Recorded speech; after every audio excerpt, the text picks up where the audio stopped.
Welcome along, ladies and gentlemen. It is a fascinating battle that awaits us as we are here on Friday afternoon, ready ahead of the mondokart.com FIA Karting World Championship. This is the one that everybody wants to win, and so many men in the past, Ayrton Senna, Michael Schumacher, Fernando Alonso, Sebastian Vettel and Lewis Hamilton have tried and failed to win. Max Verstappen, however, did it a decade ago, and he's turned out relatively okay. It's going to be a really exciting battle here as the toughest race in the world for any racing driver to win is about to get underway. And we're here at the Franciacorta circuit, which has only been open for the last 2 seasons, and it is a fabulous new venue to add to the FIA Karting calendar. Made its debut last year in the European Championships, now here as a venue for the world title, not too far away from the city of Milan and the epicenter of the quarter of Bergamo. This is a fabulous location and a great place for the race. We're going to have some fantastic battles, not just in the OK and OK Junior categories as well, but also in the brand new Road to the World Cup in the OKN and OK Junior N Championships, which will start tomorrow here on our live coverage. For now, though, it's what you signed up for and it's what you've come to expect. Junior and senior all the way. I'm Jake Sanson, beside me, Guillaume Alvarez. This is the moment we've been waiting for, the 60th anniversary of the World Championship. Hello everybody and good afternoon.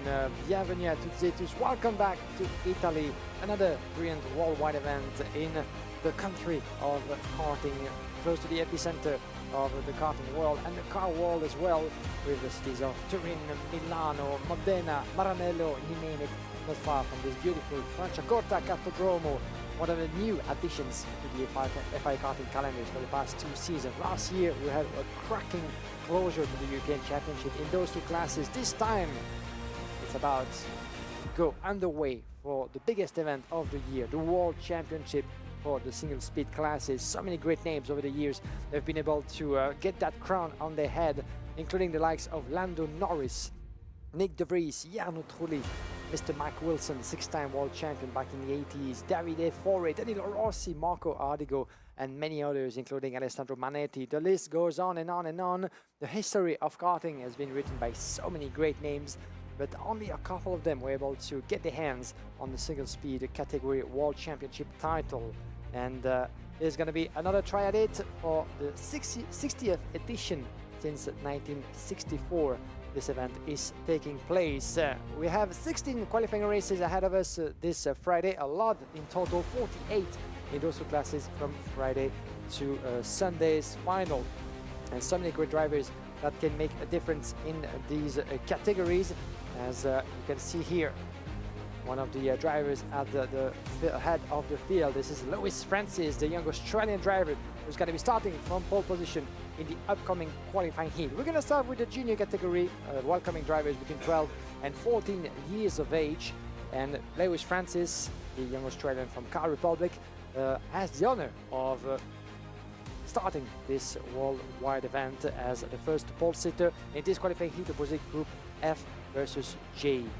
But he's going to have strong opposition because by his side is one young driver that we've seen a lot of for the past few seasons, a name that might sound very familiar to you karting aficionados, but above that as well, because he's been fighting at the forefront all throughout the European season. This is, of course, the Belgian Thibaut Ramakers from VDK Racing. Here is Thibaut Ramakers, one of the top names in the junior category this season, 2 wins out of 4. And he missed the European title for a couple of points, but he's ready to take revenge. He certainly is, and he'll be definitely one of the contenders to go for it from the outset, and looking good after time qualifying puts him in a really good position. But it's just coming up to 11 at night in Melbourne, Australia, where they are cheering on Lewis Francis, who has got himself into first position, the only driver from Australia competing for the World Championship this weekend, and that is going to be a really exciting battle for him. Let's get them out onto the circuit for the first rolling lap of the 2023 campaign. Lewis Francis and Thibaut Ramakers from Sebastian Mins and Scott Marsh, Augustus Toniolo and Lewis Werrell, Jensen Burnett, Arjen Kraling, Tobias Cizeni and Evin Derenov, Oliver Kinmark, Thomas Kinsey, Jendra Peschel and Tomasz Gender, Salim Hara, Daniel Zai, Vassilios Apostolidis and Lise Huber. They're followed by Gigi Zhao, Nina Fischer, Edward Duholov, Alfons Wittinen, Philip Karas, Elliot Kaczynski, Radek Vavra, Oscar Roberto, Simeon Totolla, Alexander Chartier, Arius Girardet, Theo Salomao, Mikael Blaskos, Victor Rad, Tom Papenburg, and Matthias Ovaska. Oh, and the 323 from Rikifin Motorsport. That's already in trouble. Jun. Yes, indeed, and he's being pulled back into the pit lane, unfortunately, maybe for another start. Let's see if he's going to be able to get that engine going again to join the rest of the field. Quite unfortunate for the driver who was due to start from a little bit further back on that starting grid. It was actually 19 on that grid, a Chinese driver. As in the meantime, you can see that the drivers get themselves aligned in the pre-grid formation. Are we going to be good to go on the first attempt? And we are indeed, yes, a fantastic start from Luis Francis into the lead with Sebastian Mins and Augustus Toniolo going with him. So as they work their way through, a couple of drivers heading onto the grass but managing to catch it on the way out.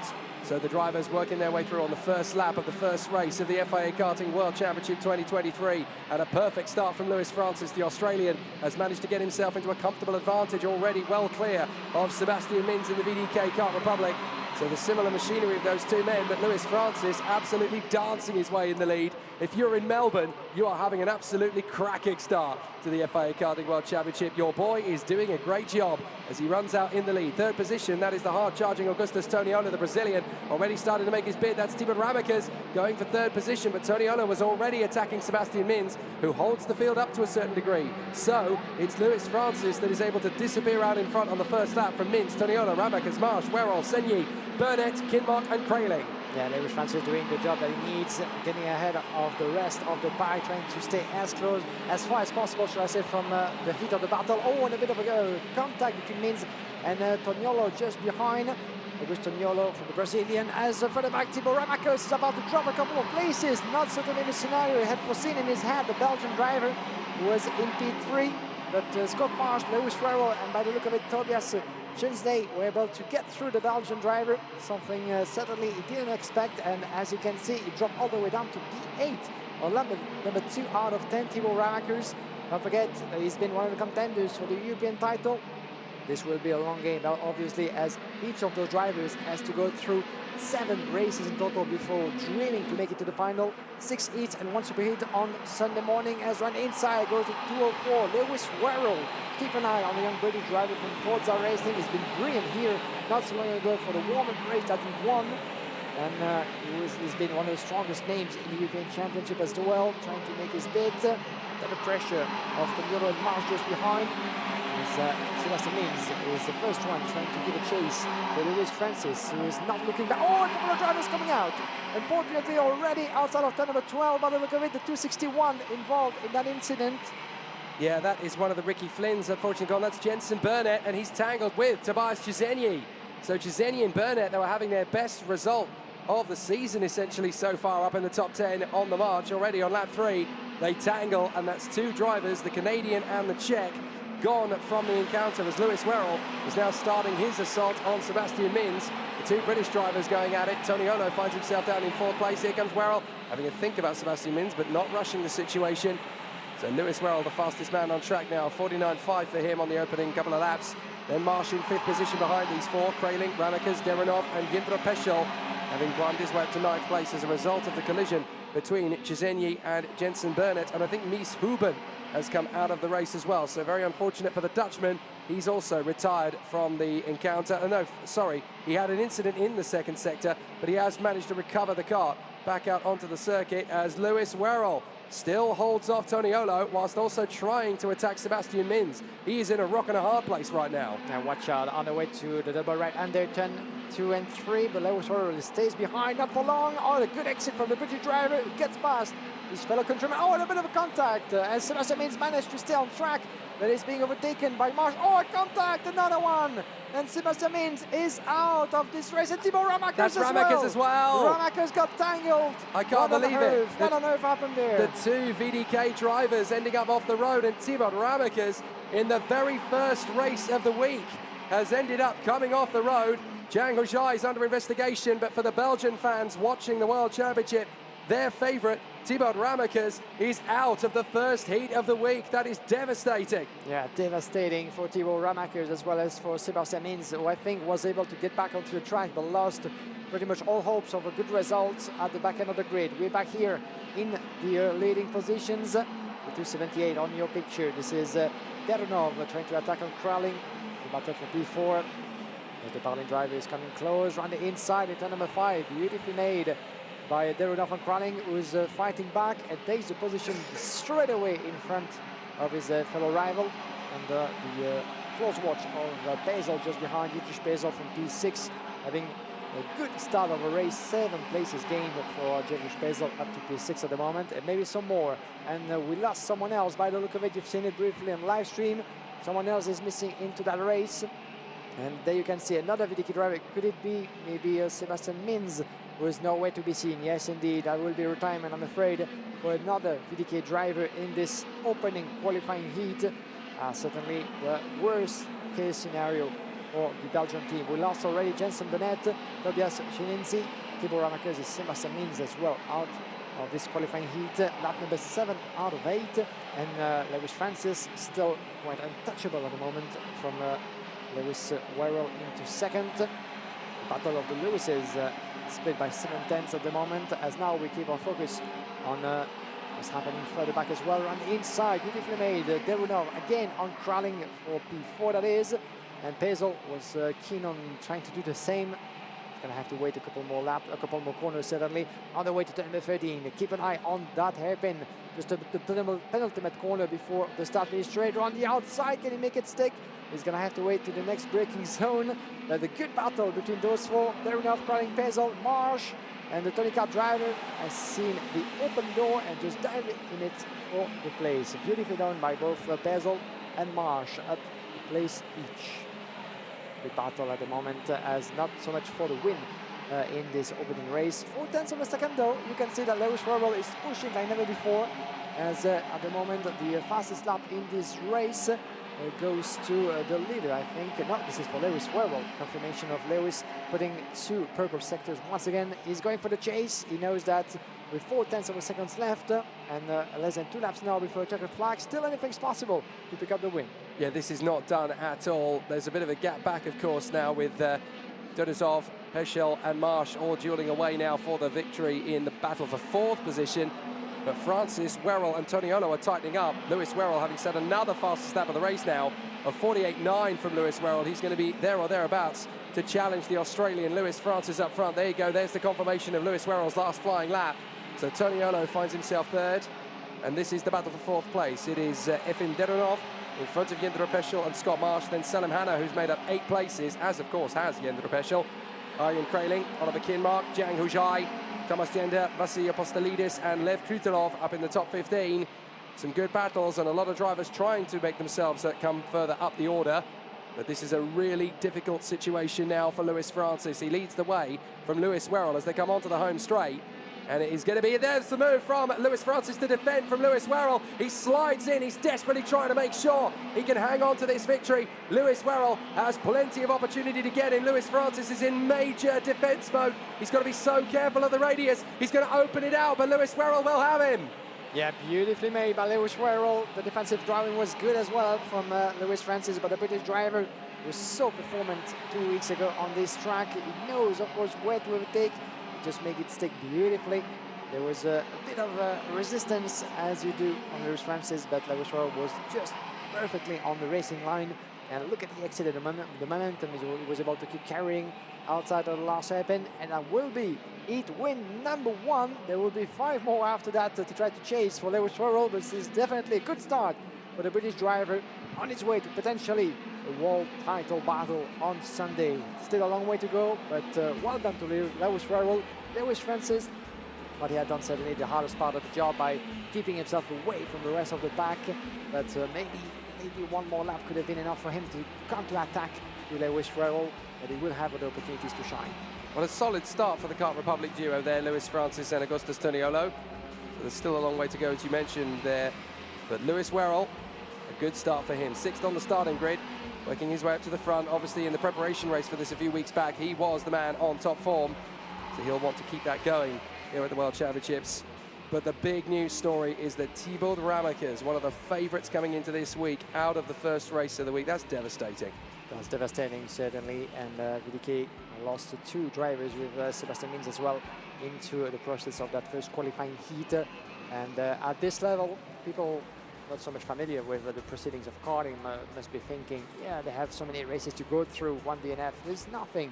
Well, not so much, because at this stage, every race counts double in terms of risk-taking, and you have to collect the results, the points, to qualify yourself for the superheat grid and then on to the final. And 1 DNF is certainly very, very costly.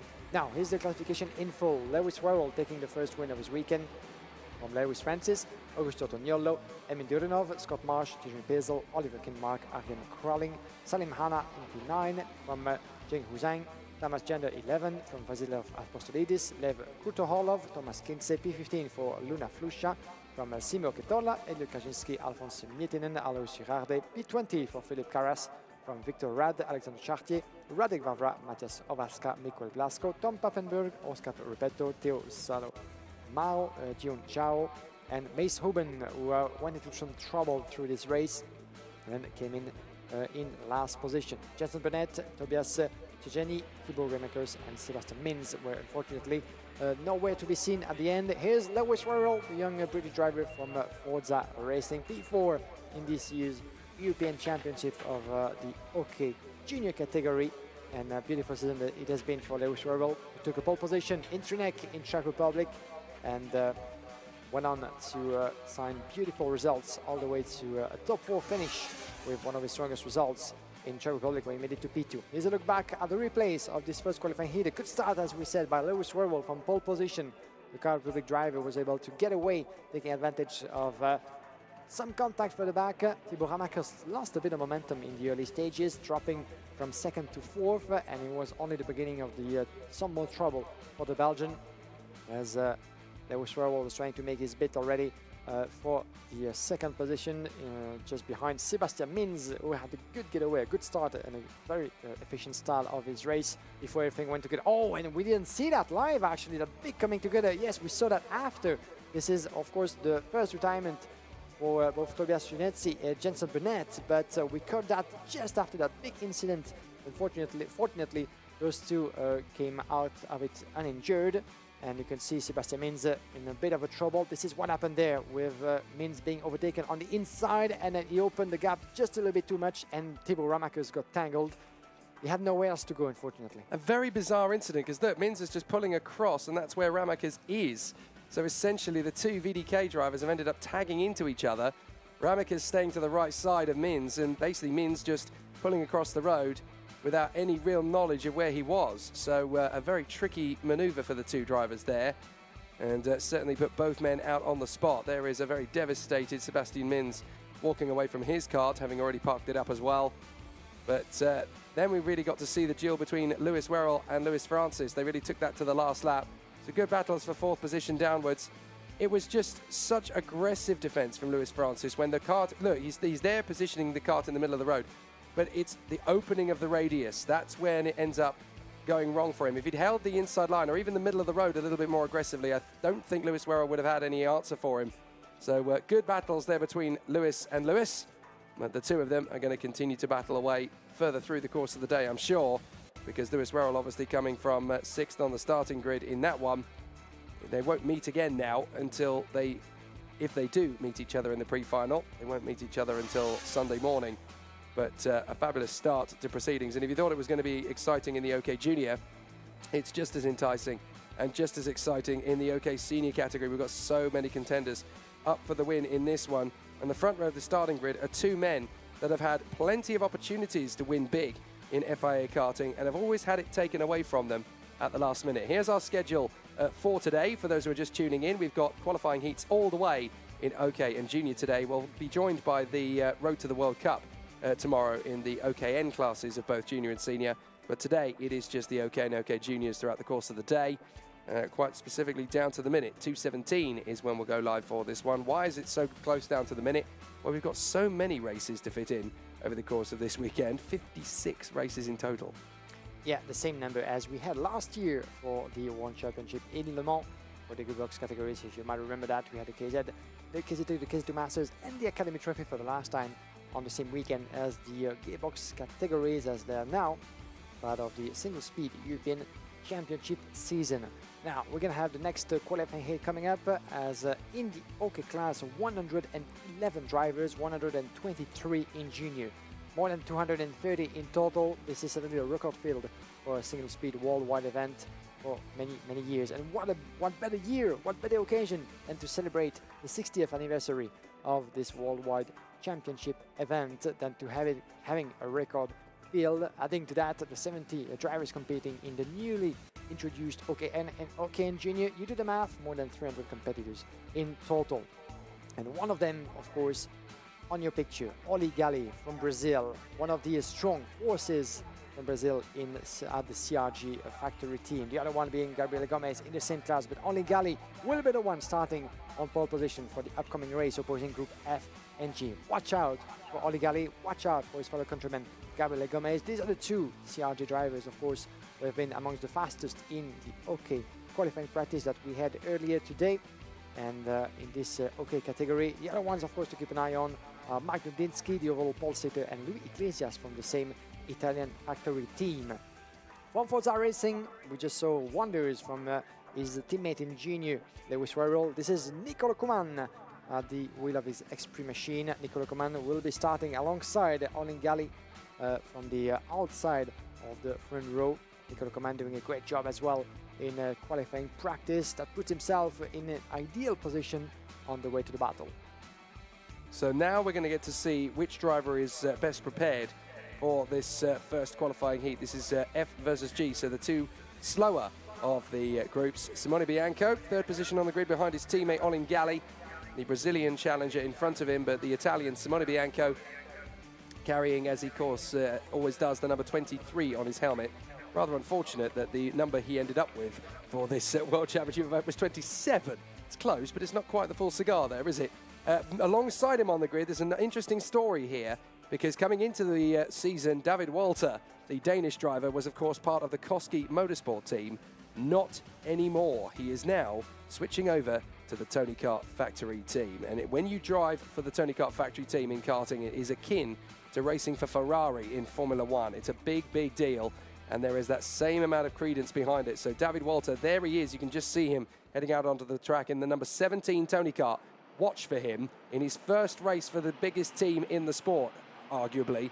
He could well have the opportunity to go for the W. So let's talk about that. Olin Gali and Nicolo Kuman on the front row of the grid from Simone Bianco and David Walter, Ian Eichmans and Sebastiano Pavan from Dimitri Medvedev and Luigi Coluccio, Andrea Dube and Nacho Tunion from Jacob Ruski and Alexander Bogunovic, Danilo Albanese, Peter Stella, Matteo Giaccardi and Emilio Coivisto.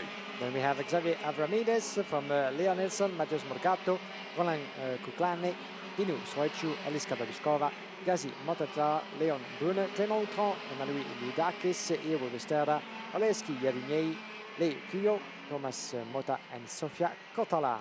In total, 31 drivers making their way onto the track for the warm-up lap, and a couple of names that might have popped up to your ears and that we could indeed surprisingly find further back on the grid. Danilo Albanese, 13 on this grid. It was already a surprise to see the newly crowned KZ European champion competing in this event, but is here for the sake not only of the numbers but the competition as well. And Matheus Morgato on this race as well, the reigning OK World Champion, starting from further back. And we're not going on the first attempt. This is an extra formation lap. The formation of that grid was deemed not good enough by our officials in this World Championship. Of course, Pasquale Lupoli and Nigel Edwards, assisted by Gonzalo Planto, of course, on track and on the bridge coming across the start-finish straight. They decided that, no, it's not good enough. We go for an extra formation lap, and this time around, let's try to make sure that everybody is at pace and in the respective corridors. So as we said, Matheus Morgato, who won last year with the DPK Racing Team, the World Championship in the OK class in Sarno, Italy, is starting from further back on this grid, only 19 after what had been a difficult qualifying session for him, for sure. You can see Gonzalo Planto on the left side of your picture is the one trying to pace everybody down, and it's down to Olin Gali, of course, as pole sitter, to show the good example and reduce his speed at the red line. And past this point, everybody needs to come back into formation. It's forbidden to launch an overtaking before coming across the yellow line on the middle of the grid. And once the light go out, you know the proceedings, we go again. So Galli, Kuman, Bianco, Walter, Eichmanns, Pavan. Are we going green straight away? We are, and it's a great start from Olin Galli. No problem at all for his teammate Bianco to go with him. Bianco actually having a look at the inside line to try and get that initial movement. It's a little bit of a concertina effect as there's a little nudge or two, but everybody seems to have got it done on the way down to the hairpin for the first time. That square left-hander. There's a couple of drivers bouncing over the curbs and 2 cars out of the race. That's one of the DPKs gone, managing to recover. But it looks like that's the 17 of David Walter. First lap of the race. David Walter gone already. And I tell you who else has gone on the opening lap. We've lost one of the VDKs. So that's a big problem. Can't quite make out who that is, but I think that is going to be... Well, we saw Nacho Tunion going off the road. I think it's Xavier Avramides who's had a problem.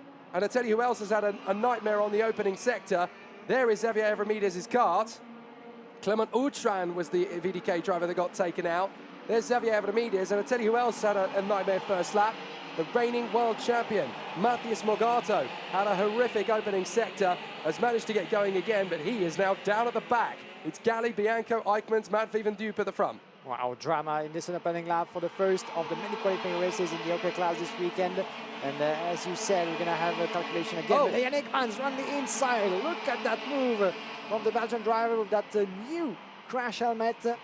Something easy to see from a distance with that beautiful yellow color Nacho Tunen. You can see him from the DPK racing team coming back to the pits. That's quite unfortunate for Nacho Tunen, the Spaniard, having to DNF so early without attempting to try to go for the result. He had problems initially on that opening lap. I think he was the one who tangled initially with David Walter.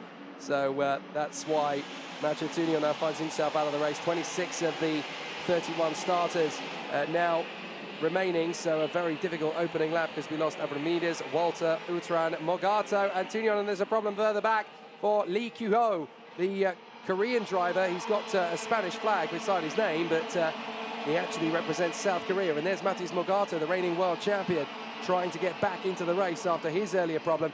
But look at Ian Eichmanns. He has got this really confident stance. He's looking pretty hungry out there already. Made a very solid move on Simone Bianco on the second lap of this particular qualifying heat. And he's just come into this week fired up. He's had a very frustrating season, Ian Eichmanns. He would dearly love for this to turn into something. As into the pits comes Clement Outran, I do believe, to finally park the kart up and retire it from the race properly. But look at Eichmanns. He is fired up.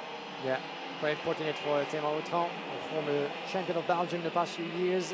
And talking about Belgium, Ian Eichmanns is doing a cracking start. And you might see he has a different crash helmet this weekend. Ian Eichmanns, who changed colors throughout the season as well, competing with Leclerc and Lennox, as we've been used to see him competing with the Eichmanns family racing team over the past few seasons. A change, of course, that has been fruitful as well, doing wonders on national level, but feels like stepping really in the right direction for Ian Eichmanns with the satellite team, the partner team of the Lissone factory. Olin Galli in the same time, trying to put as much distance as possible with the Belgian under the pressure of Simone Bianco. Watch out from the CRG driver, trying to catch up as well with his teammate in the lead. And we have Dimitri Matveev down in P4, observing what's happening in front of him, but staying a little bit further back, trying not to get involved, waiting for Simone Bianco to do the work on Ian Eichmanns and hopefully taking advantage of any gap that might open up. But Sébastien Pavan accessing this race in P6. Still a long way to go to try to catch up with Dupe. In front of him, and they have Dupe in P5. Oh, watch out, run inside. That was beautifully made by Dimitri Matveev. Well, Simone Bianco was kept waiting a little bit too long to the liking of Dimitri Matveev. Went for the move and trying to keep the position alive on the inside, but Bianco is responding, opened the gap, and it goes the way of Dupe as well, who makes his way through. Well, I think Ian Eichmanns is just sizing up his opportunity further up as Matveev now has to go protective on Andrea Dupe. Watch out for Sebastiano Pavan. He obviously took a podium earlier in the season in his Tony kart. So he's definitely one to watch out for. Danilo Albanese during a great race here. Of course, he is the European champion in the KZ, the gearbox category. So a fabulous chance for him to continue to move forward. He lost the chance to be world champion in gearbox at Wackersdorf in Germany earlier this month, last month I should say. Now he's got a chance to move further forward. Did I just see somebody fly off the road behind us as we were watching the gaggle of carts go through. I thought there was a little bit of dust kicked up, but I think everybody is okay and through. The only other problems really there are Kyo Liba. That's the move from Sebastiano Pavan. And Albanese gets there. Looks like there could be a charge through from Nicolo Kuman as well. But Kuman sorts it out. Drops back in behind Andrea Dube with Coluccio in 9th place, Rashki in 10th place, from Bogdanovic, Nilsson, Gicardi, Motlakar and Peter Stiller. Yeah, Andrea Dube losing a couple of positions. Too bad for the former Sudicat driver. As on the inside, we have Nicolo Kuman trying to make his way through. It was a very difficult start for Nicolo Kuman, who went from P2 to P5 in the course of just a couple of corners, as he was on the outside of the front row, it's fair to say.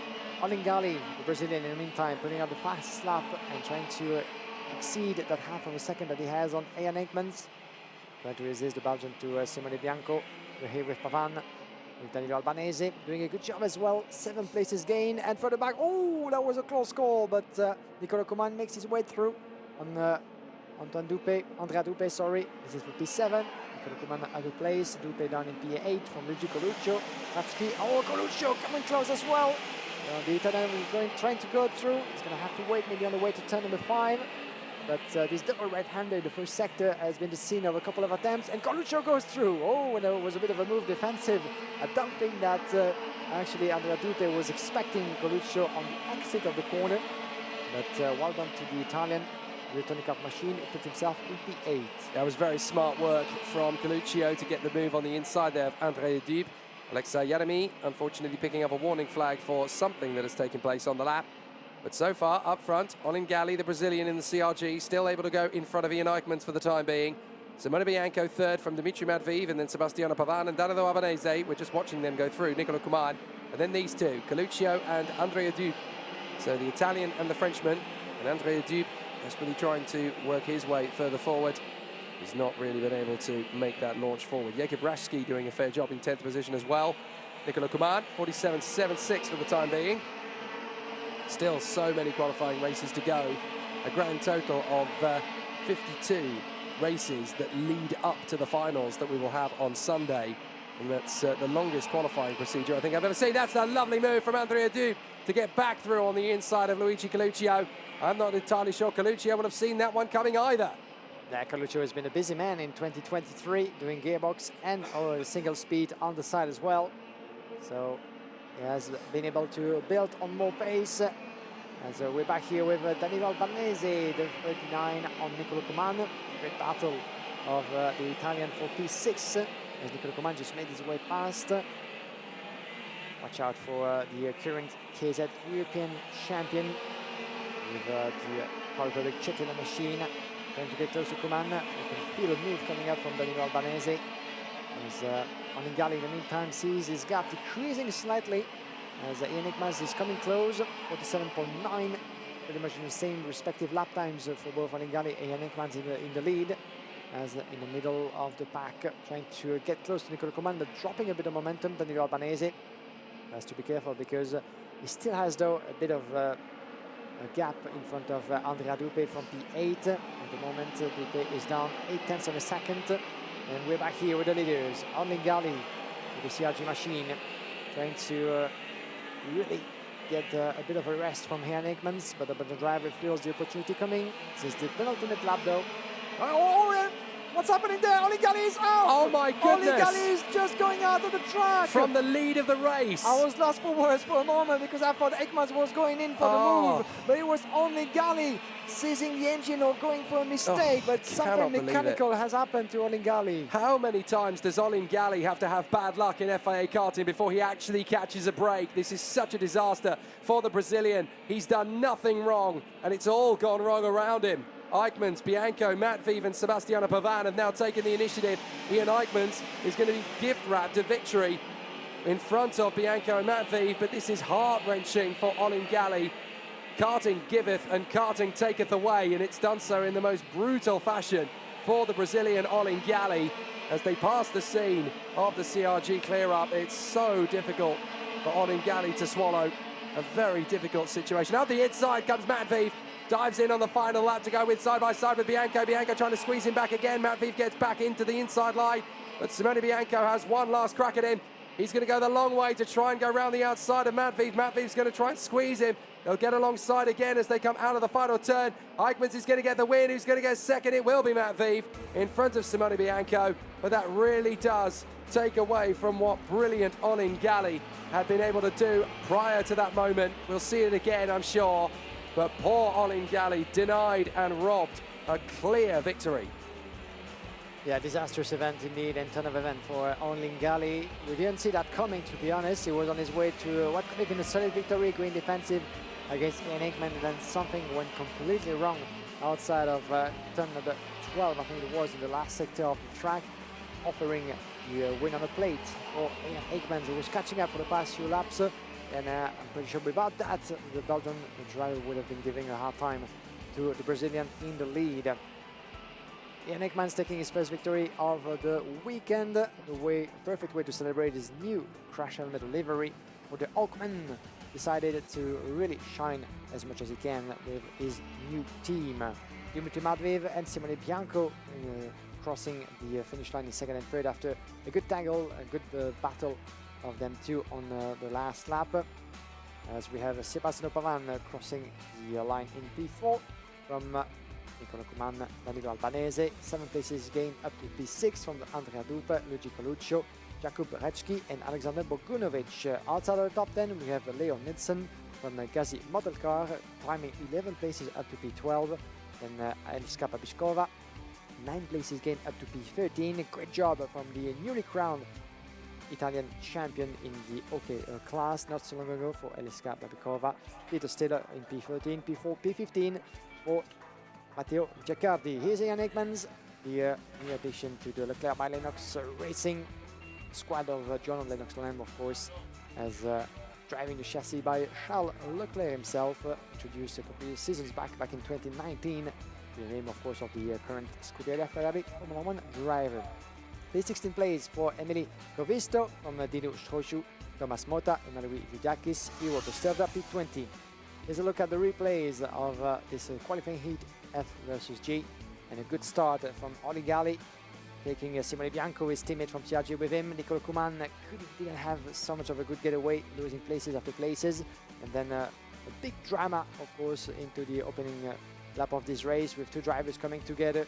We have Nacho Tunan, of course, as well as David Walter, the 17 from Tony Kart, dropping out of the race, as well as for Nacho Tunan. We lost a lot of drivers in total out of this race. 7 were forced to DNF in the opening stages of this race. In the meantime, Ian Aikmans making his move for what will be the win in front of the CRG driver Simone Bianco. In a bit of a trouble, Bianco against the likes of Andrea Dupe and as well as Dimitri Matveev, the Czech Republic driver. We lost as well the 91 during this race of Lee Kuyo, the South Korean driver, as he keeps on battling all the way through turn number 13, the famous hairpin of the track of Franciacorta. This is such a difficult start to the week for so many drivers already. We can see a few of them taking big risks and making those big moves to try and work their way further through the field. I think we're going to get to see, again, exactly what happened to Olin Gali. I don't think there was any contact with anybody. It just ended up in the most miserable way possible. Up the inside, the 34, Nicolo Kuman pulling off his moves there on Andrea Dube. Some great duels between Coluccio and Dube. They really gave us plenty of excitement and drama out there. This move in particular from Dube, just riding the curbs and making Luigi Coluccio move aside, was quite tasty. Then we're going to get to see what happened to Olin Gali. He just turns in, boom, it just all disappears for him. Just all goes wrong. He can't believe what's happened, and neither can we. Yeah, quite incredible ton of event for Olin Gali, unfortunately. And it left Ian Aikmans on the way to the victory, and just behind, of course, Dimitri Matveev and Simone Bianco battling along for second place. A good duel on the way to the start-finish straight, and you could see that Simone Bianco was keen on trying for one last time, a couple of meters more, and for the CRG driver, it could have been the other way around. And P2 going the way of Dimitri Matveev, second place from Simone Bianco, Sebastiano Pavan, and Nicolo Kuman. A couple of drivers that we lost in this race, not only Gali, but also Matheus Morgado, his fellow countryman from Brazil, the reigning OK World Champion. Another disaster after we lost Thibaut Ramakers, one of the contenders in the junior category. Now it's time for Matheus Morgado to go through some drama. Leon Brunner, as well as Nacho Tunan, Clément Autran, David Walter, and Xavier Avramedes are the other ones that we lost through the course of that race. Well, now Let's get back to the junior category, shall we? And if you're not familiar with the proceedings, we'll go back and forth between the senior and the junior class. Now it's time for the D versus E class with this young man on pole position. Noah Montero, well done to you. You put a very impressive lap in qualifying, so this is a perfect way to start a World Championship for you. Yeah, it's a dream come true to do the pole position on the World Champs, and it's indeed a very good start for the weekend. Very happy one. A very happy one, we can see that to your smile. Talk us through that performance of yours so far this weekend. A very fast-flowing track, a lot of drivers, some of them with a lot of experience already of this track and competition, so no easy task for you at all.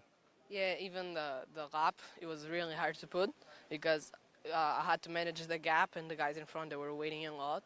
So I had to leave a space and then I had one behind. And then the last lap, I felt like I was going to get a little block, but I just went for a full speed, and it was enough to do the pole position. It was enough, and certainly putting you in a position of confidence, certainly for the grids and the heats. But this is going to be a long game. Feeling ready to the task? Yeah, excited for everything. And excited, I'm sure, to represent your country at the world stage. Indeed, like it's first Portuguese to do a pole position in the World Champs. So it feels very good. Fantastic words. Thank you very much, Noah Montero. Very talented young man, Noah Montero, has had plenty of credence to come up the ranks, and now he finds himself on the front row of the grid. Alongside this man, Jakub Mikulev, who has completely transformed in the 2023 campaign since his switch to the Ward Racing team. They've really managed to channel the most out of him, which you tend to find a lot with drivers who have had a difficult time of it. You go to Ward Racing to sort of reboot, to renew yourself, get yourself into a good environment with a team of people that really likes to work together and work on driver development more than anything else. And it really has worked dividends for the Maltese driver, Jakub Mikulev, who was actually the fastest in his qualifying group, which is Group E. So fabulous performance from him. So Noah Montero and Jakub Mikulev on the front row of the grid for this one. David Cosmer and Filippo Sala. Scott Lindblom and Noah Wolf. Then Roman Kamyab and Jarrett Clark. Jack Eiliff and Andy Consani. Then we will have John Carras and Apo Timonen, Meryl Beldez, Alpak Soy, Louis Cochet, Vivek Kanthan, David Gocicia and Tiziano Monza. Then we have Alexander Bonarev and Michael Marchand, followed by Chu Hanze, as well as Boris Linzen, Luca Auton and Kirill Ditsiev, Gagua de Troja, as well as Nezo Licotter, Mark Brovko and Louis Castellini, followed by Santino Panetta, Kim Delowski, Elia Weiss, Joseph Smith, Dominic Simek, Morgan Knudsen and Niklas Schaufler. A couple of surprises on this grid. Niklas Schaufler, one of the standard bearers of DPK, the racing team, the Spanish team, finds himself at the back end of the grid after some mechanical trouble as well and going off in a qualifying. Surprising as well to find Alexander Bondarev, the newly crowned European champion of the junior class, only 19 on the grid. He's going to have a lot of work to pull. Yeah, it's so hard to make it happen for both titles, European and World. Let's go racing though. Montero in front of Cosmer and Lindblom as we enter the first corner, and there's a big off already. Someone's flown off at turn one in that flat out right-hander. Two carts off, in fact. The 254 is one of them. That is Alpak Soy, and I think he's tangled in there with the 236 of Vivek Kanthan, the Paralin. So very unfortunate for the American, and also in there for the young Turk, Alpak Soy. A couple of drivers having to take avoiding action, namely Maila Marchand. Yellow flags are out on the circuit, so the race has been neutralised, but a very unhappy Alpak Soy now has to watch the race from the marshal post, and I'm afraid so too will Vivek Kanthan, and that's a very unhappy Alpak Soy just trying to get his gloves off, but I think he may have knocked his hand in the incident. Hopefully there'll be some medical attention down there just to double check everything, but what a disappointment that is for Alpak Soy and for Vivek Kanthan. Yeah, full course yellow is declared all around the track here. The time for the marshals and maybe the medical team to proceed on track and to make sure that everything is clear to get racing again, and the drivers are being taken care of as Vivek Khan was the one in the Paralin chassis being tangled there with Alpak Soy. Hopefully everything is okay as we're waiting for some more news before we get back to racing mode. Noah Montero was able to protect his pole position from David Cosmo Christopher and Scott Lindblom. Let's watch that back, shall we? Once again on the left side, no problem for Noah Montero, taking actually David Cosmo Christopher from P3 to P2, and then on the left side very quickly coming to get on the left, as you can see, the two drivers coming in front of the tire. And there was a big hit between those two young drivers, Vivek Kahan and Al Bakshoy, but Al Bakshoy was quick back on his feet, and Vivek Kahan had a bit of a hit by the look of it. Rose was very much conscious as well, and we've been told that the driver is okay as well. So means that the green flag is about to be shown, and the drivers will be back into racing mode, into the qualifying heat D versus E.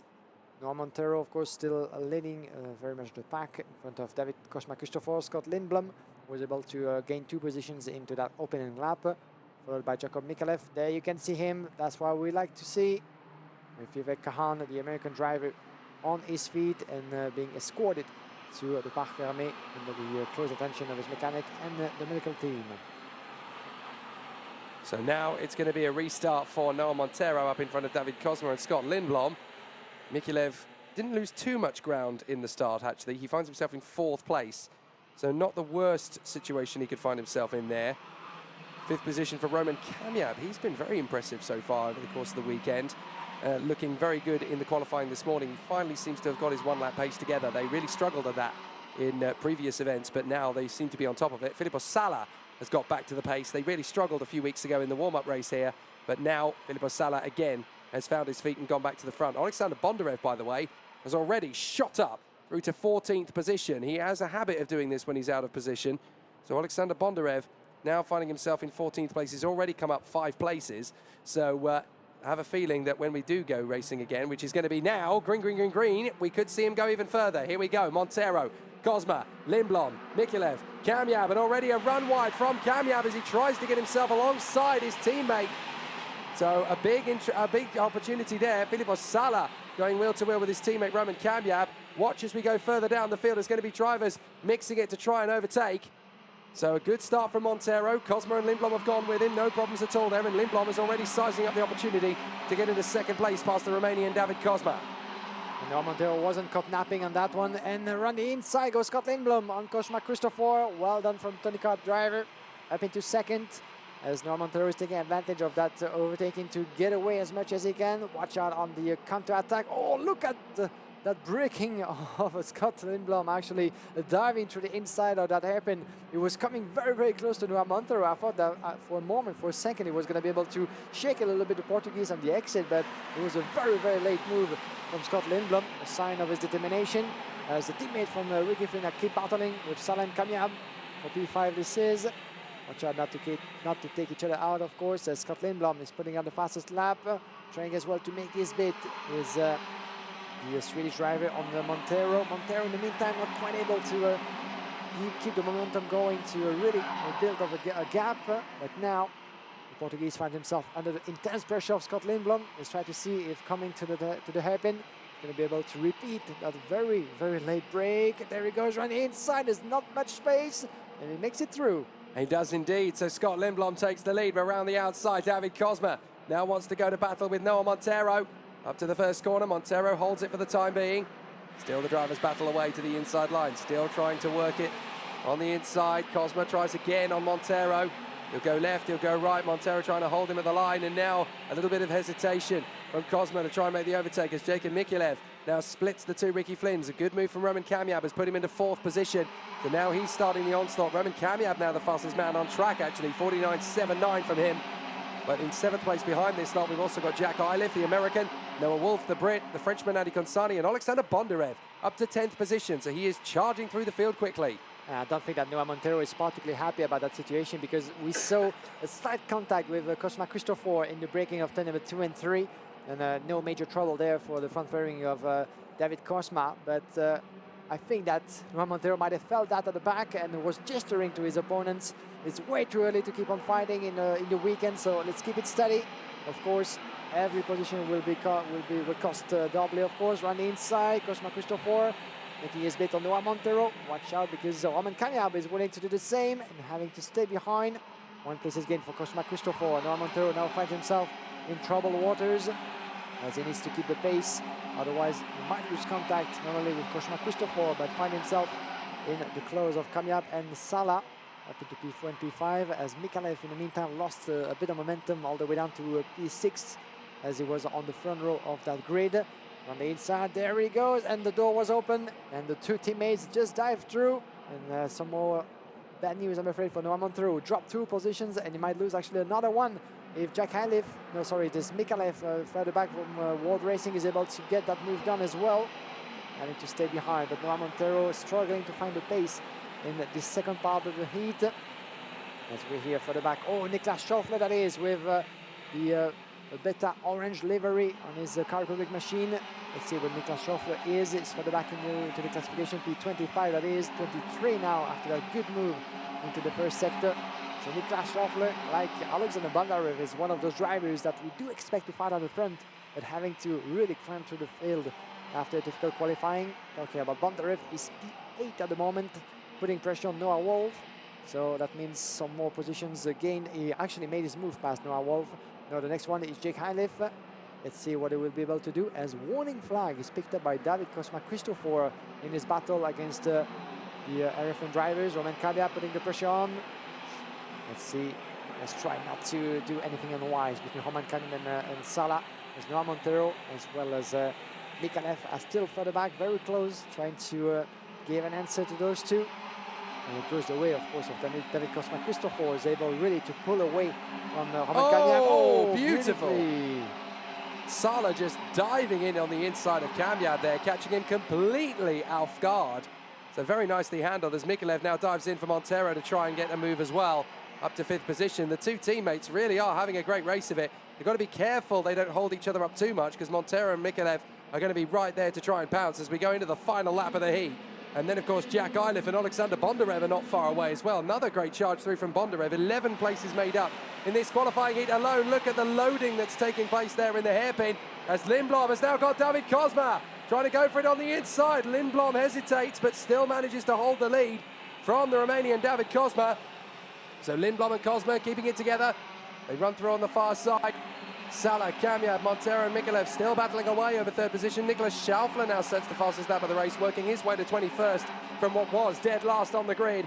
But Lindblom and David Cosma having a fascinating duel in the closing stages of this one. Is Cosma going to get one last shot to go for the lead on Scott Lindblom? Lindblom defending.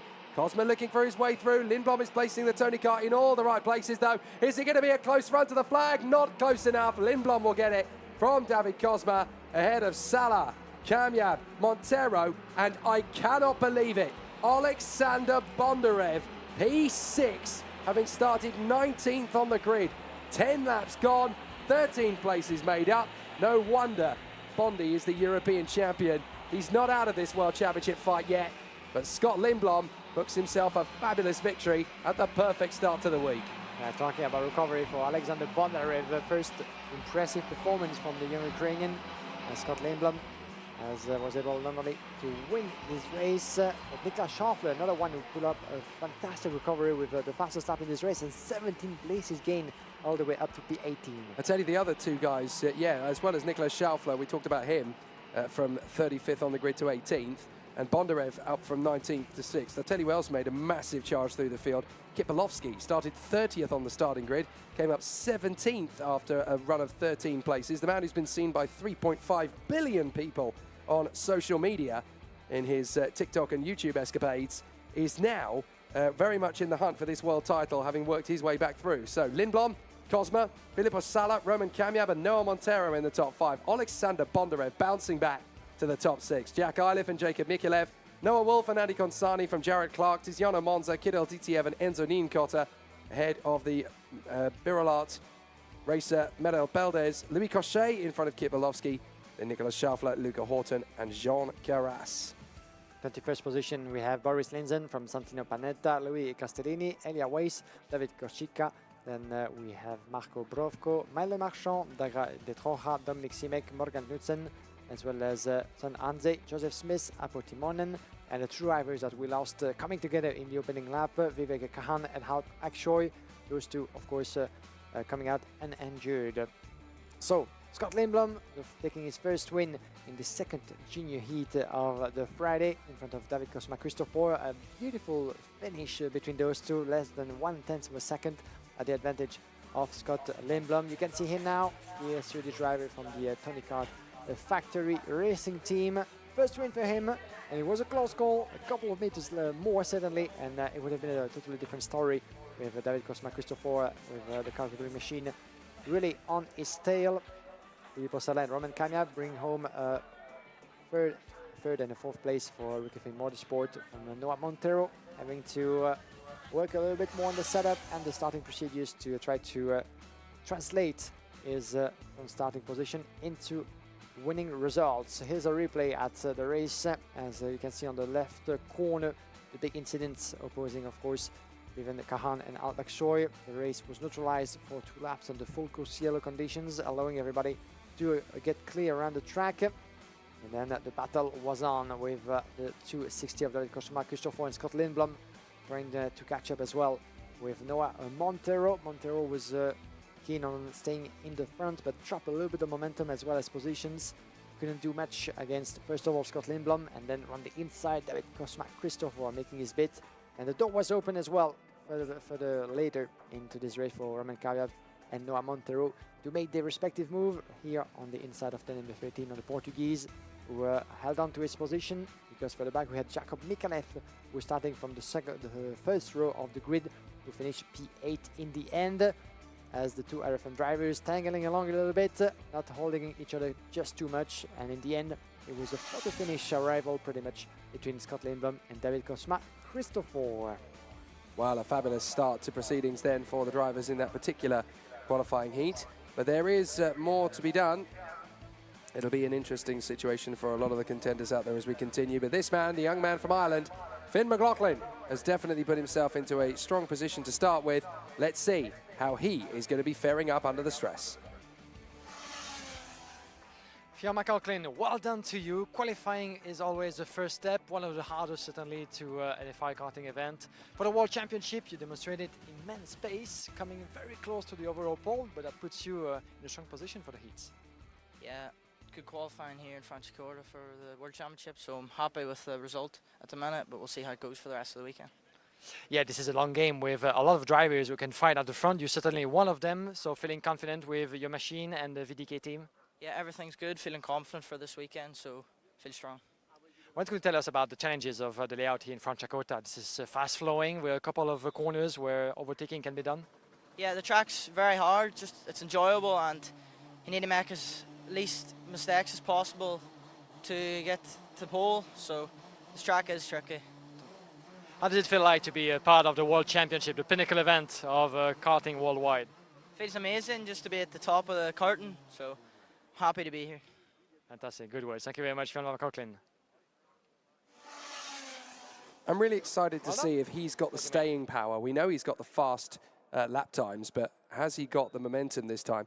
It took him so long to finally break through and win his first RGMMC promoted final a few weeks ago in Genk in Belgium in another championship. But now that he's got that confidence behind him to sustain that, if he's got the pace and he's got the mentality and tenacity to fight at the front end of the field, he could be world champion this weekend. But so could this man, who's been one of the real shocks of 2023, the nephew of Gearbox world champion Jeremy Iglesias. Young Louis has come straight into the senior category this year with no experience of the FIA coming in, and he's been right up at the sharp end. It's been phenomenal how quickly he's got up to speed. It's been phenomenal in Cremona for round 4 of the European Championship. He actually put it on pole for his first appearance in the class. After that, it was a little bit more complicated, of course, having to nail the starts against strong opposition in the OK senior category, but he did still marvelous things. And Louis Iglesias, who is a French title winner, of course, for the past few years, joining CRG, the team, as you said, of his uncle, Jeremy Iglesias, the son of Yannick Iglesias, former title winner in the karting world back in the 90s as well. So this is very much in the blood, in the family, and they keep it in the family as well with the good advice of Jeremy Iglesias and Yannick Iglesias present to surround the young Louis. So let's see what he can do from the front row of the grid alongside Finn McLaughlin. Further back, opposition will be stronger than ever with Alex Powell and Arthur Poulain. Then we have Francisco Macedo, Kirill Kutskov, Jakub Kamenik, Aaron Garcia, row number 5, Jan Przezowski and Anatoly Kavalkin, row number 6, Maxence Rouge and Vasilov Mikulidis, from Zoe Kroescu, Louis Ramdula, row number 8, Malcolm Weisenberger, Guillaume Bouzard, follow row 9 by Vili Akala, Mark Kastelic, Pascal von Halmen, Matilda Patz, Dimitrio Muravicic. Then we have Carolina Franciacorta, Ruben Moya, Eduardo Dominguez, William Go, Nico Natalati, Samuel Shaw, Richard Girelli, Gustavo Carvalho, Guy Albag. And we have Chen Yin as well as Leonardo Cesaretti. 32 drivers in total, and a couple of strong names as well who didn't have the best of qualifying. Ruben Moya, the Spanish driver from Pantano, is one of them, only 23rd on the grid for the one who finished in a strong position last year in Sarno in the World Championship. So now we get to see how these guys will play. Race as Finn McLaughlin gets into the lead in the first start. No problems at all for the contenders. They run on the green flag. And up comes Alex Powell, the second position. A very solid start and a good opportunity, but into the barriers. We have a retirement already. It's the Paralin that has gone clean off the road there in the first couple of corners. That is the 65, I believe, of Guillaume Bouzard in the Shamrock Europe machine. So the Luxembourger, very unfortunate indeed for him to be out of the race so soon. But Finn McLaughlin having taken an early lead. And that's two more that have come up further round. So that's one of the Czech Republics that's gone in the middle of the gaggle there. I think that is Kirill Kutskov having tangled in there with Vasi Apostolidis. Vasi Michailidis, in fact, to the other Greek driver. And I think William Go is also off the road. So problems for Kirill Kutskov, but William Go has come off the racetrack, as too has Vasi Michailidis. There they are, the two drivers out of the race. And once again, drama into the opening lap, as we've seen as well very briefly. Alex Powell, I think, taking the lead. Yes, indeed, from FIA Karting, the Jamaican driver from Prama Racing Car Republic, one of the strongest names that we've seen fighting at the forefront this season and for the past few seasons as well. Alex Powell is here to fight for the title and nothing else after missing out on the KZ2 World Cup in Wackersdorf 1 month ago. And Kenny maybe actually finishes his karting career on a high and taking that so long-awaited karting title in the FIA Karting Championship that he's been missing out on a few occasions for the past few seasons. That's one first step, taking his win. But FIA Karting is here to respond. And look at the gap that those two are being able to pull out from Arthur Poulain, 1.4 seconds down for the driver at AKM Motorsport. And we have Anatoly Kavalkin doing a great job as well in the opening stages. 6 places gained for the former junior European champion, MP2P4 from Francesco Macedo. Louis Iglesias, again, difficult start for the young Louis, down to P6, followed by Maxence Verbruge, Jan Przezorski, Zoe Florescu, as well as Jakub Dominik. I think we've had another couple of retirements from the race. Aaron Garcia has not come through, so the Spanish driver out of the race. Here's what happened to Alex Powell. Got the crossover on the inside of Finn McLaughlin into the second lap, and boom, job done. The Jamaican has got himself into the lead of the race. He's become so close so many times to winning FIA karting titles. Almost European champion last year, almost European champion again this year. He really wants to bow out of karting as the world champion, and he's got a great chance to do so if he can continue this incredible form forward. But here comes Finn McLaughlin. The Irishman bounces back, gets back through on the inside line, and so the Irishman has got back into the lead once again. You're not going to push me around, Alex. I don't care whether you're an F1 junior or not. I'm going to make this happen. And Finn McLaughlin absolutely has the chance for me to be a world championship contender. This kind of drive is just going to cement that. The key for him is to keep the momentum going in the later stages of this race. And now that he's ahead again of Alex Powell, all he needs to do is to keep it steady and try to put as much gap as possible. But the Jamaican, of course, has a lot of strength and skills under his helmet as well. Arthur Poulain trying to decrease the gap, but still not quite able to make it. Those two very much on their own. So the victory will go down between Ida McCartan and Powell. This is going to be fascinating because, of course, Alex Powell and Finn McLaughlin are going to be starting in front of each other on every single starting grid in qualifying. They're on the same group as each other, so they've got to race each other 6 times as the 18 makes the bid to go through and make the overtaking move. That is Jan Piotrowski, and further back, we're going to get an opportunity now from Liverpool Sam Butler. He dives in on Jakub Kamenik, and you just get the frustration there from Mark Kastelic. I think he felt he could make the overtaking move as well, and he just wasn't able to do anything with it. Meanwhile, the 63 of Jakub Kamenik has still got a little bit of pressure, not only from Mark Kastelic, but also from the Falcon of the British driver Sam Shaw, who's going to make it a last-minute bid to get on the inside. He gets the move. So Sam Shaw is through. He gets the overtake there on the inside of the Slovenian Mark Kastelic. And so he works his way further forward. A very nice start to proceedings then. It's not all done and dusted by any stretch of the imagination. Still a lot of things to do. But it's definitely looking very good indeed as the contenders are still making a very solid race of it at this point. But Sam Shaw has definitely got Some exciting battles to come in this one if he can continue this kind of run. Meanwhile, Finn McLaughlin has not only got past Alex Powell to retake the lead, but he's actually stormed away from him a little bit. So Alex Powell has got to get back in the hunt for the win. Half of a second between McLaughlin and Powell as we stand, which is considered the fastest in this race. Arthur Poulain as we further back here with the Falcon driver, the 109. This is indeed Sam Shaw trying to shake off a little bit Mark Cassage further back. And this is a battle for P11. We'll get back to that in a second. But now you can see that some of the gaps have been built as run inside goes to DPK with 23 of Kirill Kutskov or Ruben Moya. And what a move and what a recovery that is for Ruben Moya. 10 places up. He was 23rd only on the grid, is now already in 13th position. 16 places up for Samuel Shaw as well. With the Falcon machine, the 109. Let's keep an eye as well on Sam Shaw, whose next victim is could be Jakub Kamnik for P10. He's going to be an interesting one, but what a pace the Falcon driver is being able to find. Don't forget that all those drivers having to climb through the ranks, of course, demand much more on the tires than the rest of them fighting at the forefront, you know, and having to pace themselves a little bit in search of results.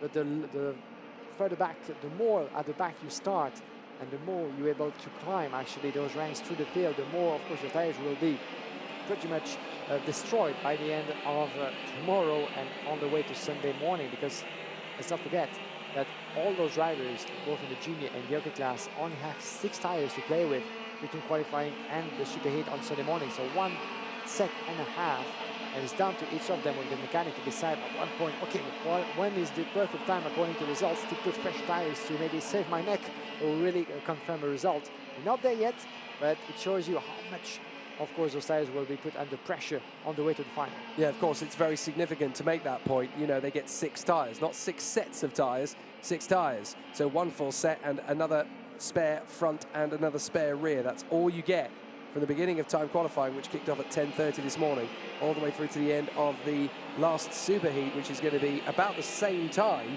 on Sunday morning. So fascinating. I can't think of any other forms of motor racing in the world where the qualifying procedure lasts 48 hours. But Finn McLaughlin and Alex Powell up in the front end of the field. Powell is chipping away once again at Finn McLaughlin's advantage. And Anatoly Kavalkin bags in the fastest lap as he tries to close in on the Frenchman Arthur Poulain. Then Francisco Maceda, P5, Iglesias, Petrovsky, Verbruch, Zembudla, Kamenik, Kastanic and Kirill Kutskov. So plenty of big talents moving forward. Ruben Moya trying to work his way through the field as well. He's made a good start. Sam Shaw making up 14 places, Geilbag making up 16. And Ruben Moya on the Pantano, which made its debut in the World Championships last year at Sarno. They are now up to 15th with 8 places gained. So Alex Powell, again, just hunting down Finn McLaughlin. They come off the turn at 4, down the short stretch, up to turn 5, looking for a solid turn in. And this is where Alex Powell really needs to take his time with Finn McLaughlin. You don't need to rush this. You've got plenty of time. You can hold on to a second position. But the question for Alex Powell is, how does he then go about beating Finn McLaughlin next time? Because he's got to race him 6 times. And there's going to be one heck of a battle between those two. VDK against Prema. Same Car Republic chassis, different colors, of course.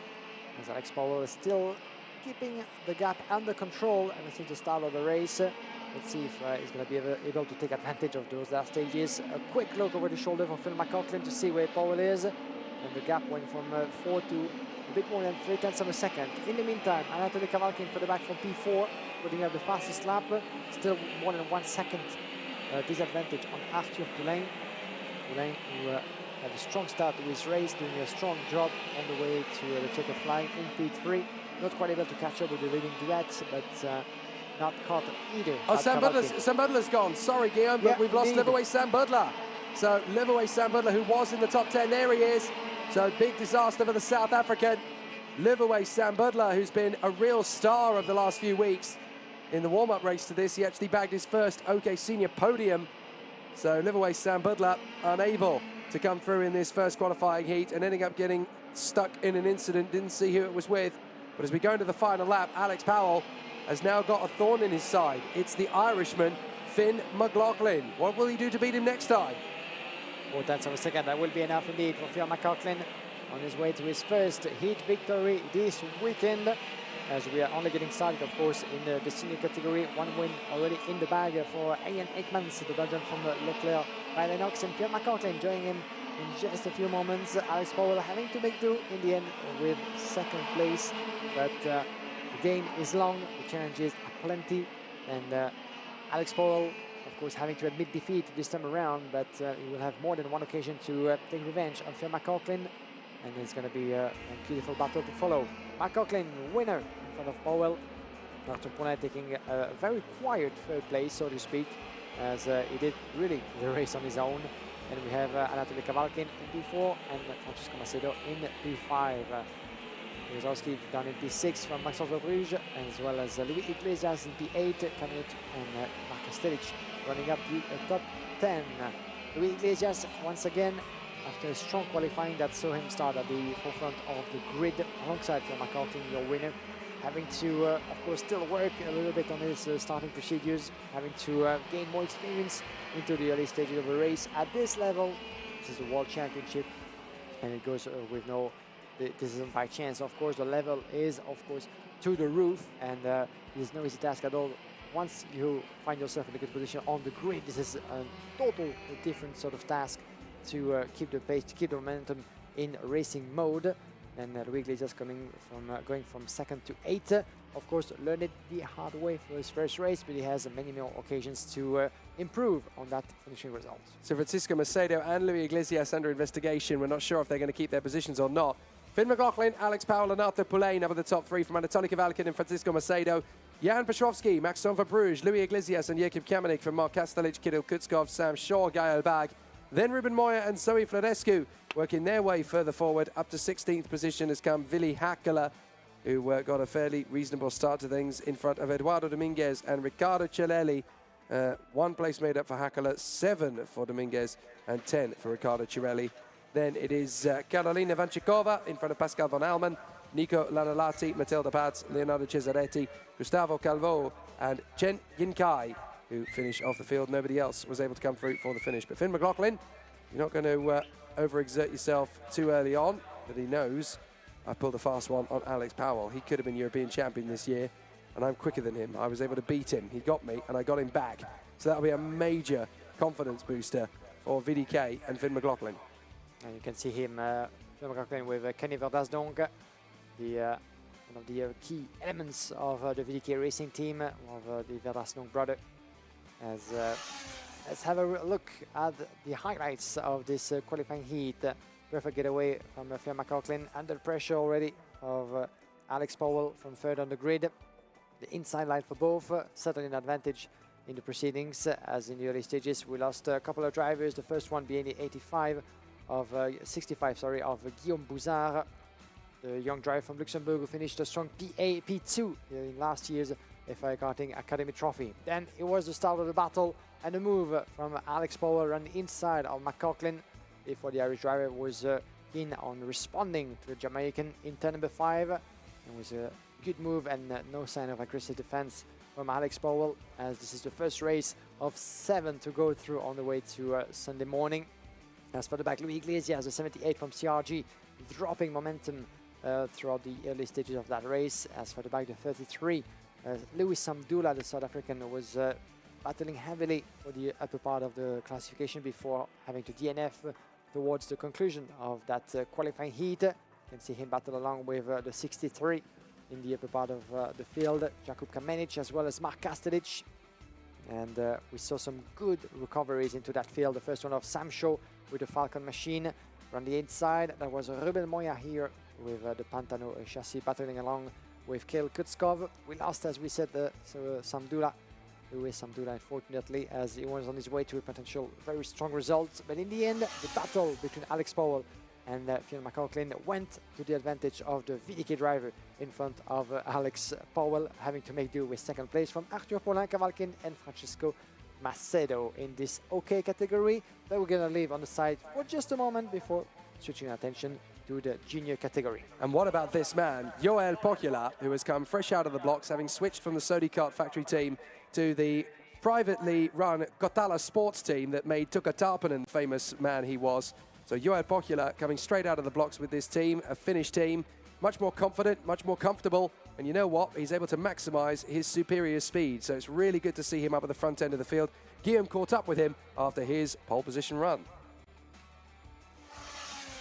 Joel Pojola, congratulations. This is such a good start for you to the World Championship. With a lap like that in qualifying, that puts you in confidence, I'm sure. Yeah, I don't know. It just feels so amazing. I don't know what to say. We don't know what to say either with such a good performance, but of course there's going to be a long game. The biggest step remains to be done. A lot of races. How confident do you feel? Yeah, I feel good, but it's not easy. It's not going to be easy. We have 7 heats and yeah. A long game. And on this track, what can you tell us about the layout of Franciacorta? Is it up to your liking? Yeah, it's really nice. There's funny corners and I like it so much. Fantastic. Thank you very much. Good luck. He may not say much, Joel Pojola, but he does all of his best work on the road. He's going to have a really exciting battle in this one. And great to see him where he richly deserves to be, up at the front end of the field after so much hard work. Alongside him on the grid, though, is a man who's had his near misses and his opportunities and really has the chance to do something spectacular now that he's clearly been able to prove he's got the car underneath him that can match his speed and skill. Taim Saleh, the German star, part of the Sauber Academy, a name that we think is going to be returning to the world of Grand Prix racing next year, with the Alfa Romeo brand no longer going to be the title sponsors of that team. So a great time for Taim Saleh to be making waves, and hopefully he's going to have a real foothold in that operation for years to come. Taim Saleh, who made it to a strong P11 in this year's European Championship, with one of his strong results in the early part of the season in Valencia for the start of the year. Taim Saleh, of course, wearing, as you said, the Sauber Academy colors as part of the Car Republic Galaxy. 3 minutes to go before the start of the next qualifying heat. It was in Group B versus C. We're back with the junior, and we'll have the same groups back with the senior class in just a moment. 16 races to go through this afternoon of racing, the first of 3 days of intense battle for the world crown. Henry Domain from Britain is wearing the colors of Energy Corse, the Italian team, another strong Italian factory competing on home soil. Henry Domain will be starting from third on the grid, around the inside, coming to turn number 1, the fast right-hander and the double right-hander of the second and third. But Henry Domain certainly an advantage for him, as is just behind Joel Pojola or Paul Sitter with a 249, and you can see the Chassis Gillard of the Kotola Sport Racing Team. Not so often, actually, we get to see a Gillard on a track, at least in the FIA Karting competition. Gillard as part of the OTK Kart Group catalog, the British chassis brand of long history. Dries van Langendonk from Belgium is going to be starting from the outside of row number 2, 4th on the grid, wearing the colors of Forza Racing. Dries van Langendonk, along with Lewis Rurrell, is certainly one of the British team's strongest chances of victory this weekend in Franciacorta. He's been absolutely magnificent all throughout the season, as this is his second attempt at the World Championship. Last year in Sarno, he made it to a very beautiful P7 in the end in the final on the Circuito Internazionale in Napoli. Now, this time around, different team, different chances, but Dries van Langendonk has shown flashes of brilliance throughout the season with a P5 finish in the European Championship. But watch out as well for this young man, Christopher Elfegali from Car Republic. And look at that beautiful crash helmet for Christopher Elfegali, who is going to be starting from 5th on the grid. Yeah, it's really nice to see the young Lebanese driver working his way forward. Look at that, carrying the colours of his nation, all the way from Beirut, of course. He's got all of the cities of that particular nation, of Tyre, of Sidon, of Beirut. It's not a nation that has a lot of reputation in FIA karting, but if Christopher Elfegali has anything to say about it, that's going to change today. And it's really great to see him put the Lebanese flag right up at the forefront of this incredible category. And he deserves it after all the hard work he's put in.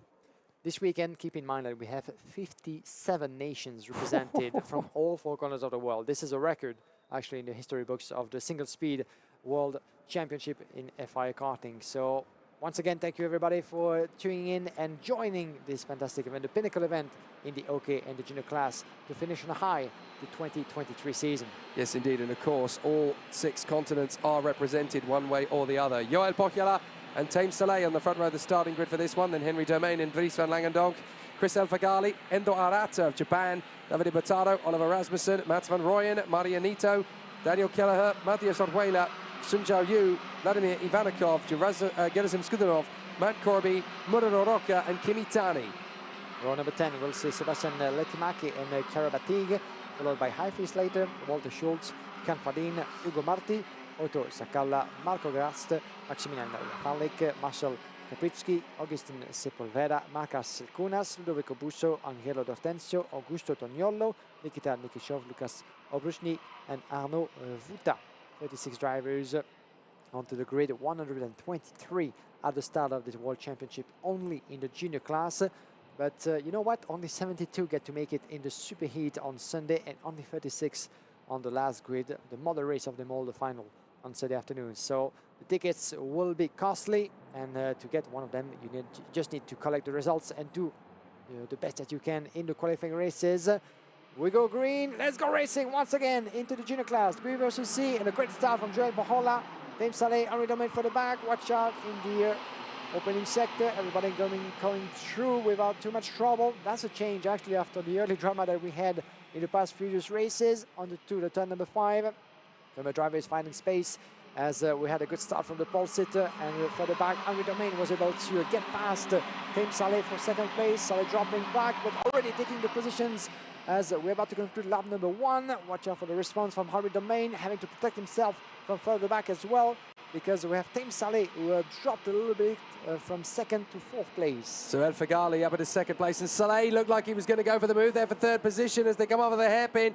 Is that going to be Dame Saleh through to 3rd place? It is. So Dame Saleh, the German, manages to now work his way into 3rd position and up to 4th place. Now comes Davide Battaro at the expense of Henri Domain. And Chris El Fagali makes history up front. The first time, to my knowledge, that a man from Lebanon has led in the FIA Karting World Championship weekend, possibly in FIA Karting at all. So Chris El Fagali, history maker for Lebanon, out in front. An excellent performance then for him. He's done so well so far this week, and it would be truly sensational if we got to see our first Middle Eastern champion in the World Championship. It's so refreshing to see new faces, new nationalities that we don't get to use, and to see that much playing at the front. Lebanon is one of them. We have drivers, of course, coming from all over the world, from New Zealand and Australia to Canada, United States, Africa, as well as Lebanon and South Korea as well. As the response, and a bit of a contact between Pajola and El Fagali by the look of it. El Fagali dropping positions. He went from 1st to 4th, and he went the way of Saleh and Botaro. Dame Saleh back into P2nd. And I think that indeed El Fagali dropped another place to Dries van Langenong, making his way back to P4. For the racing driver, he just took advantage of a tiny bit of a gap just to make his way past. As Pajola is back in the lead with Dame Saleh, who must be thankful to what just happened in the contact in front of him, because that enabled him to make his way past for 2nd, as we saw a bit of dust carried out onto the track. But nothing to worry about as for now. Dame Saleh very much back on the pace, is going to be harassing Pajola on the way to the 1st sector. Watch out for the move from the Sober Karting Driver Academy. Onto the braking zone, the door is wide open, maybe a little bit too much. Botaro not quite able to make his bid. Well, a great move from Dame Saleh as he takes the lead then from Joel Pochiola. Not a bad run from everybody around. The driver that went off the road, by the way, and kicked up the dust was Matt Corby. And we've got 2 cars off the road there in the background. So that's all gone very badly wrong indeed for a couple of our drivers lower down. That's the 1st sector, I do believe. So we've got Marco Garst, Marcel Kaspricki and Augusto Toniolo, I should say, because we've got 2 drivers very similarly named as Joel Pochiola, really struggling now to keep several of his opponents around him, and they are just absolutely giving him no issue, they're giving him no let up at all. Lots of drivers breaking their way through and making the overtake as Dries van Langendock now heads the race from Battaro, El Fagali, Saleh, Skudanov. And then it is the Japanese driver Endo Arata in front of Mats van Rooyen, who's having a very good run. Then it is Shun Zhao Yu in front of Mario Giovananito on the inside. That's Chris El Fagali getting back through into 2nd position and going with him. Dame Saleh back up into 3rd position once again. This shuffle of the deck continues, but Dries van Langendock is trying to get clear. Great racing halfway through that qualifying heat in the junior class. Look at them, 5 in the same picture. And it goes the way of Van Langendock. Of course, the longer the battle, and they forget about the leader, well, the better it is for the Belgian driver as it stands, as Chris El Fagali is trying to hold on to Dame Saleh, but for how long? Not so much actually, because Dame Saleh makes his way through in turn number 13. Beautifully made by the Sober driver. James Saleh back into P2. Watch out from the response of Chris Alfagali. Gerasim Skulanov as well might be interested to make his move as well with the Alonso Kart machine. He has Botaro, Arata, as NATO just behind in P7. And we have Sun Van Rooyen and Roda running at top 10. Outside of this top 10 as Fallon, Pohola, unfortunately, or pole sitter, or Joel Pohola was nowhere to be seen. Really cut off momentum, unfortunately, for Joel Pohola, who was being overtaken left and right. Gerasim Skulanov is dropping not one, but 2 places to Arata and Botaro. Beautifully made by Endo Arata, the Japanese driver, who now makes his way up to P4, with Davide Botaro in P5 at the moment. Gerasim Skulanov, you can see him with the 209 and the Alonso Kart colors, trying to stay close to his 2 rivals as we enter lap number 7 out of 10. Won't be an easy task for him to try to get past again, as Dries van Langendonk really did the job that he needed, pulling away more than 6/10 of a second, from James Saleh, who was too busy actually resisting from Chris Alfagali. So now is Chris Alfagali going to get his chance to get back up there? James Saleh currently running in 2nd position. Dries van Langendonk looking fairly comfortable in the lead of the race at the moment from Saleh, Alfagali, Arata, and then Botaro from Skudanov, Nito, Shun, Van Rooyen and Murado Roca. Dan Kelleher, the Irishman, is just in front of Alfie Slater, and then you have Ivanikov, Rasmussen and Kian Fardin. So some good battles all the way through. Chiara Batig trying to work her way through the field along with Kimi Tani and Sebastian Letemarki, and that's a retirement. That is the 213 of Markus Šukunias, so the Lithuanian in the Komoto kart. Unfortunately, his race is done, and there is Alfagali still having to defend from the Japanese driver, Endo Arata, who is part of the Ward Racing outfit this weekend, and the Japanese driver working very hard there. You can see the gap as it changes from sector to sector. Arata has definitely reined in Alfagali. Yeah, watch out as well, because Davide Botaro and Gerasim Skulanov might have similar ideas, and this is trouble times for Chris Alfagali, I'm afraid, as Endo Arata. We've had another off by the look of it. Oh, yes, indeed, with some dust carried out onto the track. Let's try to see who that is as we keep an eye on that battle. And another driver lost. Oh, it's Joel Pocula! Joel Pocula is one of them. There he is. Joel Pocula, the man who started from pole position. Absolute devastation for him. So the Finn is walking away. It was such a great start to his World Championship campaign, but no matter what happens now, he will obviously have 5 more races that he can start from the front end of the grid. But it doesn't take away from the fact that he is now out of this one, and that is a real hammer blow at this stage. The hammer blow as Daniel Kelleher is picking up a warning flag.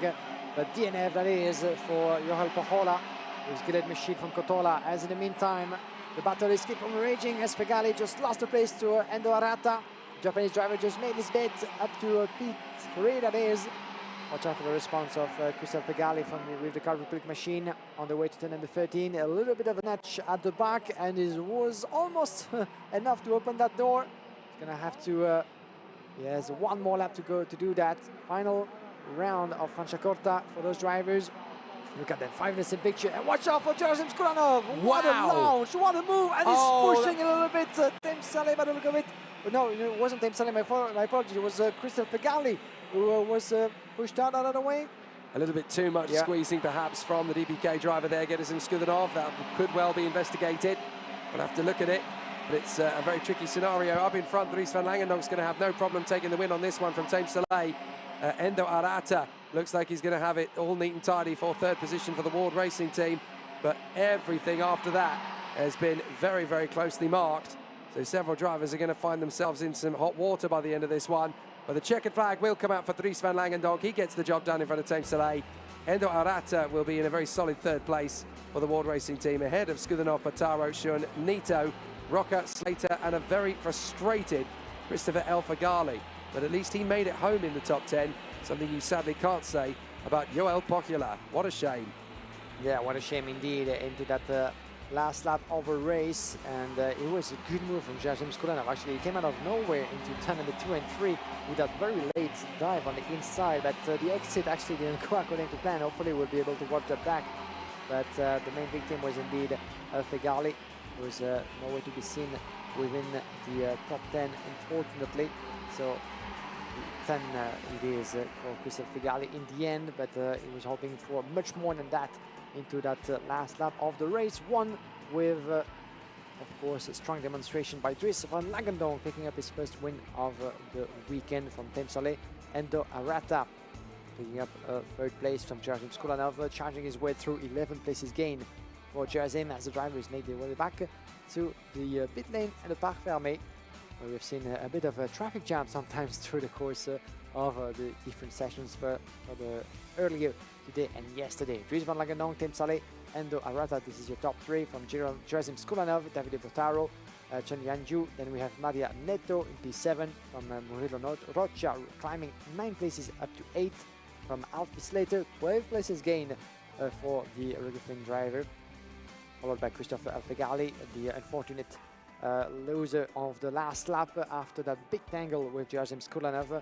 Mats van Hooyen, P11 from Vladimir Ivanikov, Daniel Kelleher, Oliver Rasmussen, P15 for Ken Fardin, and just outside of it, P16, we have Sebastian Letimaki, Matthias Orhuela, Nikita Nikishov, Chiara Battig, Hugo Marti, Ludovico Busso, Matt Corby, Augustin Sepulveda. Here's your winner, Dries van Langendonk.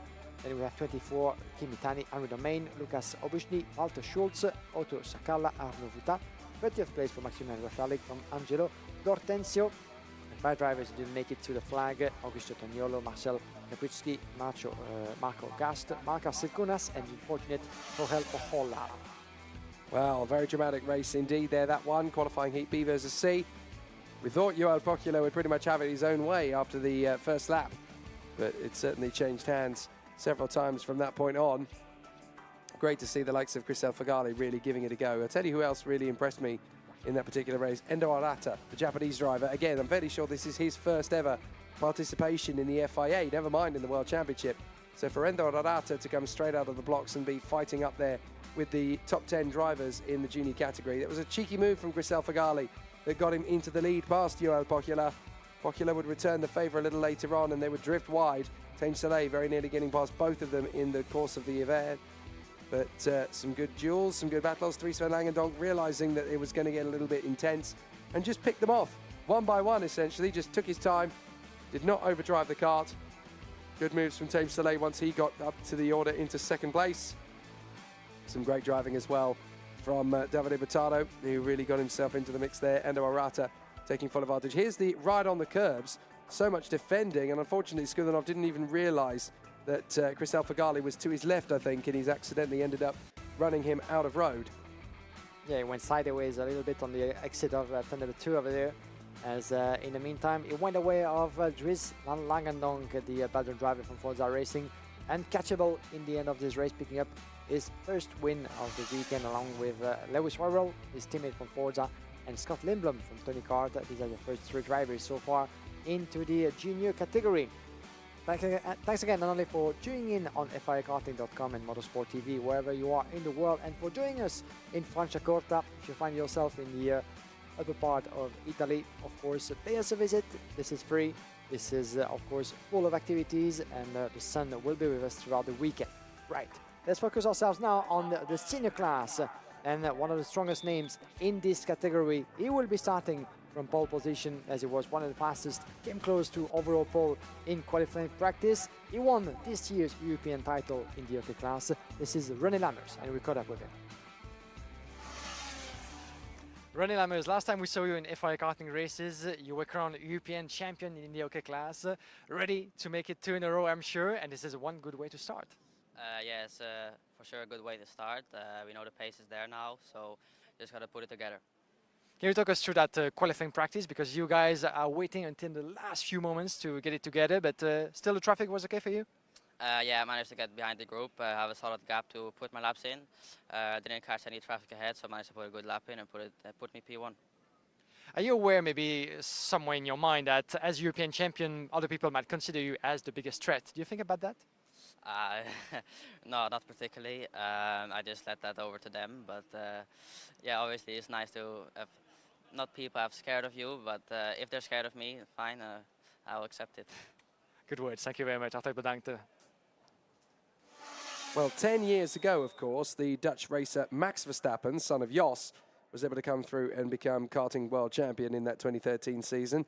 10 years later, René Lammers, son of Jan, is now able to continue the family legacy for the racing team Nederland colours as well, which I noticed that he's been carrying on that Paralin since the start of his FIA karting journey? That's a good question. Do you know what happened to that young Verstappen a couple of years back? You know, I have no idea actually. Yeah, I've heard he's done fairly well for himself. Yeah, very but, well. You know, we'll I've to seen his name popping up somewhere. I can't remember where exactly, but here is a man who could become world champion this weekend. The Brazilian driver for CRG, Gabriel Gomes. Since he made his debut in the FIA karting paddock back in 2020, this man has been a prolific front runner. He literally burst onto the scene with no experience of Europe at all, and ever since then, he has been one of the serene forces up at the sharp end of the field. And unlike a lot of the drivers in this field, he's not afraid to get his hands dirty either. He'll be one of the kind of drivers that will be there under the chassis, inside the engine, doing everything that you need to do to set it up exactly the right way. Other drivers will let their mechanics do all the work. No, he's very much the kind of man who will get his hands dirty and get it all done himself. absolutely, he's a determined driver on track and such a nice young guy to talk to and be around in the karting paddock. And it's always interesting to see the little drills, the little moments of the drivers before making their way onto the track. They agree sometimes. You could see that Gabriel Gomes was very much on his bubble, and you can see the stretch movements by Thomas Stolzemanis from Energy Corse. Watch out from the young Letton driver, who's been one of the most impressive young names that we've seen popping up at the forefront of the karting field for the past few seasons as well. He made it to P3 in this year's KZ2 European Championship. Can you imagine going from a single speed to a gearbox? And he was last year's 7th in the World Championship in Sarno. So very impressive set of performances for Tomas Stolzemanis, who has been climbing to the ranks of karting, and this year he was 4th in the European season, ready certainly to fight for the podium all the way through. So a couple of big names at the forefront, including Enzo Tanvanishko, of course, will be by the side of Stolzemanis. Enzo Tanvanishko became last year the first Thai driver since Alex Albon to pick up the FIA karting title, as he was crowned world champion in the junior class. So René Lammers, Gabriel Gomes, Thomas Stolzemanis and Enzo Tanvanishko, Gio Caranta, Lucas Samalisto, Joe Turney, a favourite for many, Mattia Kolnagi, Marcus Saita, Enia Frey, Oscar Pedersen, Jimmy Chelias and Mikkel Costa from Nathan Ty and Dante Vinci, Jens Truer, Alexander Savinkov, Simon Rechenmacher, Petra Babichkova, the youngest of the three sisters, Ada Turpinen, Teresa Babichkova, Joel Bergström, Max Angelard, Tokiya Suzuki and Shuma Yamaoka, two of the new Japanese drivers in the mix, Alfredo Ibiapina, Eloy Gonzalez, Massi Alossa, Akili Mitsoni, Marty Rittinen, Gustav Wisniewski and Sofia Zanfari, the younger sister of Eurocup 3 racer and returning World Karting Championship driver, Suleiman Zanfari. Here we go, first corner, Lammers and Gomes very close together at the start. And they are closer together again as they bang wheels. And one of the drivers spinning off there, two karts going off there in the first lap of the race. And there's a proper shove from Lammers as he desperately tries to keep Thomas Stolzemanis at bay. Wow, what a start it was as two drivers going off into the first two sectors. But we saw a bit of a shaking as well. Two drivers into the wall. The 104, that is. Unfortunately, we've lost Tokiya Suzuki and Shuma Yamaoka, the two Japanese drivers from Drago Corse. As unfortunately for Tokiya Suzuki, this is Shuma Yamaoka. And those two actually won't be able to get back onto the track. Quite unfortunate as the two Japanese drivers coming together. And the 102 we've lost as well. Sofia Zanfari. Unfortunately, we just mentioned her name, Sofia Zanfari. Back into karting for the first time since 4 years. 4 years she's been out of a wheel. And Sofia Zanfari, the sister indeed of Suleiman, who's back in karting 47 as well. She's nowhere to be seen, unfortunately, having to DNF in the opening lap of this race. So 3 drivers out already, and this is already only lap 1 completed. There's going to be an interesting conversation at the end of this race between Lammers and Stolzemanis after that first lap shenanigans. Stolzemanis finds himself down in P6 now. Up the inside, there goes the move from Matti Kolnagi to get through on the Red Bull Junior, Enzo Tanvanishko.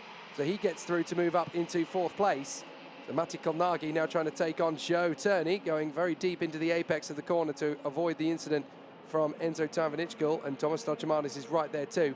Watch for the man in 3rd position now, Joe Turney. He's had a bit of a half and half season really, as Tanvanishko and Stolzemanis both get their run on Kolnagi. Tanvanishko will get there, Stolzemanis will not, and as a result, Stolzemanis is going to be very careful he doesn't lose out to Enea Frey. The concertina effect lets Lucas Samalisto get through as well. Yeah, Samalisto, one of the teammates of Tomas Stolzemanis at the Energy Corse squad, going to make his bid as well. Massimiliano Alosa, picking number 1 in flag with 88. as we keep the focus on the battle for the win. As Gomez, René Lammers, this is once again a new chapter of the ongoing battle that we've seen in the European Championship. At the advantage of René Lammers at the end in Cremona. Gabriele Gomez more than willing to take revenge on the world stage. Storsimane is just in front of Lucas Amaristo, his teammate 6 and 7 respectively. 0.2 of a second between the two leaders. Joe Turney trying to get close as well. The British driver Enzo Tarvanishko picking up the fastest lap in this race, just 4 tenths behind the Thai driver from Prema Racing. Then we have Mattia Colnaghi, Storsimane, Sam Alisto, Sato, Enea Frey, Jules Caranta picking up 10th place as he was 5th on the grid. Not the best of start for the Prema Racing driver. As Nathan Tai is P11 from Costa. Persson, another returning from Sano last year, Oscar Pedersen with World Racing, who was P3 at the end of the World Championship in this very class. Watch out as well for the battle between Gomez, Lammers and Turney. Tarvanishko running P4. Well, at this moment, this is the sort of observatory part of the race. Keep observing each other, trying to shake off the order a little bit, but at this level in the upper class with some of the best contenders of the season, this is always easier said than done. Here's a replay of the start. Let's try to see what happened with Lammers and Gomez in the first few corners. We lost 2 drivers, as we said, coming together into the first braking zone with Shuma Enaoka and Tokiya Suzuki, and having the best of time, unfortunately, boom, into the wall pretty much. No harm done, but it was 2 separate incidents, actually. Oh yeah, that's the result of that. They didn't come together, indeed. No, they didn't. So they both ran wide through turn 2. And that's why they ended up in the grass. So very unfortunate that both Japanese drivers that were starting alongside each other on the grid both ended up spat out to the scenery at the second corner in completely unrelated incidents. Now, Lammers is all over the back of Gomez. What has happened to Stoichmanis, but he's still there in P6, but he won't be happy with that at all because he had an opportunity there to go for second place on the opening lap, and I think he'll feel very aggrieved that Lammers was incredibly forceful in trying to keep him at bay on that opening turn. I'd actually quite like to see that incident on the way out of turn 3 on the opening lap again, because it was very forceful from René Lammers to keep Thomas Stoichmanis behind him. But watch Tarvanishko. He's now going to try and take on Joe Turney. He's coming from a long way back, and he'll dive up the inside. Nice move from the Thai, but Joe Turney's going to get him straight back again on the exit. And I think Joe Turney has managed to retain his 3rd position. He has indeed. Yeah, and that could go the way of Mattia Colnaghi. Watch out for the Italian. He's now the chaser on Enzo Tarvanishko, who lost a bit of momentum. As for the bike, Jules Caranta is battling along with Enea Frey. Yeah, well done for the French driver from General Racing, making his way up to Enea Frey for P8. We're back with the leaders as Gomez and Lammers split by 0.2 of a second. Joe Turney and Tarvanishko. This is the second battle as Lammers is responding to Gabriele Gomez. As we have in the first top 3 positions some of the winners of the European Championship, as Gabriele Gomez took the win this season in Trinec in Czech Republic. René Lammers won in Rugby in Denmark, and Joe Turney won at the opening round in Valencia. We're only missing Luigi Coluccio, who became for the first time a FIA Karting winner in Cremona. So it gives you a proper demonstration of the level of forces that we have in this particular heat, but who will finish ahead of the other? Can Gabriele Gomez hold to René Lammers until the end? Let's watch that back. Right, now watch Lammers. He goes wheel to wheel with Gomez. Now watch him on Stoichmanis. Stoichmanis gets his run up the inside. Look at Lammers. Chops right across on Stoichmanis, and that is what holds Stoichmanis at bay. Now that is very forceful driving from René Lammers, and that's a determined stance, isn't it? Yeah, he won't be happy about that, definitely. Thomas Stoichmanis might be some heated comments at the end of the Parc Fermé, hopefully not too much. But we're back here with the leaders, still 2 tenths. I mean, Lammers not quite able to shake off Gabriele Gomez just yet. He might be waiting for the later stages of this race. We've seen that in the past. Lammers has been really demonstrating a lot of consistency, while Gomez not always the most lucky of drivers in the course of the title this season. Let's hope that this worldwide event, of course, it will be he will have all the luck that he needs. Well, Gomez had so many near misses in OK Senior this year in multiple different categories, so it would be beautiful for him and for the people of Brazil back home if he gets a genuine shot at winning this year's World Championship. It would be the completion of a very tough story, because Gabriel Gomez, of course, coming out here to Europe, setting up shop, and pretty much on his own as well. The rest of the family is still out in Brazil watching his exploits, and he has really taken on the Italian lifestyle. He's made a lot of friends here. He doesn't really have any enemies here at all. They really appreciate his style of purist racing. He's got karting through to his bone marrow. He is so passionate about it, and it's great to see him at the front here in the World Championship. He has a great shot, Gabriel Gomez, of winning this title, and he would be the first he would be the second Brazilian in as many years to win the title, having had a quarter of a century wait after Ruben Carapatoso in the 90s. How hilarious would that be? You know, you wait so long for a Brazilian world champion, and then two of them come along at once. Yeah, I told him that out of a little joke, actually, earlier while we were doing interviews in the Parc Fermé. I told him, you know, the world crown is still in Brazil, thanks to Mateus last year. You know what to do to keep it there and bring the trophy back home for the second year running. And yeah, he laughed at my joke, but the thing is, not wanting to have any pressure on his shoulders. Well, the thing is, I don't think he thought that was so much as a joke, as a challenge. That's the thing. That's very much a challenge, that's for sure, and a long one. And starting with the battle against René Lammers, but it's true that Brazil had to wait for a very long time before bringing back a World FIA Karting title home. The last time was back in 1997 or 98, I think it was. The last time we had the Brazilian Crown World It was 97. 97 it was indeed. So could Gabriel Gomez write another chapter of that long history and do what the legendary Ayrton Senna couldn't back in the 70s, becoming a world champion in the single speed category? That's another story, of course, and we still have a lot of races to go through to have answers to those questions. But now Gabriel Gomez entering that final lap is really doing everything that he can to keep René Lammers at bay. As we're here with Giorgiani and Enzo Tavaneshko. It's going to be interesting as well, battling for P3. Matteo Colnaghi still down in P5 from Thomas Trosimanis, Saito, Carenta, Nia Frey, and Nathan Tye making his way up to P10 from Oscar Pedersen. Natalia Biskova in P13. Seems that we've lost as well. Tenzo Biskova is down in P18 as well. As we're about to conclude this race, led with strong determination by Gabriel Gomez, unshaken so far by René Lammers. That'll do for now as far as the two men are concerned. Gomez and Lammers can finish 1 and 2. Turney will be actually quite serene with that in third place as well. No major concerns for the British driver Joe Turney there, but certainly for Gabriel Gomez, that'll do nicely as far as he's concerned to put himself into the heat wins to join the likes of Ian Eichmans and Finn McLaughlin as senior winners so far in the process. An investigation flag pops up for a couple of drivers towards the end there. The 88 is under investigation after a warning flag, so that's interesting for Masia Losa, and also an investigation flag coming up in the bit end there for two drivers.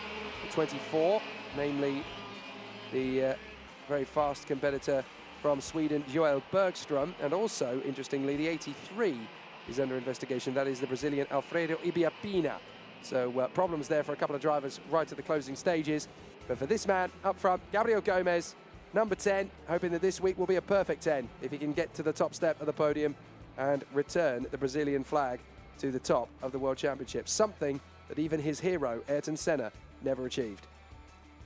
Here's your classification in full as the drivers make their way back to the pit lane in Parc Fermé. Gabriel Gomez, a winner in front of René Lammers for just a tiny tenth of a second on the line. Joe Turney taking third place as he was starting from 7th on the grid. The pace is definitely strong for Joe Turney after qualifying and in this first race. Enzo Tavaneshko, 4th at the start, 4th at the finish from Mattia Colnaghi, Tomas Trosimanis, Marcus Sater, Jules Carenta, Enia Frey, and Nathan Tye running up the top 10. 11th place for Oscar Pedersen from Miguel Costa, Petra Babikova, Jimmy Elias, Alexander Savinkov, Dante Vinci, Joel Bergström, Teresa Babikova, Jens Streur, Alfredo Iabiapina. 21st position for Maximilian Hangelar from Simon Reckenmarker, Gustav Wisniewski, Lucas Amaristo, Eloy Gonzalez, Ada Turpeinen, Martti Ritonen, Akil Mizzoni, Massimiliano Alosa, and the three drivers we lost in the opening lap of this race: Sofia Zanfari, Juma Yamaoka, and Tokia Suzuki. Here's Gabriel Gomez into the Parc Fermé. Still very much focused on the task at hand, of course. This is the first race, this is one win, but he has 5 more races to go through, only before the superheat of Sunday morning. So a big challenge for everybody in those two classes, the OK and the OK Junior class.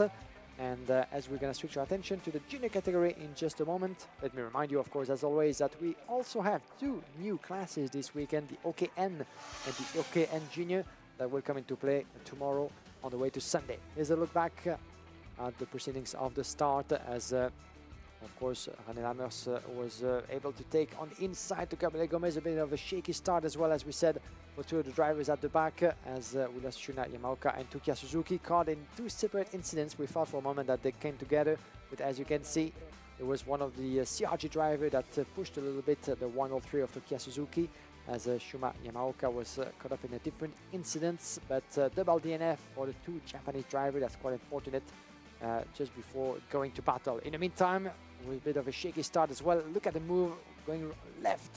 René Lammers going defensive on Thomas Sorsemane, who was seeking for a way to get past on the inside of turn number 5. And that was the result, that was the start of a bit of momentum dropped by Thomas Sorsemane. So on the way to P6, Sofia Zanfari, the Moroccan driver, having to step down of a kart. In the meantime, it was the response from Enzo Tavanishkol, taking Lucas Amelisto with him, getting past Mattia Colnaghi, a couple of battles as well through the fields as the energy drivers, Stolsemanis and Samalisto, showing some great pace. Around the inside of the 44 of Eni Akre, the VDK driver finishing in P9 at the end of this qualifying heat in front of Marcus Seite, who would end up to finish in P7. But in the lead, Gabriel Gomez was unshakable despite all the efforts of René Lammers, the 2 closest rivals that we've had this year in the battle for the European title, won by René Lammers and Gabriel Gomez, that was seeking revenge in this world event. Well, now we get to go to the man who has put it in pole position for the OK Junior qualifying heats, A versus G. So the grid of the class that has already been out onto the circuit, the G group. And this man, the Spanish driver, Christian Costoya, who came through to put the kart from Paralin on pole position in the time qualifying group. His group was the fastest, he was the fastest driver. So Christian Costoya gets in pole position for every single heat he will start this weekend.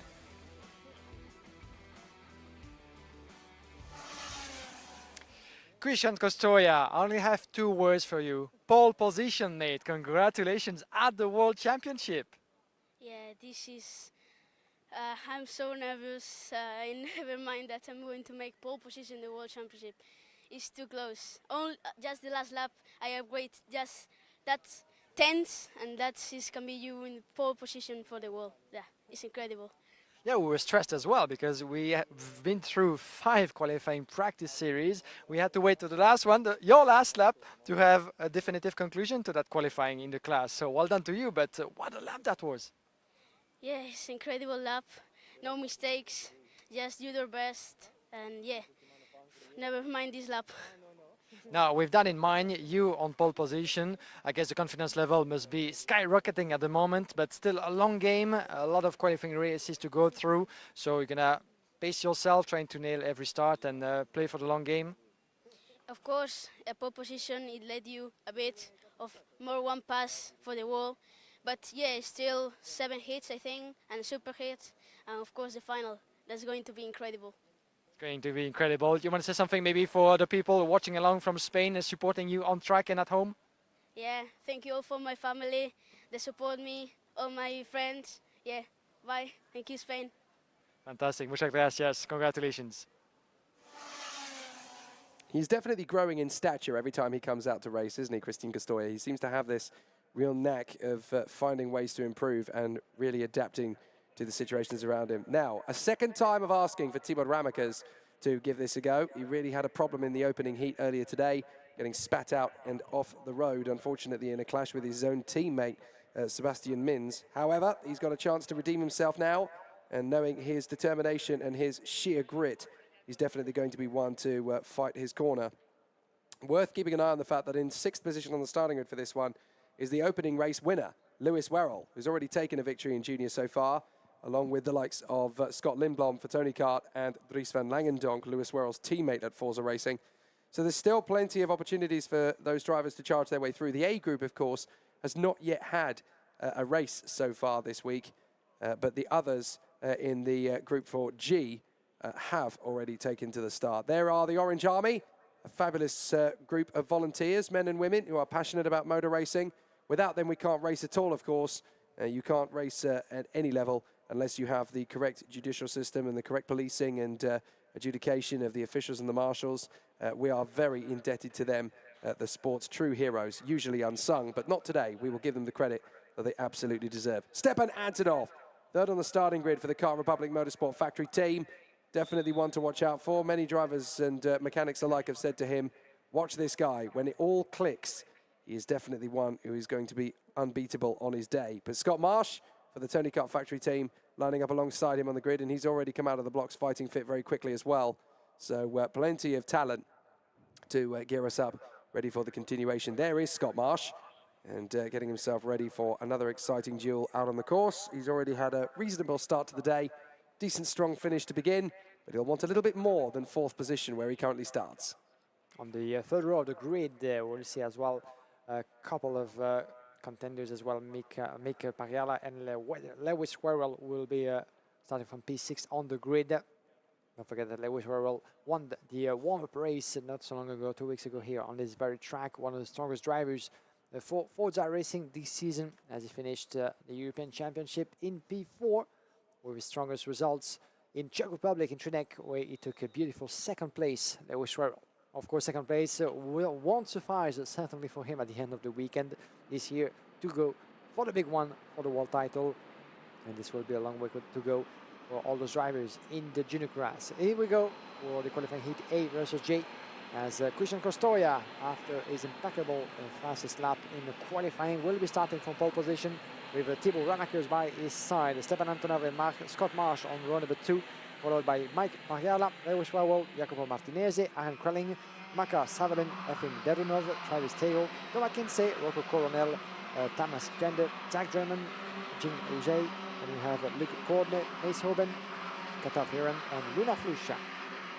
Alongside the South African Ethan Lennon on the grid, we have the Finn Alfons Miettinen, Georgi Sazov and Elliot Kaczynski are next from Emilia Vezemiska and Oscar Repetto. Then Lorenzo Campos and Alex Chartier, Lucas Mora and Theo Salamao, Klara Kowalczyk and Victor Rad from Casper Bonda, Matthias Ovaska and Wojciech Woda, the very unfortunate Pole, who was not able to get any of the lap times from time qualifying to be valid. So unfortunately, he ended up down at the back of the grid. No, sorry, he had a bulk on his qualifying lap, which meant he wasn't able to get his lap times together. I'm thinking of another driver. However, it's going to be an interesting challenge as they charge their way forwards from the front of the grid. It will be a good start for Costoya. No, it's a false start on this occasion. So just a little bit too eager. Christian Costoya, as Thibaut Ramakers was not able to run parallel to him, and they hang back, so they will go around for an additional formation lap, and that always increases the tension. It's ironic, really, that on this occasion, we've seen so many of those front row starting grid positions where Thibaut Ramakers has ended up forcing a false start. For my money, for once, that wasn't him. Now, I think that was Christian Costoya getting a little bit eager off the start. Yeah, Costoya is the one as pole sitter who has to pace everybody down, so he needs to make sure to respect the advice and the gesturing of the officials on the side of the track, as with Pasquale Lupoli and Gonzalo Plante on track, helping out the race director for this event, Nigel Edwards, who's the race director giving the orders and giving the start, unleashing Young Beast once the light go out. But before that, we need the grid to be formed correctly at a good pace, not too fast, not too slow either, and everybody in the respective positions within the corridors, because putting the wheels outside of the corridors is worthy of second penalties. And if the formation of the grid is not deemed good enough, we go for an extra formation lap. So Christian Costoya and Thibaut Ramakers running on the front row of the starting grid as they come through. Stepan Antonov and Scott Marsh from Mike Pacchialo and Lewis Werrell. Are we going to go racing? Yes, we are. And off we go to the first corner. Perfect start from Costoya, Antonov, Pacchialo and Martinez. They will lead on the first couple of corners of the race, and a few drivers already trying to get themselves up to the inside on turn 2. But a good start from the leading quartet. Thibaut Ramakers already starting to make his headway to the inside there as drivers are trying to move forward. That was Makas Sefalev that he was trying to overtake to get into 5th position, but Sefalev is obviously giving him a very hard time, so Ramakers has to hang back in 6th position. So far, so good, though, for the race leader. Stepan Antonov has managed to work his way past Cristian Costoya. He drifts a little bit wide off the turn, though. And so Costoya will get another crack at him, as meanwhile, Marc Pagliala has got problems trying to defend from Jacopo Martinese. Martinese trying to go the long way round and then tuck back in for the switcheroo at the hairpin. But so far, so good for Stepan Antonov. And Martinez not quite able to make his bid for P3. He's going to have to wait a little bit more. Watch out for the move coming to turn number 2. Double right-hander, and it stays like this, but watch out as Martinez is putting the pressure on Pagliala further back as well. Made a good start. Mike Pagliala, one of the teammates, of course, of previous pole sitter, who had to DNF in his previous race, unfortunately for him, Jorge Pajola. But now the battle is raging for the lead and for P3 as Antonov and Costoya trying to shake off each other. As the Bahrain driver is trying to find a bit of space. Where can he get past the turn number 13, the hairpin, where we're gonna find ourselves in a minute. Right now, he's certainly one of the favorites of the drivers. We have a couple of overtaking spots on this track. Oh, the long dive from Thibaut Ramakers on the inside of Pagliala, and was able to make it through. Not quite yet for the Belgian driver. Another difficult start for Thibaut Ramakers, who has not been able, like we've seen in his previous race, to really take advantage of the outside line, which is of course a tricky challenge compared to the inside. And now he's trying to get back in to business. Oh dear, a oh couple dear. of drivers coming together. That's some big problems there. The 204 is one of them. That's Lewis Werrell. Lewis Werrell, championship contender, the man who won the opening heat. 2 of the Forza drivers are in there. Luke Corner is the other. Ethan Lennon is in the mix as well. But Lewis Werrell, the man who won the opening heat, just as we saw Thibaut Ramakers bin it off in his first heat, now Lewis Werrell goes the same way. Incredible, incredible. What a world championship this is turning into. Yeah, what a start. A drama for both drivers. After Thibaut, as you said, Lewis Werrell, once again, one of the drivers that you could put your money on for the battle for the title in the end. And after a DNF for the first, a DNF for the other one, 2 races apart. Wow, you couldn't actually come up with such a scenario so early in the start of a World Championship, but that's really a big blow for Lewis Werrell, coming together with one of his teammates and one of the drivers as well from South Africa, Lennon, who find himself at the back end, Ethan Lennon, and he had to retire as well, Ethan Lennon, unfortunately, along with Luc Conde as well. So 3 drivers lost in this race. Lap number 4 out of 10, and nothing is done yet between Stepan Antonov and Cristian Costoya. The Spanish driver who's not rushing into things. He has a bit of a gap in front of Jacopo Martinez, with Mike Pagliala just behind, Thibaut Ramakers, and we have Travis Theo. Randy inside, there he goes. Beautifully made by Cristian Costoya, and no resistance whatsoever from Stepan Antonov. He knows that he still has a couple of laps on his hand to try to counter-attack. What he needs to do is to stay glued to Cristian Costoya, make sure not to be caught again. This is going to be one of those race weekends, isn't it? Ethan Lennon under investigation for his part in the incident with Lewis Werrell and Luc Conde. But I've got a feeling that with more big names tumbling by the wayside in one heat here or there, it's going to blow the World Championship fate and destiny wide open. Goodness knows who is going to be the last man standing, essentially, when the most consistent of the drivers will end up emerging from the qualifying heats from pole position for the for the super final, I should say, super heat. What an opportunity. Costoya, Antonov, Martinez, Pagliala, Ramakers, Teo, Drummond, Marsh, Coronel, Kralik and Savalev. They came through even quicker than I could say it. And so Costoya, now the fastest man on track. 49.4 for him. Jacopo Martinez, fastest man in the 3rd sector. Pagliala, also part of the Cotala sports team, which of course is returning to the FIA World after quite a long leave of absence. I think the last time they were properly involved to this extent was Tuka Tarpanen's year back in 2019 when he made his debut. So it's great to see the Finnish team involved. Of course, they also used to run Juha Valtonen at various times. So Costoya, Stepan Antonov, Jacopo Martinez up at the front end of the field, and then Mike Pagliala. But Thibaut Ramakers is there in 5th position. Watch for the move in the hairpin. He's not quite close enough to make it happen on this occasion, but he's definitely thinking about it as they come through to complete lap 6 out of 10.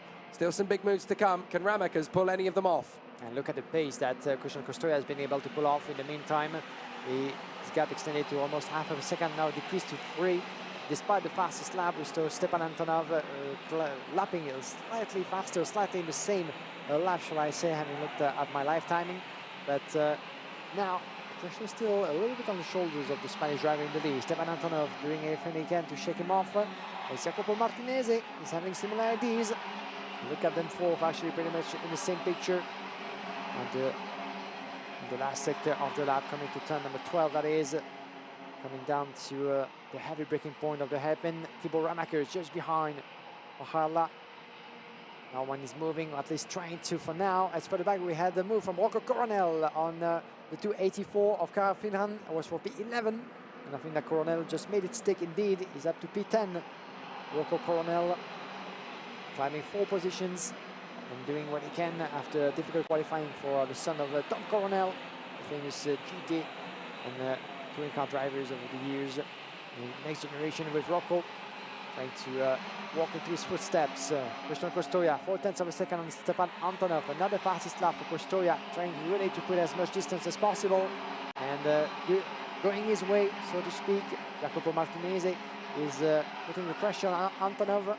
And Pahala and Ramacker is trying to stay close as well. So we could end up with a 4-driver battle. Around the inside goes, oh, contact with Ramacker. What a dive that was from the Belgian. But he didn't expect actually to go touching his own teammate, Jacopo Martinez. Oh, that's quite unfortunate. Even though they're driving the same machine. One is from Car Republic, the other one is from VDK, but still with common interest.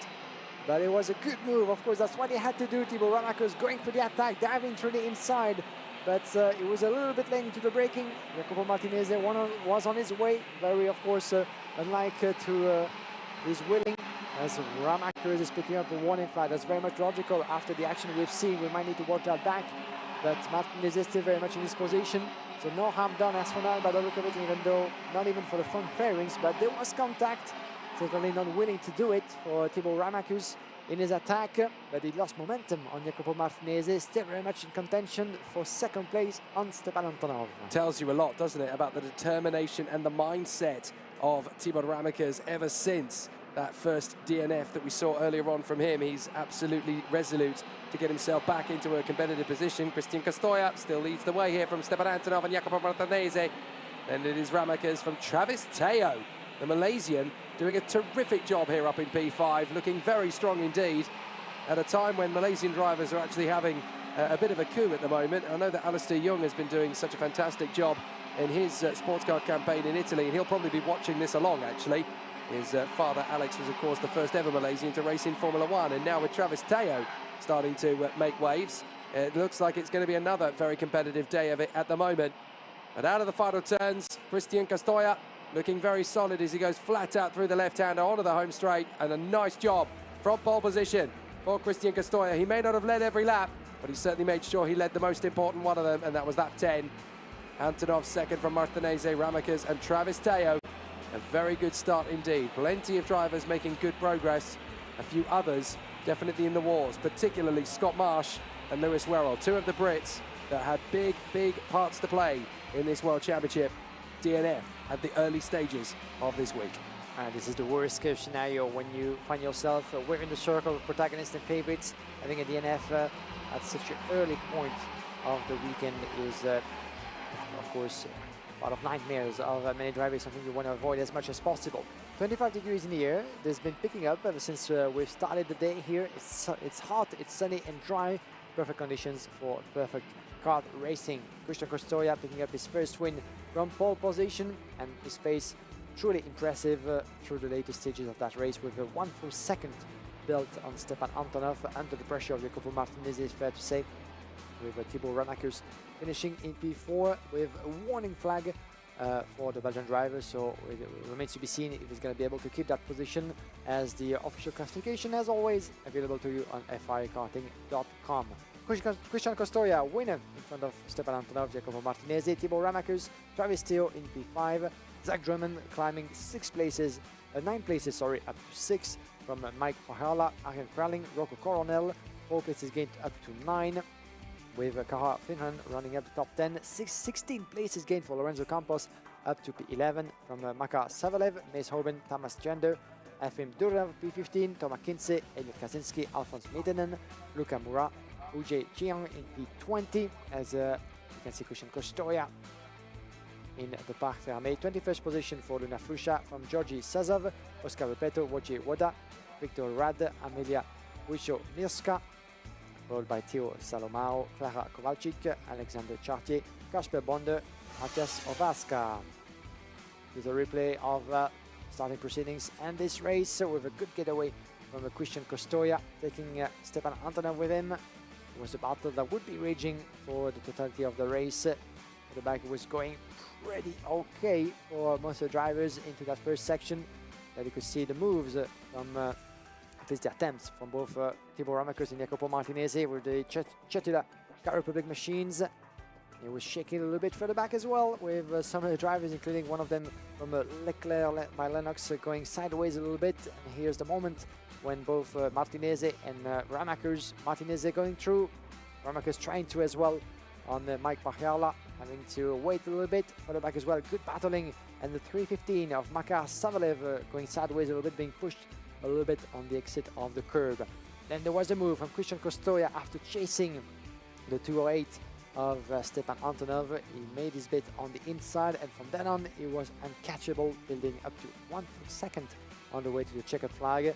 But there was more drama to come as Tibor Ramakers making his way around the inside of Mike Pagliala, and there was a slide and a contact with Jacopo Martinezzi. As a result, he lost a bit of momentum, came close actually to get overtaken by the 264 of Travis Theo, who would end up P5 behind the Belgian. But that was the moment and the reason why Tibor Ramakers picked up a warning flag for that dive around the inside of the hairpin at turn 13. Then further back the 206 as well, keeping a close watch. Zach Drummond climbing 9 places up to 6. And it was one of his teammates at Parolin, Christian Costoia, who ended up with the win. A lot of people around the Franciacorta karting track, and it's always good to see not only you guys watching along, but tuning in and showing up at the track. So make sure to be with us today and this weekend at Franciacorta. Every now and then you get a bit of a superstar throw his hat into the ring, and Mark Dubnitsky of Estonia has absolutely shown us what he could be capable of here this weekend in the CRG. He was an absolute lightning bolt in qualifying. We caught up with him after his Magic Man lap. Mark Dubnitsky, congratulations. This is pole position overall for the World Championship. Talk us through those feelings. You must certainly feel happy.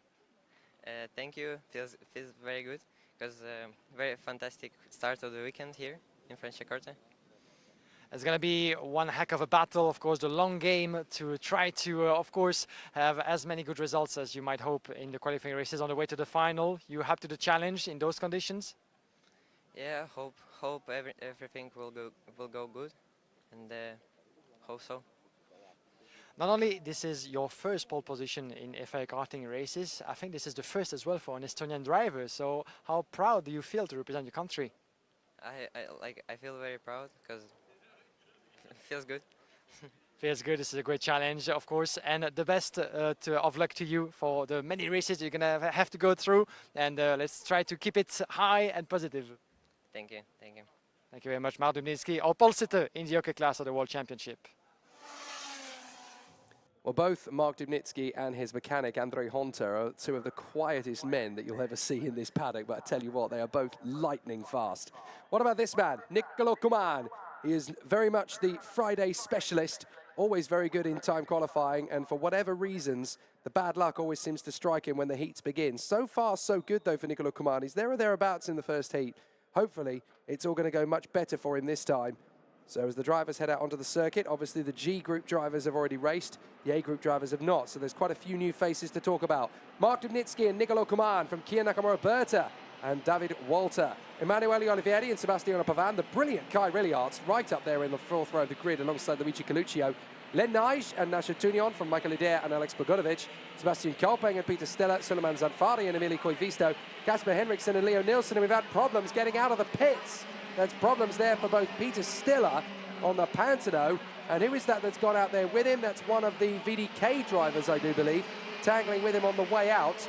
Now, I would guess that is going to be... That might be actually Leo Nielsen, if I'm not mistaken. It could be Leo Nielsen, yeah. You're right. The 68, but Peter Stiller is still stuck with the Pantano machine. That's quite unfortunate, as it was due to start from 14th on the grid. And as we wait for him, hopefully, to join us, the rest of the grid is Stefano Pedani and Elis Kababikov are running 11 from Peter Agiv, Leo Brunner, Preston Lambert, Emmanuel Yudakis, Wang Sawe, Oleski, Yaremi, Calvin Kuntz, Thomas Malta, and Arthur Rosor, as we not only have 31 but 30 drivers onto that grid. And will he be allowed to start? I don't think so, unfortunately. Well, they've got to push him quite a long way back. That's the problem. So they've just pushed him back as far as they possibly can to try and get him going. But it's not working. It's not happening. And if they push him beyond that white line, then it's all game over. Sorry, Peter. You get one chance to restart it. That was your chance. I'm afraid I think it's game over. If you're wondering why the people around would not care to help them, is because the rule book says so. And the mechanic is the only one allowed to help the driver in that case.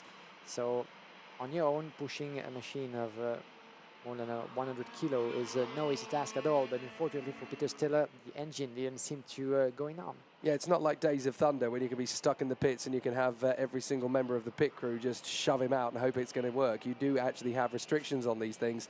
Just one mechanic per driver is allowed to touch the kart, never mind to rescue the kart. So they're very strict on what they can and can't do. Mark Dubnitsky and Nicolo Kuman going to start this race from the front of the grid as the judge of fact, Gonzalo Planta, helps them to get gridded up. They come off the turn. Are we racing first time? We are.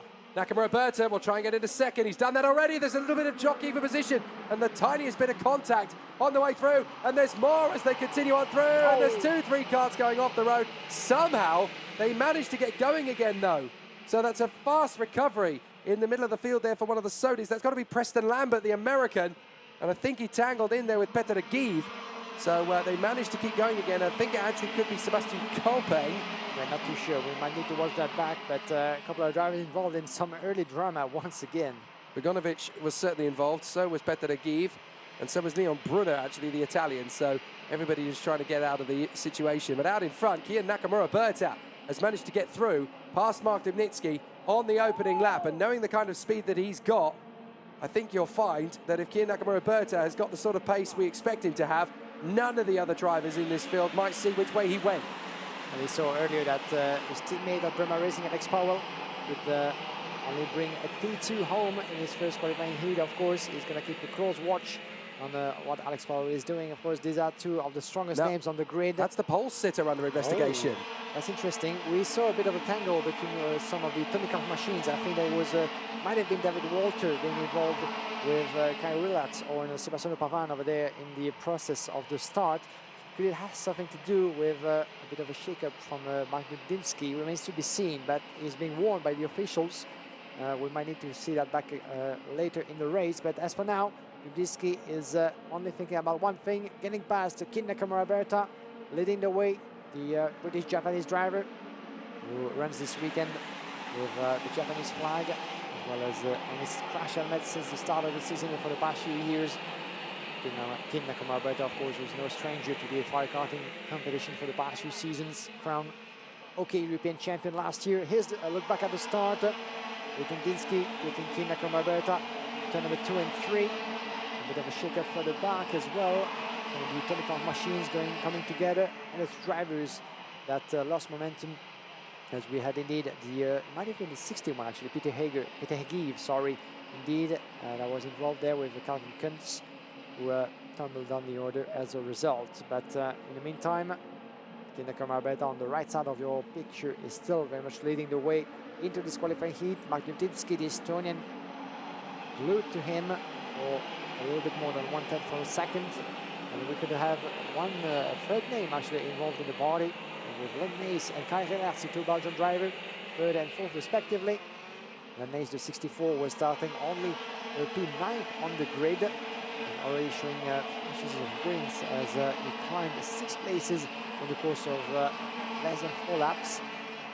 Sebastiano Pavan in the meantime putting up the fastest lap in this race, as a couple of drivers investigated, the last one being the 1:16 of Thomas Mota, the Portuguese, all the way down to P25 in his recovery. Certainly 5 places gained already for Thomas Mota, but with a warning flag as a result, certainly after contact.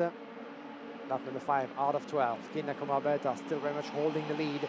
As I was going to say, of course, he's no stranger to the FIA Karting Championships, having won the European title last year, the Junior World title 2 years ago in Campillos, and one of the strongest names that we've seen rising for the mini class over the past few years. This will be Kian Nakamura Berta. Oh, and 3 coming karts together. 3 karts involved in that one. So that looks to me like Stefano Padani Alex Sawyer is in that one in the Falcon, Emmanuel Liadakis and Roland Kuklana. So it's actually 4 karts that have been taken off in 2 different incidents. That is Stefano Padani. So Stefano Padani in the Ital Corsa machine, that's further round. So 3 drivers involved in one, that's Sawyer, Liadakis and Kuklana. So they walk away from the scene, and then Stefano Padani involved in a separate incident. So 4 drivers, 1 lap, and they are gone from the race. Very unfortunate. I was going to pick up on the fact after you were talking about Kia Nakamura Berta. I think there's going to be some...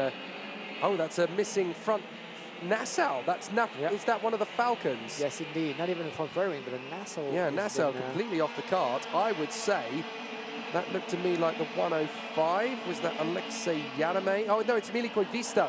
So Koivisto with a technical flag. And that is, of course, by virtue of the fact that he no longer has a front Nassau. He's out of the race already. So I think he's pulled off knowing that he's got a kart that is not going to function. Up the inside, big lunge from Kai Rilliarts. Rilliarts making his way forward. I was just about to pick up this story. The Belgians doing a terrific job here. Kai Rilliarts on his FIA Karting debut, don't forget, in any category, not just in the OK Seniors, but he and Ryan Nyes, who has been here for quite some time now, they are really making waves in this one. And here comes David Walter in the unfamiliar Tony Kart colours. We're used to seeing him in the black and red of Jan Koski's material. But I tell you what, David Walter is definitely going to give the Belgians a hard time. Looking at his pace and performance in last year's World Championship is the one, of course, to keep an eye on for the big events. David Walter, after this European Championship, whose results didn't come his way all the time. He had a strong start to his season, David Walter, and a close start finish as well. Close finish, shall I say, to in Cremona. Finished in P12 this season in the European Championship, David Walter. Certainly more than willing to improve that performance and finish on a high. Almost 4/10 of a second between Kim Nakamura and Mark Dubinsky. Still something to be done for the Eastern in second place. Further back, Kai Warat, as well as David Walter and Nace. The battle on your picture in 34. This is Nicola Coman, actually, who made his way past Len Nace with 64 just in front of him. Just further back now.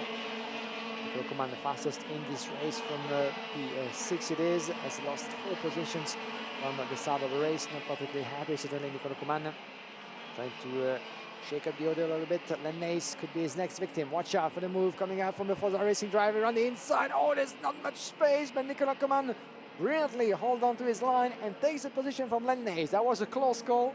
Len Nace had to do what needs to be done in that case, going defensive, but not too much. Oh, who's that in trouble? Is that David Walter? I don't believe it. Yes, indeed, once again. David Walter has had so much bad luck. He's clapping his hands in frustration. I think he feels that something more to meets the eye than that was a problem. Goodness me, he almost got tripped up there by one of the other drivers coming through. I think it was Casper Henriksen. But, well, David Walter, very unhappy with the way things have gone there. So, yet another big name in the World Championships falls by the wayside in a heat. And that's the second DNF in a row, don't forget, for David Walter after his opening heat. What a disaster. He got tangled in an incident in his opening race, and now we might need to look that back. But could it have been mechanical? Could it have been the result of another contact? But that's another DNF for David Walter, 2 in a row. At this stage, this is pretty much unforgiven, unfortunately, for a very friendly driver from Tony Kart. But he's not going to get the chance really now with 2 DNFs, and you've got 6 heats each to try and make that back. Let's have a look at what happened. So David Walter, look, the kart is already slowing. He's got damage to it, but it's interesting that when he stops, he gives a round of applause to somebody unknown. Now, this is, yeah, look at it. He's not happy with the way that this has gone. He gets out of the kart and applauds somebody in the air, so he's clearly frustrated about something. So there's more to this story than meets the eye for David Walter, and he's very lucky, actually. He trudges across the road, and he suddenly realises, wait a minute, there's another kart coming through. So frustration bubbling over for David Walter. Yeah, we can easily understand that mechanical trouble by the look of it for David Walter, who had a bit of a word with Pasquale Lupoli, one of the race directors and clerk of the course this weekend, who was certainly not happy about David Walter crossing the track before having to wait for everybody to come through. Yeah, I think it was very much Pasquale Lupoli telling David Walter, do you know how to look to see if something is coming? Because that was a very dangerous moment, not just for David Walter, but for the driver that was coming towards him, of course. So fortunately, nothing happens, and we get away with that one. But Kia Nakamura Berta still leading Mark Dubnitsky by 0.3 of a second. And for me, so far from this group of drivers, it's Kai Reliarts who's my star, because not only has he been able to get himself into third position by working his way through from P7, but he's sustained it. He's managed to sustain it against a lot of drivers who are in those Tony karts, who probably have a better reason to be higher up the grid than him, such as David Walter, such as Luigi Coluccio, such as Sebastiano Pavan. And Kai Reliarts has actually been the leader of all of them. Yeah, absolutely impressive performance from the Belgian, who's a familiar name to many karting fans out there, I'm sure, having competed in numerous different categories over the years in Belgium and on the international level.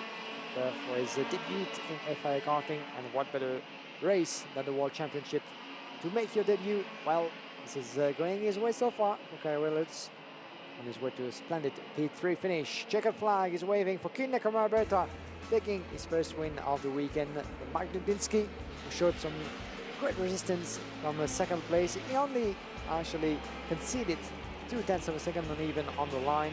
Kai Reliarts in P4 from Nicola Pavan, and Nace, Emilio Olivieri, Luigi Coluccio, Nacho Tinon, and Suleiman Zanfari picking up another P10 finish with a 5-place gain for Suleiman Zanfari. Good to see him back at the Moroccan driver, as we got a chance to have a bit of a chat in the paddock as always, as we do. And the last time I remember seeing, of course, Suleiman was back in 2019. Here's what happened with David Walter. Look at, actually he's watching over his shoulder.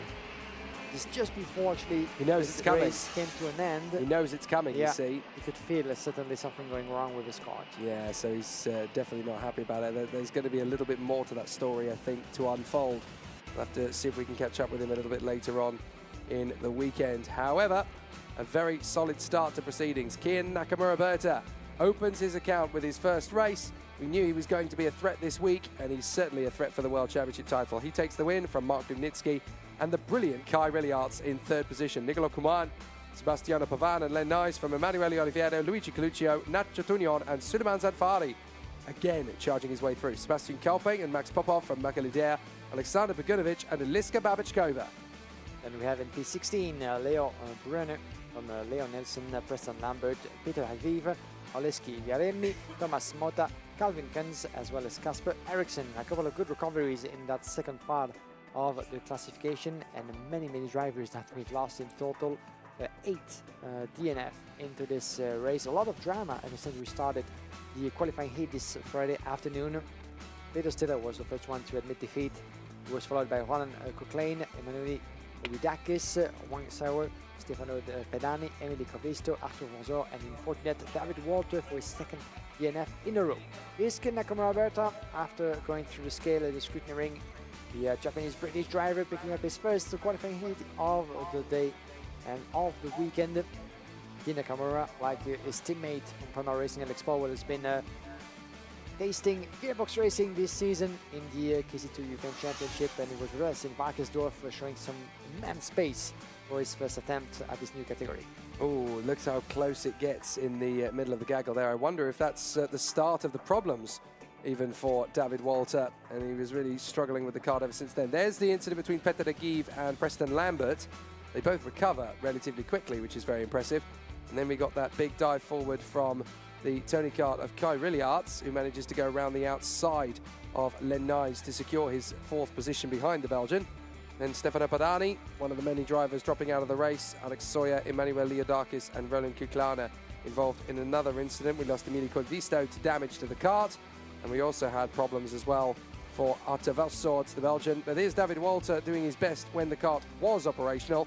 Unfortunately, it wasn't operational for anywhere near long enough for his liking. Nicola Kuman getting that dive up the inside of Kai Reliarts, which would be an ongoing battle between the two of them. Oh, sorry, that was his move on Len Nice, I should say, as Kai Reliarts is currently in the Tony kart. There's David Walter dropping out of the race. And as far as I'm concerned, that pretty much puts the kibosh on him having a decent starting position in any capacity for the superheat on Sunday morning. That's really going to be an impossible task to come back from. Yeah, certainly there's going to be an interesting debrief for David Walter back in the tent, and this is the moment where he was trying to come across the track with the marshals waiting for the last driver to get past turn number 2 and 3, and Pasquale Lupoli wasn't particularly happy about that sequence. In the meantime, Kin Nakamura taking the win in front of a very impressive Mark Dudinsky, consistent lap after lap and conceding on less than 0.2 of a second on the line. And against someone like Kinecom Roberta, this is worth pointing out. Well, a fabulous run so far then from Kian Roberta. He started off in Feinfeld. That means that everybody has now had at least one performance from the qualifying session then, and has had at least one good run. Joel Pokula will start on pole position, but the man who starts alongside him is the Maltese talent, Jakub Mikilev, for the Ward Racing team, who has been very strong since he made the switch to the Tony Kart chassis and the Ward Racing team. They're good at developing drivers and building character. This performance to get him on the front row of the starting grid, and at the time, fastest in his group, was obviously a very solid start.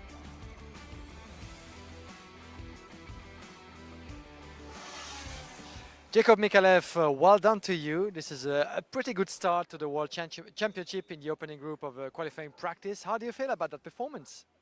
I am super emotional, as I wasn't expecting this at all. But also I'm very happy that I will start at a very good position. Very good position that will be for sure, even though the high level of competition will be some sort of a challenge for you. Yeah, this is going to be a challenge for me because I never started in pole, but you know, I'll try my best and we see from there. Fantastic, good luck. Of course, he ends up starting on the front row of the grid rather than the actual pole position for a lot of his heats. He will start on pole position for a fair few of them, though, as the E-Group leader. So every time he's racing against F and G, on those two occasions, he will be the man on pole position. There is Joel Pokula, having been incredibly fast over the course of the weekend, but also unbelievably unlucky, who have lost his earlier race performance after a DNF. So it's going to be much harder now for Joel Pokula to come through and continue that fine performance. But all he has to do essentially is create something special out of those 5 heats that are remaining to him. And he can have a really solid run for it. The new hotel building that has been added to the Franciacorta start line, that's going to grow apparently and expand so that the drivers and the mechanics can have an opportunity to stay close to the circuit rather than frequenting one of the hotels nearby. There is Henry Domain, the British driver for the Energy Course team, having had a very positive start so far to his World Championship week. There's still more to do, of course, and he would be the first to admit that, but he's definitely in a good team of a fantastic group of people around him who are definitely trying to push him even further forward. And it's fascinating to note that we've got a Gillard, a Tony Kart, an Energy, a Lando Norris kart, a Kart Republic and a Birolart in the top 6 positions of the starting grid here. It's a very even and competitive format that we have. There is Filippo Sala, the Italian, with his very unique helmet design. It's very cool to spot him from a distance, the sort of golden tortoise shell. I love that. It's very unique, isn't it? You know it's Filippo Sala, that's for sure. And the Ricky Flynn Motorsport driver from Italy, definitely starting to make headway with this team. He had to switch to them mid-season, having originally been on the Sodi Kart factory operation, but he switched to Ricky Flynn and he seems to be a lot more comfortable. Yeah, and certainly a beautiful helmet like that will help him certainly in his quest to shine at the forefront of the junior field. B versus E, this is the qualifying heat upcoming as we're getting into the second part of this afternoon's schedule, ladies and gents. In the junior category so far, we've had a couple of different winners, obviously, in the process, as Lewis Warrell, Scott Lindblom, Dries van Langendonk and Christian Constoya all picked up their first respective victories. Lewis Warrell, keep in mind, had not only a victory but a DNF as well. Same conclusion as well, some drama conclusion for Thibaut Ramakers, who is still yet to pick up a win. Can we just point out the photographer in the foreground there, you may or may not recognize him in the black big, the number 6. That is actually Formula Regional European racing driver Ivan Klimenko, who has been racing here in the FIA Karting paddock for quite some time. But his hobby and his passion, as well as racing, is actually photography. So he's actually doing his day job to pay for his racing. Good lad. Joel Pokula and Jakub Mikilev on the front row of the grid there from Henry Domain and Filippo Sala, with Chris Fagali and Noah Wolf, and Davide Bottaro and Jared Clark. Mats Van Rooyen and Andy Consani, then Dan Kelleher and Alpo Timonen, Sun Xiao Yu and Alpak Soy from Gerasim Skudanov, Vivek Kanthen, Morero Rocca and Tiziano Monza. Then we have Sebastiano Letimaki, Milo Marchand, Alfie Slater, Boris Linzen, followed by Kian Fardin, Kirill Litsiev, followed as well by Otto Veneri Sakala, Enzo Nikotter, Maximilian Rafalik, Louis Castellini, Augustin Sepulveda, Kit Belowski, Ludovico Busso, Joseph Smith, Augusto Tognolo, Morgan Knudsen and Luca Obruchnik. A total of 35 drivers and I think that 34 because we seem to be missing Otto Verneri Sakala. Unfortunately, the Finnish driver won't be taking part into this race, and we go around for one extra formation lap. Yes, indeed, the yellow light is on. So our race director, Mr. Nigel Edwards, wasn't satisfied about the formation of that grid. It may be down to some of the drivers outside of the corridors, or the pole sitter accelerating way too soon before the yellow light. And of course, any overtaking maneuver is forbidden just before going across this yellow light and the light going off. So we're going to go for an extra attempt, and let's see if Johan Pohola this time around from Kotela Sports will be able to translate that pole position into winning results, as he has a DNF, unfortunately. Johan Pohola in his previous race. Here's Gonzalo Planter, one of the click of the course, of course, on track, and is the one having to tell the drivers to pace themselves down. Johan Pohola, who finds himself in that position for the first time in a World Championship event. That must be impressive. That's a lot of pressure on your young shoulders, but he has to pace everybody and make sure that we can go through the starting proceedings in order. Always easier said than done, of course, for the young pole sitter, any young pole sitter in that position, with the pressure and the temptation of getting onto the accelerating pedal way too soon. And here we go again. This is another attempt. Yeah, attempt number 2. Another formation lap decided by the officials. So it seems to me that the drivers don't keep that line quite good enough to the liking of the officials, and we go for an extra attempt. Let me tell you, if we have another one after that, then we might have a provisional stopping to the race. We're not there yet. Johan Pohola, Jacob Mikalev sharing the front row of the grid, Henri Domain and Filippo Sala for the back, and Christopher Fegali, Noah Wolf, David Bottaro, Jared Clark, and Maz Royan, as well as Andy Cansani. That's for your top 10. Here we go for another attempt, as this extra laps, of course, is not always what you like. It puts even more pressure on your shoulders, it puts pressure on your tires, on the engines as well. We keep on going we keep on progressing into heat, so watch out not to heat them up just too much. You can see the drivers waving around to try to keep as much temperature as possible into the tires. MG tires for the seniors, Vega tires for the junior category this weekend, as it has been the case this past season. Now, seems to be much better this time around. Joel Pohola, Jacob Mikalev, your front row, one from Finland, the other one from Malta. New names, new faces. Here we go. Yes, we're racing. Green light on the way to turn number 1, 2, and 3 to the double right-hander. Watch out for any contact, any wheel banging out there. It's going pretty well for most of the drivers into that field. 1 lap out of 10, and a good start from Johan Pohola, who was able to keep that position alive in front of Henri Domain. Actually, another strong start from Domain, taking advantage of the 3rd position on the inside line, going to turn 2 and 3. Good start from Domain, and he just cut himself in front of Jacob Mikalev, dropping to P3, and unfortunately, I fear that it might happen. Investigation flag for a pole sitter. Johan Pohola has 2 extra attempts of a start, and not to the liking of the officials. He's trying to protect his 1st position to his chasers, but Henri Domain having other ideas in mind, and the Energy Corsi driver was keen on getting past at the end of the opening lap. He's going to have to wait a little bit more. Lap 1 completed. Pohola, Domain, Mikalev. Then we have Christopher Alfagali.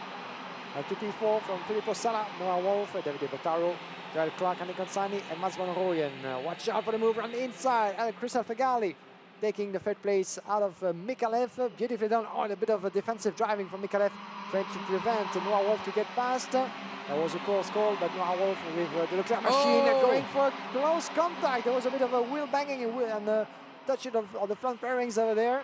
No harm done, but this is only the 1st laps, guys. We need to make it through, and Noah Wolf is being shaken up at the moment, is losing a bit of momentum as a result. There's always an extra determination, though, and an extra bit of sheer grit that comes with racing in a World Championship. You know you've got to make your stars align, and running wide, that's Jacob Mikalev. Mikalev has got onto the grass, and that's seen him tumble down the order. So Mikalev now crosses the line in 12th places. Into the lead once again goes Chris Elfagali, the Lebanese driver, getting through on Joel Pohola for the 2nd time today. And for the 2nd race in a row, he'll take the lead, but he runs wide, he makes the mistake. And so Joel Pohola will get through, and so too will the Italian Filippo Sala. First real error there we saw from Chris Fagali. All fair in love and war in the earlier heat, but having taken the lead, he missed his braking point ever so slightly, and that's enough for Joel Pocchiola and Filippo Sala to slip through and take advantage. So good runs from them. Bottaro looking comfortable in 4th position with Henry Domain and Noah Wolf, I should say. That's the 2 British drivers joined up now. Jarrett Clark in 7th position. There is Noah Wolf getting the move, ironically enough, on the 230 of Davide Bottaro. And behind him, well, it's Henry Domain in the Panigada Run Energy course. Dan Kelleher going very well, 8th position behind Jarrett Clark. Then Gerasim Skudinov, Adi Konsani, Xin Zhao Yu, and Jacob Mikulev. You know, my dear Jake, we have enough drivers to deal with on track that without getting them mistaken, extra names. Absolutely. Thank you for that, though. But oh, beautiful move around the inside. The battle is raging between Sala and Fagali. This is my apologies. Sala and Pocchiola. Yes, indeed. Yes, Pocchiola and Sala for the win. Potentially, at least, as Fagali is keeping observing that from a distance, having to resist from Noah Wolf and Bottaro for the back as well. We're going to have pretty much everybody under the same picture on the inside of the number 13, and he takes back the lead. Federico Sala. 3 wide. Going a bit wide indeed. Can he hold on together on the outside? Yes, Sala in the lead, but at what cost? It's going to be a close battle on the way. Clipping the curb. What a move that was, at least an attempt. And now Wolf is going for the lead on the inside of Filippo Sala. Wow. This is turning into one of the best OK Junior heats we've seen in 2023. Now Sala will dive back for the inside of Wolf. Wolf will go as late on the brakes as he dares, holds the lead, and now that's enough for El Fagali and Pocchiola to get through on the inside of Filippo Sala in the momentum switch. That is absolutely stunning stuff from Noah Wolf to take the lead when everything settles down, but also to leave the brakes rolled off and then just to hold it around the outside to make sure that there's no retaliation from his opponents. That is a very neat piece of driving indeed there from Noah Wolf. As up the inside, here comes the move from Pocchiola. Sala will create that gap as well. Chris Fagali down from 2nd to 4th in an instant. There's some dust kicked up, so clearly not everybody is finding the racetrack they want to. But Noah Wolf is now 8/10 clear as a result of the duel. Yeah, good piece of driving. We'd like to see that back at some point, but Noah Wolf, no way to be seen again. I think we've got a collision between Louis Castellini and Kirill Titiev. They've dropped to the back of the grid now. Yeah. We'll keep an eye on that as well. Oh, look at the battle as well. The 258 in trouble with the 270 as well, making his way through. It's happening a little bit further back with Chun as well as Daniel Kelleher battling for P8 at the moment. Plenty into that very heated field of the junior class halfway through that qualifying heat. As Noah Wolf, he sees his gap actually coming from 8 to half a seconds now. As around the inside goes Sala on Poloha in turn number 13, coming across and crossing the line, beautifully made. As around the outside goes Chris Fagali, and what a move that is from the Lebanese driver, who makes his bid again and puts Sala into trouble because Bottaro is just right on his tail with Clark, Domain, Sons, Kulanov and Kelleher pretty much all in the same pack. There's going to be some edit last lap of that race. Around the inside goes the 276 of Clark on Bottaro, losing momentum, the 267 of Energy Corse, and I think he dropped 2 places in the process to Chun and Henry Domain as well, making his bids. But what a race that is actually between those 2 groups, B versus E. This is only the first of 3 days of racing, and feels like a super heat already. Really stunning battle from everybody. Noah Wolf out in front of Joel Pocchiola, who's now got that gap down again to half a second. Here comes Chris Fagali. Has to think about it to the inside line to get into second, doesn't go for it. Sala and Bottaro not far away from each other as they come off the turn. Filippo Sala on the Lando Norris chassis, of course, in the Ricky Flynn Motorsport car. Here comes the move from El Fagali.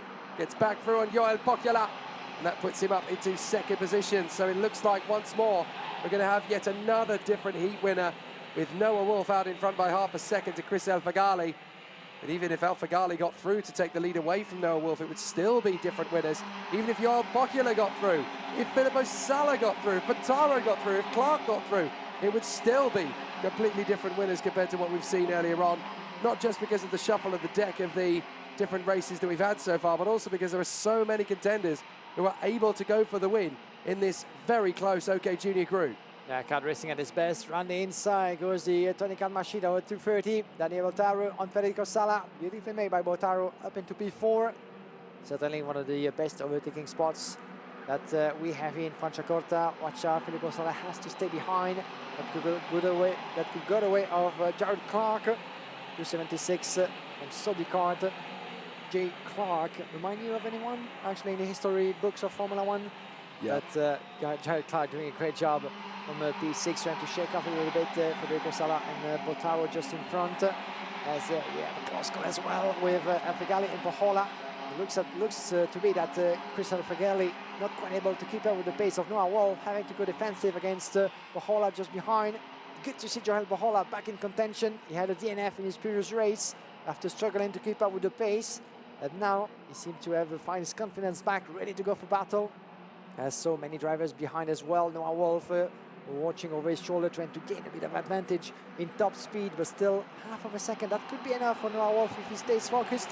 But Alfigali sees an opportunity. But Jarrett Clark in 5th position, the British driver on the Sodi, is very much playing the Nathan Tye role, isn't he? He's stayed loyal to the Sodi brand over the course of this season. When many of his teammates jumped ship to go elsewhere, Jarrett Clark has been a Sodi staunch loyalist, and he is now right up there in the top 5. He's got a good kart underneath him, he's got good pace, and just like the last driver that you saw with the initial J and the surname Clark, he is starting to provide himself a lot of fast speed. I knew exactly who you were referring to. I actually visited the Jim Clark Museum on my birthday this year, so great opportunities for him to continue that sort of legacy. Noah Wolf, though, will come through and take the checkered flag. Great performance from Noah Wolf ahead of Chris Alfigali, Johan Pocula, Davide Bottaro and Jarrett Clark. No relation to the two-time world champion and Indy 500 winner, but certainly channeling his inner Jay Clark out there on the course.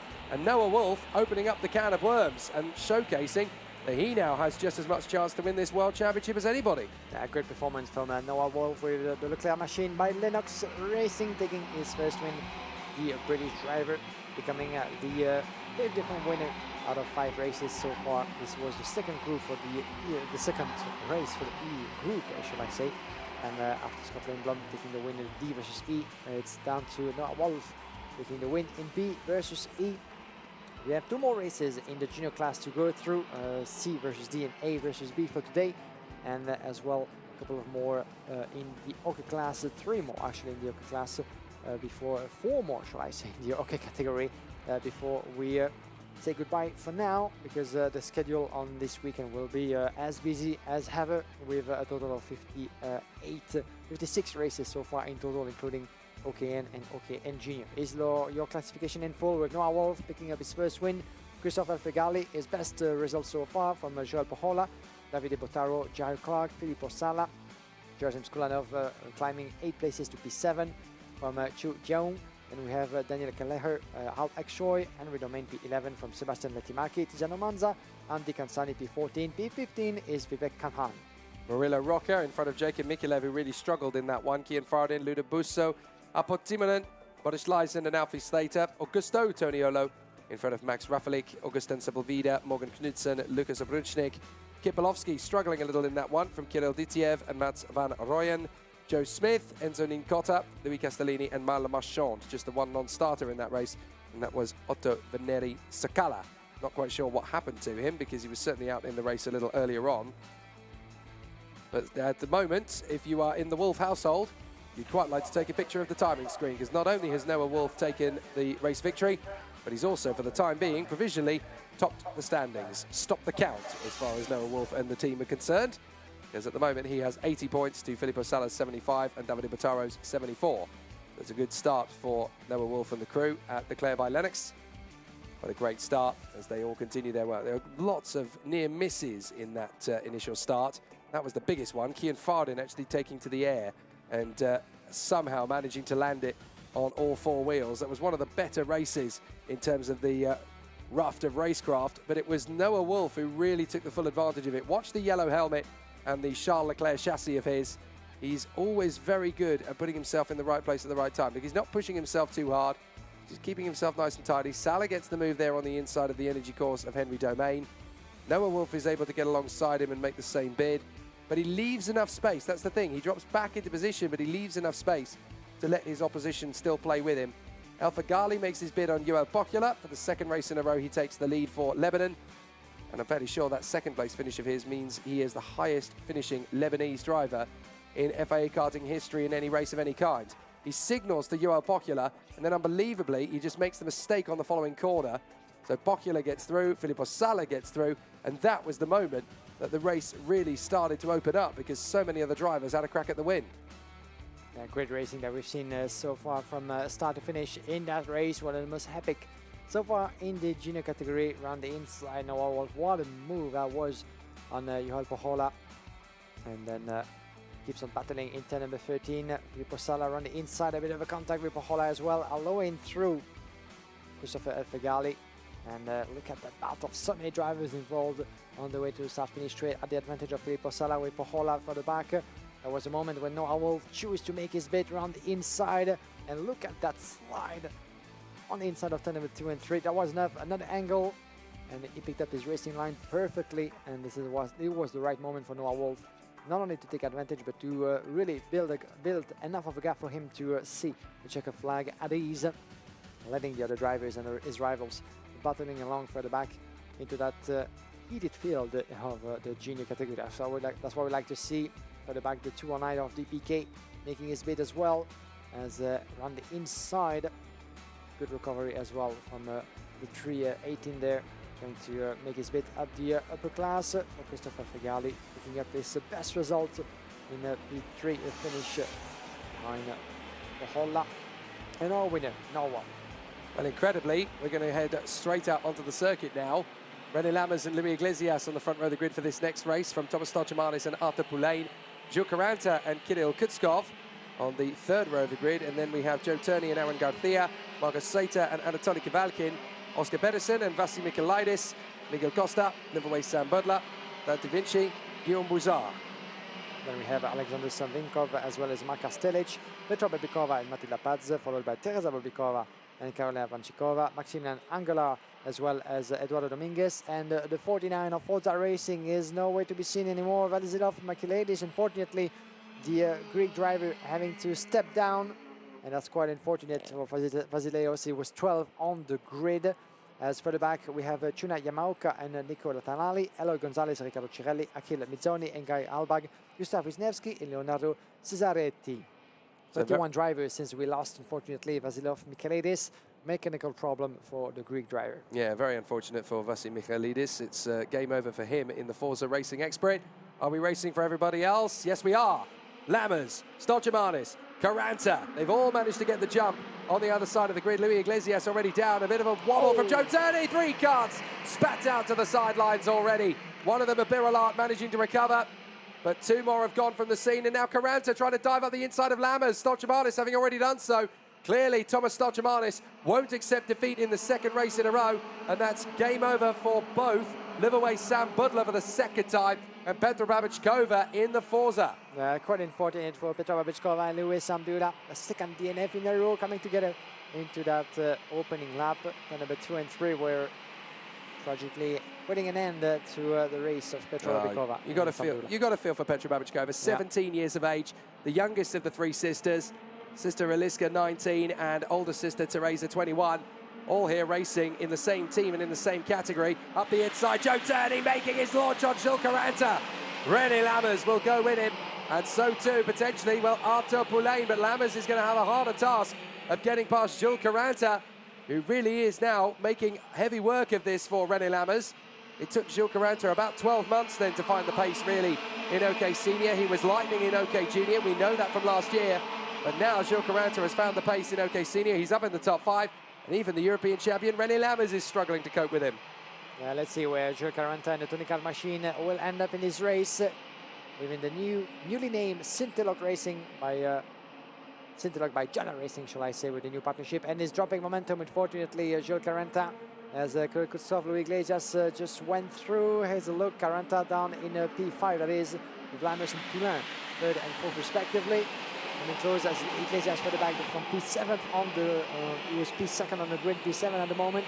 Again, the first laps and dropping in another position, I'm afraid, to Marcus Sater. And the door is open to Miguel Costa as well. So both Sater and Costa is 7 and 8 now, making their way through Luis Iglesias.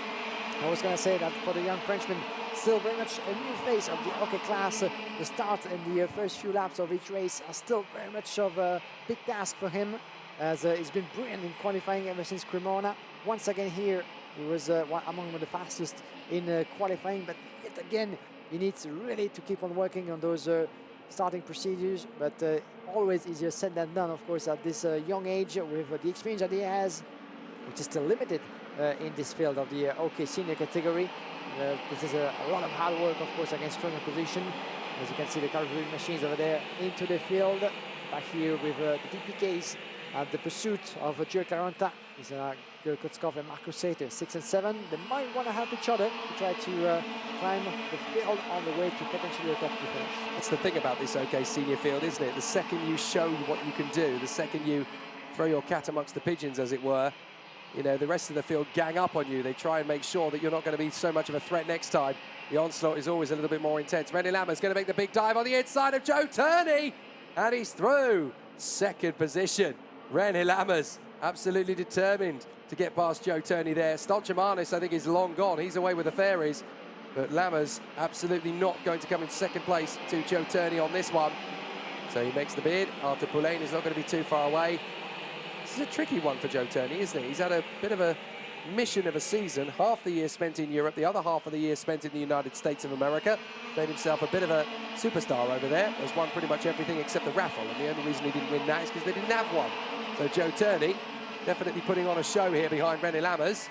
Fourth position, Arthur Poulain, now on the Antonelli colours of his car. Obviously, the AKM Antonelli Motorsport team that has a squad in the Italian GT Championship. And of course, it's the same Antonelli family that spawned Andrea Kimi Antonelli, who currently leads the Formula Regional European Championship and, of course, was a 2-time FIA Karting European champion. And on his way to a big jump to Formula 2 next season into 2024. Is that the world's worst kept secret, is it? Yes, it is. And sorry to give it out once again, but as a run inside, beautifully made by the number 32, Anatoly Kavalkin on Miguel Costa for P7. As Tommaso Semanes in the meantime, 8/10 of a second from René Lammers, Joe Turney, Arthur Poulain, Caronta in P5. As I was briefly mentioning, the General Racing, the French driver, having signed a deal with Cintiloc Racing, very well known in GT racing as well, and partnering for the first time in karting. Around the inside, there he goes, the number 60 of Marco Sater or Miguel Costa. One of the best looking crash helmets on the grid, Miguel Costa, that's for sure, with flashes of tribute to Ayrton Senna on his helmet. So many different liveries and so many good designs that we have here for classes. As Luis Iglesias on your picture, trying to shake up Marco Sater as well. This is a battle for P8.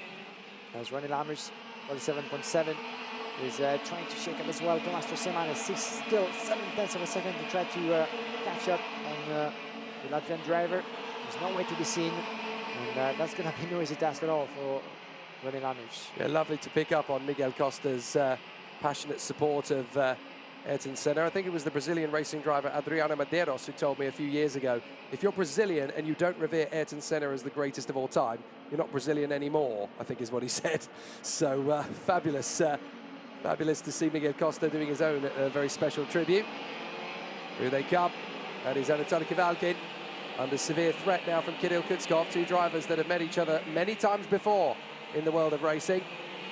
And they're going to have a little bit of pressure here from the number 60 of Marco Sater, Norwegian, who has joined the DPK racing team of late, was originally at the Ward racing team, has now, of course, moved over to DPK with their Kart Republic chassis in the Fernando Alonso racing colours. He still has a great passion for karting, does the Aston Martin racing driver. So great to see that the Alonso colours of Oviedo. Oh! Just as we say that, one of them has dropped out of the race, just as we talk about the DPK. That's Matilda Pats, it is Matilda Pats, and I think she's gone off the road there with the 36 of Gustav Wisniewski on the Forza. So, yeah, she comes over. What was going on there? What have you got in terms of an explanation? And Wisniewski doesn't offer her one. So, two drivers seeing a very different point of view, but one of them wanting answers. Yeah, quite unfortunate as they both have to DNF into this race. As we're back here with the leaders, that's going to be an interesting one. Since René Lammers is picking up on Tommaso Semanes. And the two still explaining each other, Gustav Wisniewski and Matilda Pats. A bit of a debrief about what happened, even though might not be too much in the mood for long talks. But look at the pace of René Lammers. He finished second to Gabriele Gomez earlier in his previous race. And let's see what he's going to be able to do against Tommaso Semanes. 3/10 of a second with Joe Turney. No way to be seen. 1.2 seconds. The British driver still having to shake off a little bit Arthur Poulin, only 4/10 of a second between those two. But the battle for the win is still raging. Don't forget, this is Stoltemanis versus Lammers, the rematch after their little contretemps earlier on in the day when they ended up tripping over each other on the opening lap. Now Stoltemanis was absolutely determined on the first lap of this one. No, René, I'm going to beat you this time. And so René Lammers has now got to throw everything he can at the fantastic Latvian up in front. I've got a feeling these two are actually going to come to blows. Not because either of them is a bad driver, not the least. It's actually to do with the fact that you've got two fired up and motivated racing drivers, both the pride of their nation in FIA Karting this year, Latvia and the Netherlands respectfully, both the captains of their team to a certain extent as well, Energy Course and Paralin, and both fired up, motivated, ruthless, efficient racers, neither of which is going to give any room to the other. If anybody's going to end up clattering into each other in their determined and very, very ruthless stance to get into the victory position, I think it's going to be these two. Not because they're malicious at all, and not because they're dirty drivers, because you wouldn't say that about either of them, really. But what you would say is that neither driver gives best, neither of them yields, and neither of them surrenders. Yeah, that's the beauty of racing at this level, and we are lucky to witness that in Franciacorta for the World Championship. We're about to enter the final lap of this qualifying heat under the pressure of René Lammers. Thomas Stoltemanis, a quick look above his shoulder as the Dutchman very, very close outside of turn number 2 and 3, putting everything that he has, asking everything possible from his Paralin machine, going to shake up the energy drive in front of him. Britain is still in third in front of Arthur Poulin. At this point, of course, Lammers won't do anything unwise, and a second place, starting the World Championship, 2 second place in a row is, of course, more than enough to have a good night of sleep, waiting for the 4 more races going to have tomorrow, as those groups will be once again on track. My apologies. So it's going to be 3 races today, 3 races tomorrow, and 1 more on Sunday morning. But this won't be enough for René Lammers. Maybe 1 or 2 extra laps could have made a difference, but in the end it was Thomas Stoltemanis who ends up with the win, his first of the weekend for the Energy Course driver, in front of Lammers, Giordani, Arthur Poulin, Jules Caranta in P5. But what a good piece of driving it was, and Thomas Stoltemanis taking the win. René Lammers taking the fastest lap in this race, 47.6 in the end, as Karolina Franciacorta is picking up a warning flag in that race, where we lost a total of 5 drivers in the process of that race. The win for Thomas Stoltemanis, René Lammers, Giordani, Arthur Poulin, Jules Caranta, Anatoly Kamalkin, as well as Kirill Kutzkov, Marcus Seter, Louis Iglesias, and Miguel Costa for your top 10. And these guys are very teasing each other still. They're very nearly racing and riling each other up on the slowing down lap. That's what comes out in the World Championships. These two are literally psyching each other up. This is all mind games between the two drivers, and that's what you get at this level of competition. It's absolutely fascinating to observe from our position. So Thomas Stoltemanis beats René Lammers, Joe Turney third from Arthur Poulin, Gilles Caranta and Anatoly Kavalkin, Kirill Kutzkov, Marcus Seter, Luis Iglesias in front of Miguel Costa, Alexander Savinkov and Oscar Pedersen, from Eloy Gonzalez, Aaron Garcia and Teresa Babichkova. P16, we have Guillaume Bouzard, who have suffered a DNF earlier, made it to P16 this time around, from Dante Vinci, Mark Kastelic, Kyle Bag, Riccardo Cirelli, from Maximilian Angelar, Shuma Yamoka, who made it to finish after a DNF previously. Eduardo Dominguez Espinosa, P23rd, from Nico Nalatti, Carolina Vancikova, Leonardo Cesarelli, and Achille Mizzoni. Drivers that we lost: Matilda Paz, Gustav Szydlewski, Vasilov Michelis, Louis Samdula, and Petra Bikova, unfortunately. As here's your winner, Thomas Stoltemanis. What an incredible season he's had, with a P3 in the European Championship of the KZ2 class. This was P4 in the OK category, and showing flashes of brilliance in the Wackersdorf for the World Championship. Here's a look back at how things played out into this qualifying heat, with a good start from our pole sitter into that race.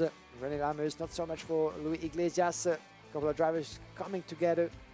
This is where we lost Petra Babikova, as well as Louis Samdula. Unfortunately, is another angle with those two drivers leaving the track as a result of a contact. Fortunately, the 187 was able to keep going. The 117 was Akin Mizzoni, who would see the checkered flag in the last position as the drivers keep explaining each other into the opening laps, with Giulio Caranta making his bit around the inside of the 25 over there, as the number 4 was responding as well in the process. Joe Turney making his bit around the inside of Giulio Caranta, taking René Lammers with him, as well as Arthur Poulain.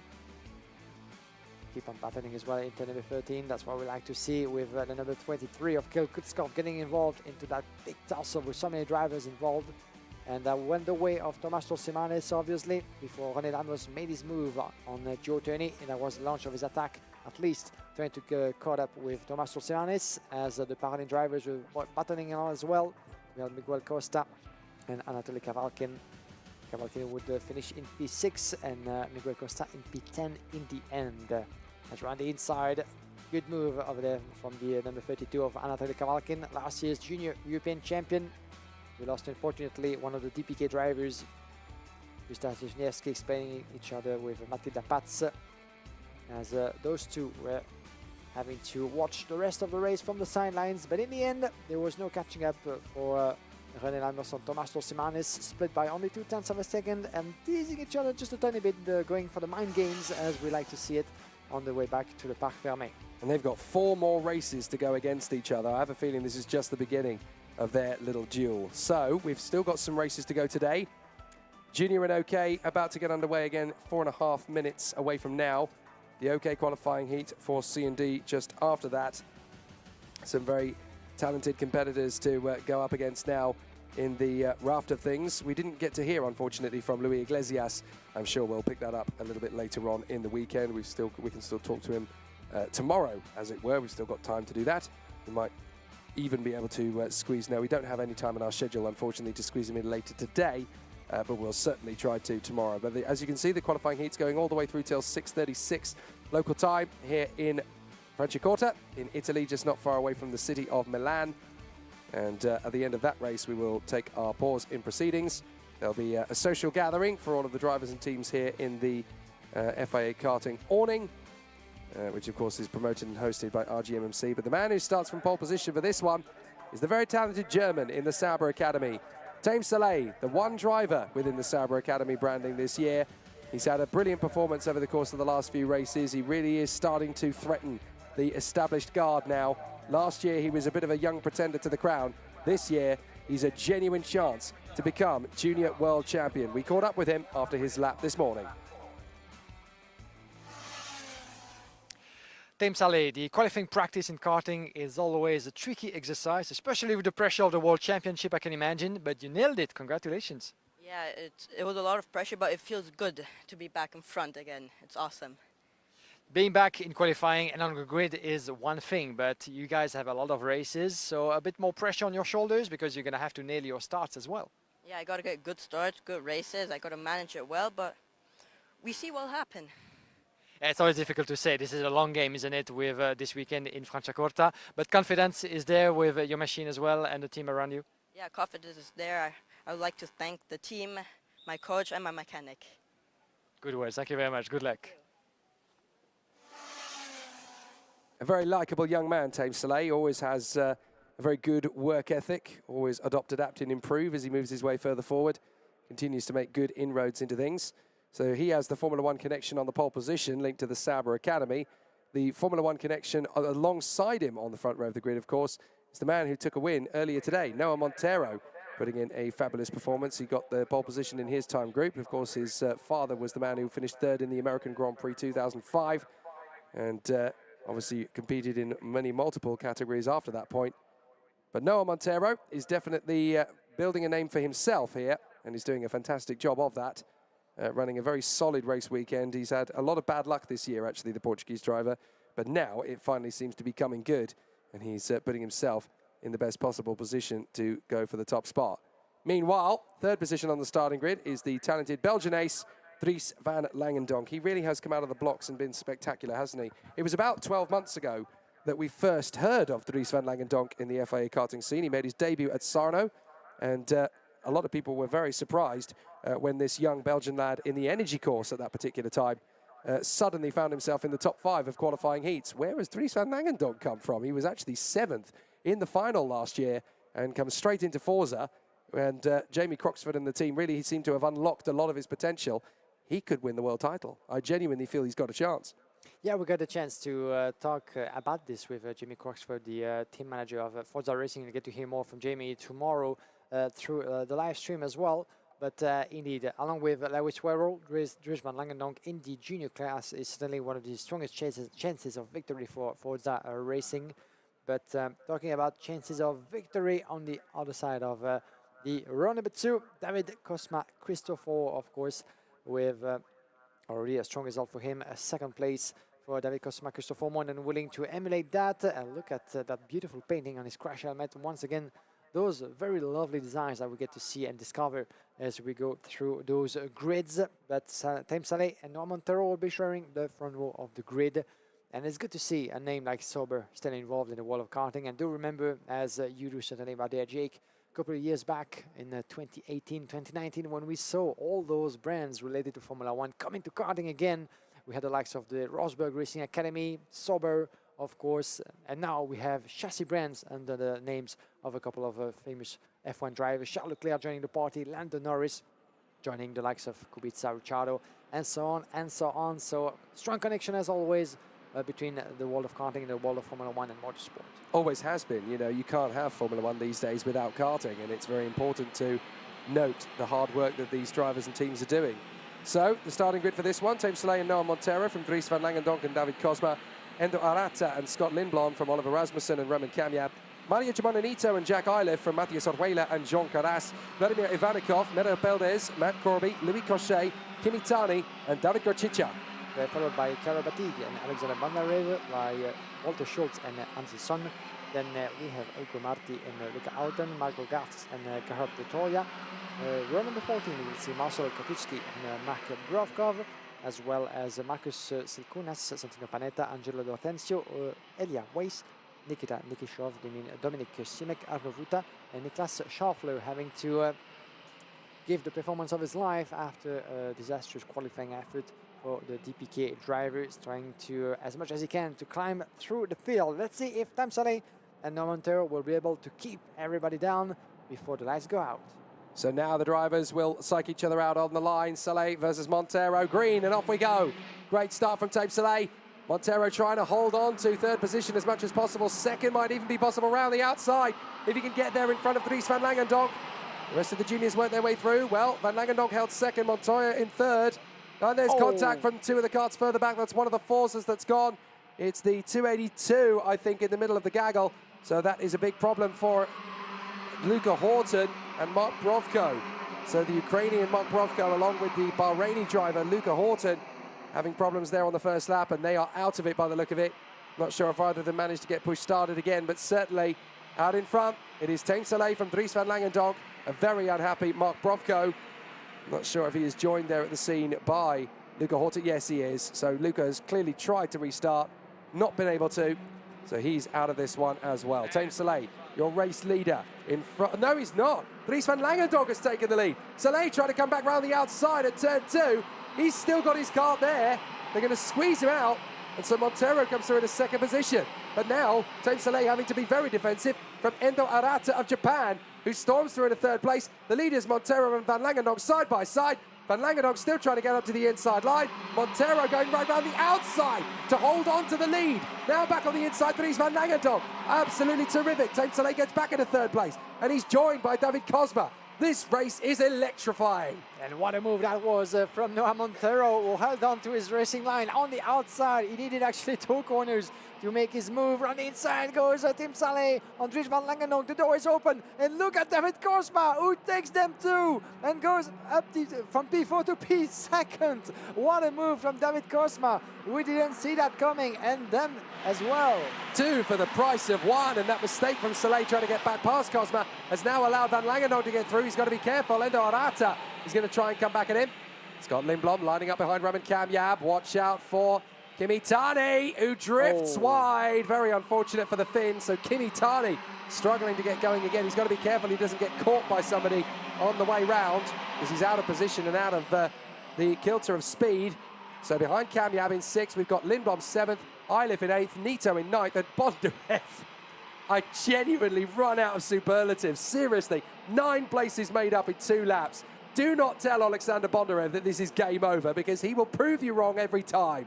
Yeah, I'd like to bet money on him as well for the conclusion of the weekend, because at the pace he's been showing ever since the start of the weekend, despite some trouble into qualifying, Alexander Bondarev is up, of course, to his reputation as the new European champion in the class. And, of course, still very much hope alive to climb through those fields. David Cosma, Christopher, the fastest in this race, a 2:01 on your picture. Alexander Bondarev, and we just mentioned, oh, look at that move on the inside, a bit of a wheel banging by the look of it from the 225 of Scott Lindblom of Neto just further back. 20 car machines, but 2 different teams. As on the inside goes Roman Kamyab by the look of it. Yes, indeed. The two, no, Roman Kamyab is still further back. Yeah, that was Nito. My apologies. It's Roman Kamyab from Ricky Flynn is still further back. Around the inside, it keeps on going. On the way to turn number 13. Should make his bid as, look at Roman Kamyab actually taking advantage of that open door to make as well his overtaking maneuver. Let's have a look at the gaps as Arata up to P6. Kamyab, Neto, Bondarev, Eilif, Rasmussen just outside of the top 10. It's not over yet, and still plenty of things to play with. As run inside goes David Cosma on the Noah Montero. This is a beautiful move for P1, that is. We have a new leader. David Cosma, Christopher in the lead of Noah Montero.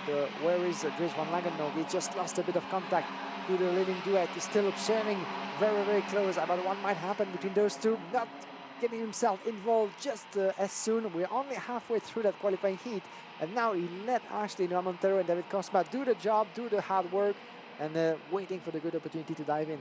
There's still plenty of time to get that back again. Noah Montero has not given up his designs on the win either. Dries van Langenhove is just watching these two to keep the watching brief and see if the overtaking move is going to appear again. Cosma and Montero in the line, 0.2 of a second in it. Cosma is actually going to take the lead in the interim rankings if it stays like this. Montero second, Van Langenhove third. Van Langenhove would dearly like to find a way past Noah Montero to improve his score. Lindblom is the fastest man on track at the moment from Thames Soleil in 4th place. Lindblom 5th, Kamyab in 6th, then it's Arata, Eilif, Bondarev and Marian Nito in front of Matthias Orjuela, Oliver Rasmussen and Vladimir Ivanikov. So Montero still trying to keep in touch with the race leader David Cosma, whilst also trying to get away from Dries van Langenhove. But it's still very tough indeed between these 3 drivers up front. Cosma, Montero, Van Langenhove. Look back and you see Scott Lindblom, the Swedish driver, on the Tony kart. 4th position ahead of Thames Soleil.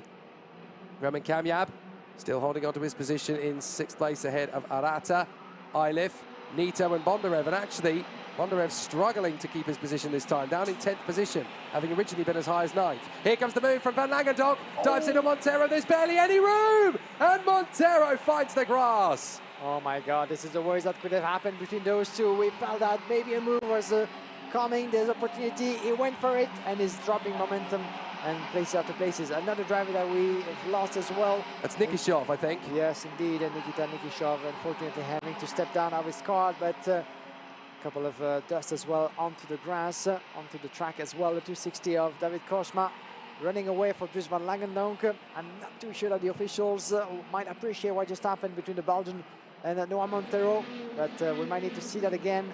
Montero had no way to go, but onto the grass, and as a result, is no way to be seen. Is all the way down to P13 as we're here with 225. Scott Lindblom, we see his chance to shake up a little bit the order as Van Langenhove is good defensive. Watch out for Thames Soleil. Thames Soleil is back in contention for a good result in here as the Sauber Driver Academy sees the opportunity. Lovely. Lindblom first. Watch out for any second move on Van Langenhove. He has the pace if he can keep the momentum on the way to the hairpin. Van Langenhove is having none of it, shaking and shutting all the doors. And Van Lindblom only could have a go at Van Langenhove, but this is the other way around. Maybe his response will come into the hairpin, and all those 3 coming defensive as well into the hairpin, and no one is moving at this point. Well, Thames Soleil able to split them because they were so busy paying attention to each other that they didn't spot Thames Soleil until it was too late. Soleil trying to go the long way round. He's actually opened the door up to Scott Lindblom, so Lindblom gets back through. Maybe Thames Soleil taking 1 step back to go 2 steps forward in the hope these two are going to get it on again. Because at the moment, Lindblom is nudging Dries van Langenhove. Watch for Thames Soleil. Gets back on their back bumper again.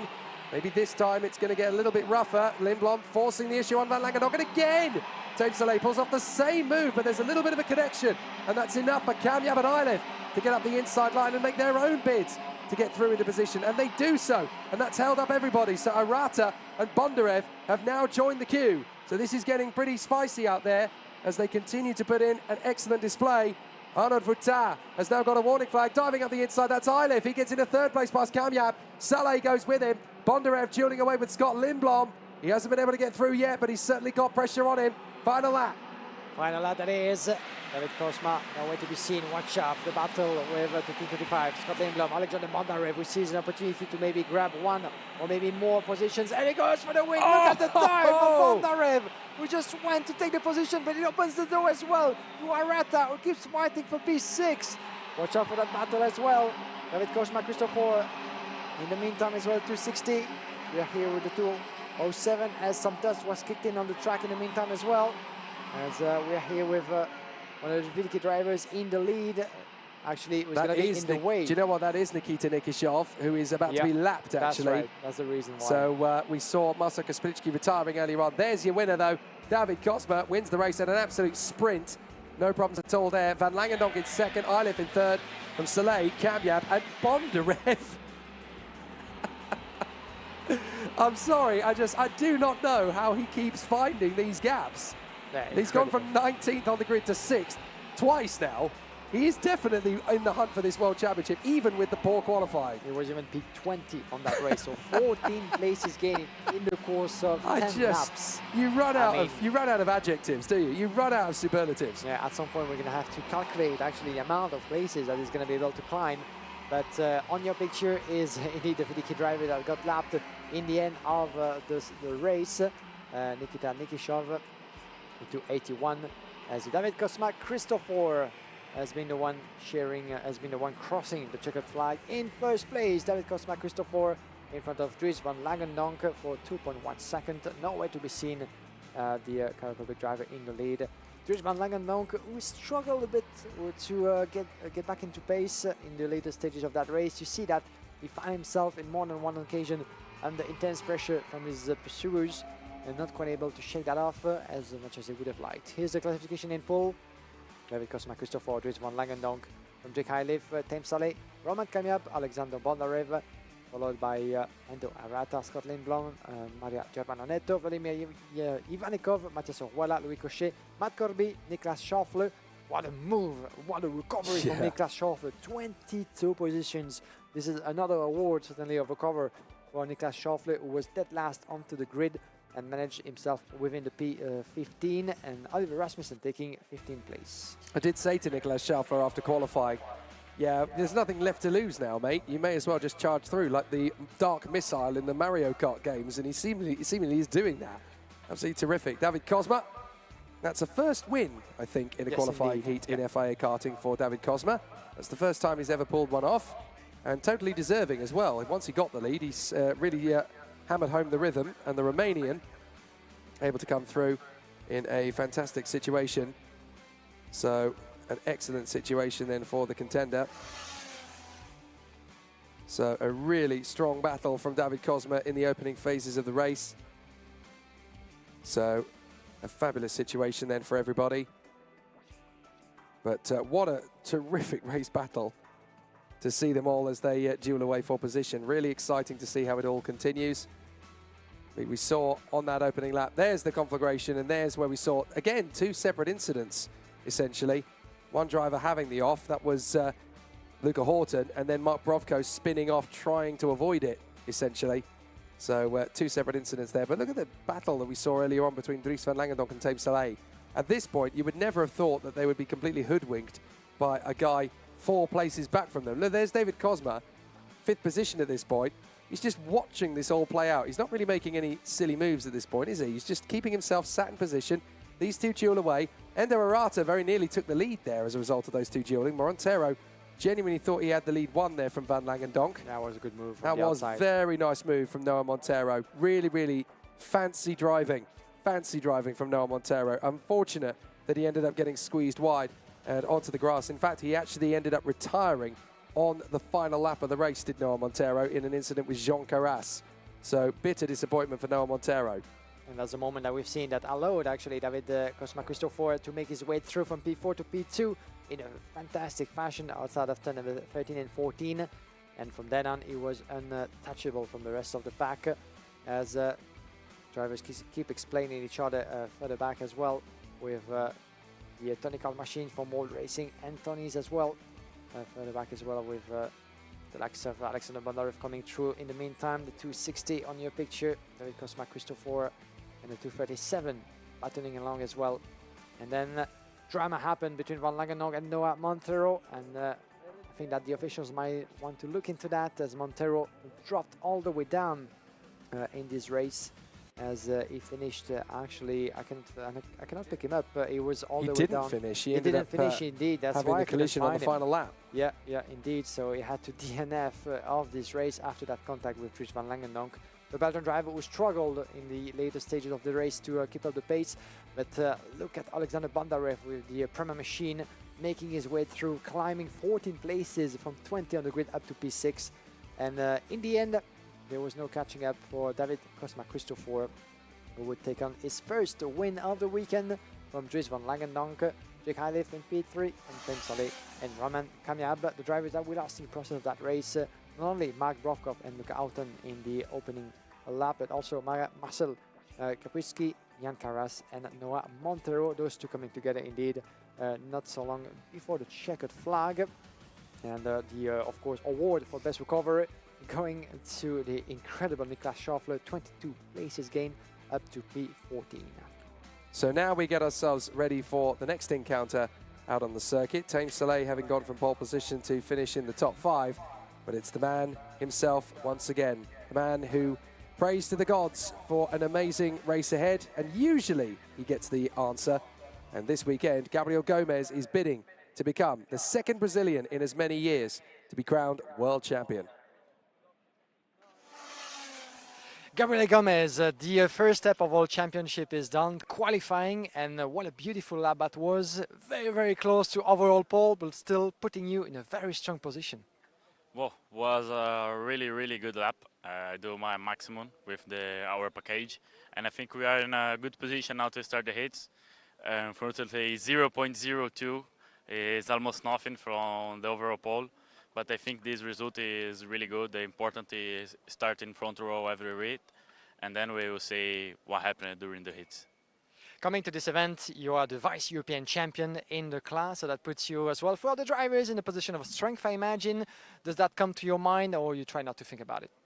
No, for me, I try to think like it's only a normal race, because we work too much for that. Like me with the team, with the engine tunnel, I think we do an amazing job from last year. We started development everything from this year, and I think we are doing a really good job, and we deserve this. We need to work a little bit more to find the 0.2, and then we will see what we can do this week. And I'm sure you're going to have a lot of support here and back home in the country. Yes, this week is impressive. At the start of the week, everyone sending messages for me. Good luck, we are with you, and I'm so happy with that. Now is time to go to work and get the focus for the race. Thank you very much. Obrigado, Gabriel Gomez. Time to go to work indeed. Gabriel Gomez and Finn McLaughlin on the front row of the grid, from Enzo Tarvadichkel and Alex Powell. Lucas Samalista and Francisco Macedo. Then Matej Kolnagi and Jakob Kamenik from NAF Frey, and Jan Paszrowski, Jimmy Helias and Maxon Verbruge. Nathan Tai, Zoe Vladescu, Jens Truha and Bakken Weisenberger. Then we have Simon Reckenmacher and Vili Akana, followed by Hada Turpenin and Pascal van Halmen, Joel Bergström and Mitrio Muracic on row number 11, followed by Tokia Suzuki and Ruben Moya, Alfredo Ibiapina and William Go, Massimiliano Alossa and Samuel Shaw, Marti Ritonen, Gustavo Gravao, Sofia Stanfari, and Chen Inkai on row number 16. 32 drivers in total in this race. And we do have everybody on track. As you can see, the drivers coming across the red line. This is here that they have to decrease their pace under the leadership of Gabriel Gomez as pole sitter, showing the good example to everybody and making their way onto the grid. Rolling start, as always, for the single speed categories in the World Championship. Gomez on the left, Fiona McLaughlin with one win as well on the right, who will go for a second victory in those qualifying hits so far. Ian Hickman's another one who has won in the senior category. Oh, we've had an off on the start. Look at that. 2 or 3 carts actually getting spat off there towards the tail end of the field. And we've had another one going off there on the far side. That's one of victory lanes. It is that the 99? Yes, it is. So that's a big problem already for Peckham Weisenberger, the Frenchman, as the rest of the field works its way through. Start battles, everybody getting themselves close to each other, and up the inside, that's Finn McLaughlin returning the favour on Enzo Tarvanichko as they try and close up on Gomez, and there's more wars. It's all gone very wrong indeed there for Macialosa, along with Alfredo Iapina. So Iapina and Macialosa, two drivers then retiring as they clatter into each other on the opening lap. Meanwhile, up front, it's all starting to settle down into a bit of a rhythm and pace. Gomez, McLaughlin, Tarvanichko, still waiting to see how it all settles out once they come over the line behind them. Fourth position, that looks like Samalisto. It is indeed from Kolnagi, and Alex Powell, who finds himself down in P6 for the moment. There's still a long way to go in this qualifying heat. Yeah, quite unusual to see Powell dropping places in the opening stages. He was fourth, he's finding himself in sixth, trying to shake up a little bit Matthias Kolnagi in front of him. If he has a good exit outside of turn number 5 and 6, and watch out because Ania Frey is searching for a place to get past as well. Back with the leaders, we have a bit of a... Oh, big move there from Finn McLaughlin. Yep. Absolutely terrific, and that's for the lead of the race, don't forget. And don't pay attention to Jan Treur. Yeah, all right, this is the problem of transponder that has been resolved. Well, there's been another incident. I think we've lost two more, because we had Ibiapina and Alossa going off the road, and I think we've had two more come off the road as well, unless they are the original two, which I think they could be, actually. But Finn McLaughlin has made that cheeky move on Gabriel Gomez, and now we've got Samalisto and Tarvanichko lining up the bid themselves. So, yeah, it was Alfredo and Massi clearing the scene of the incident and getting over to the marshal post where they have to watch from. But McLaughlin getting that cheeky move on Gabriel Gomez for the lead. I really want to see that one again, because that was Finn McLaughlin in pure bravery mode. Yeah, the battle is on as Finn McLaughlin, once again, the Irish driver, taking the overall lead of the classification around the inside. There he goes, Enzo Tarvanichko, last year's junior world champion.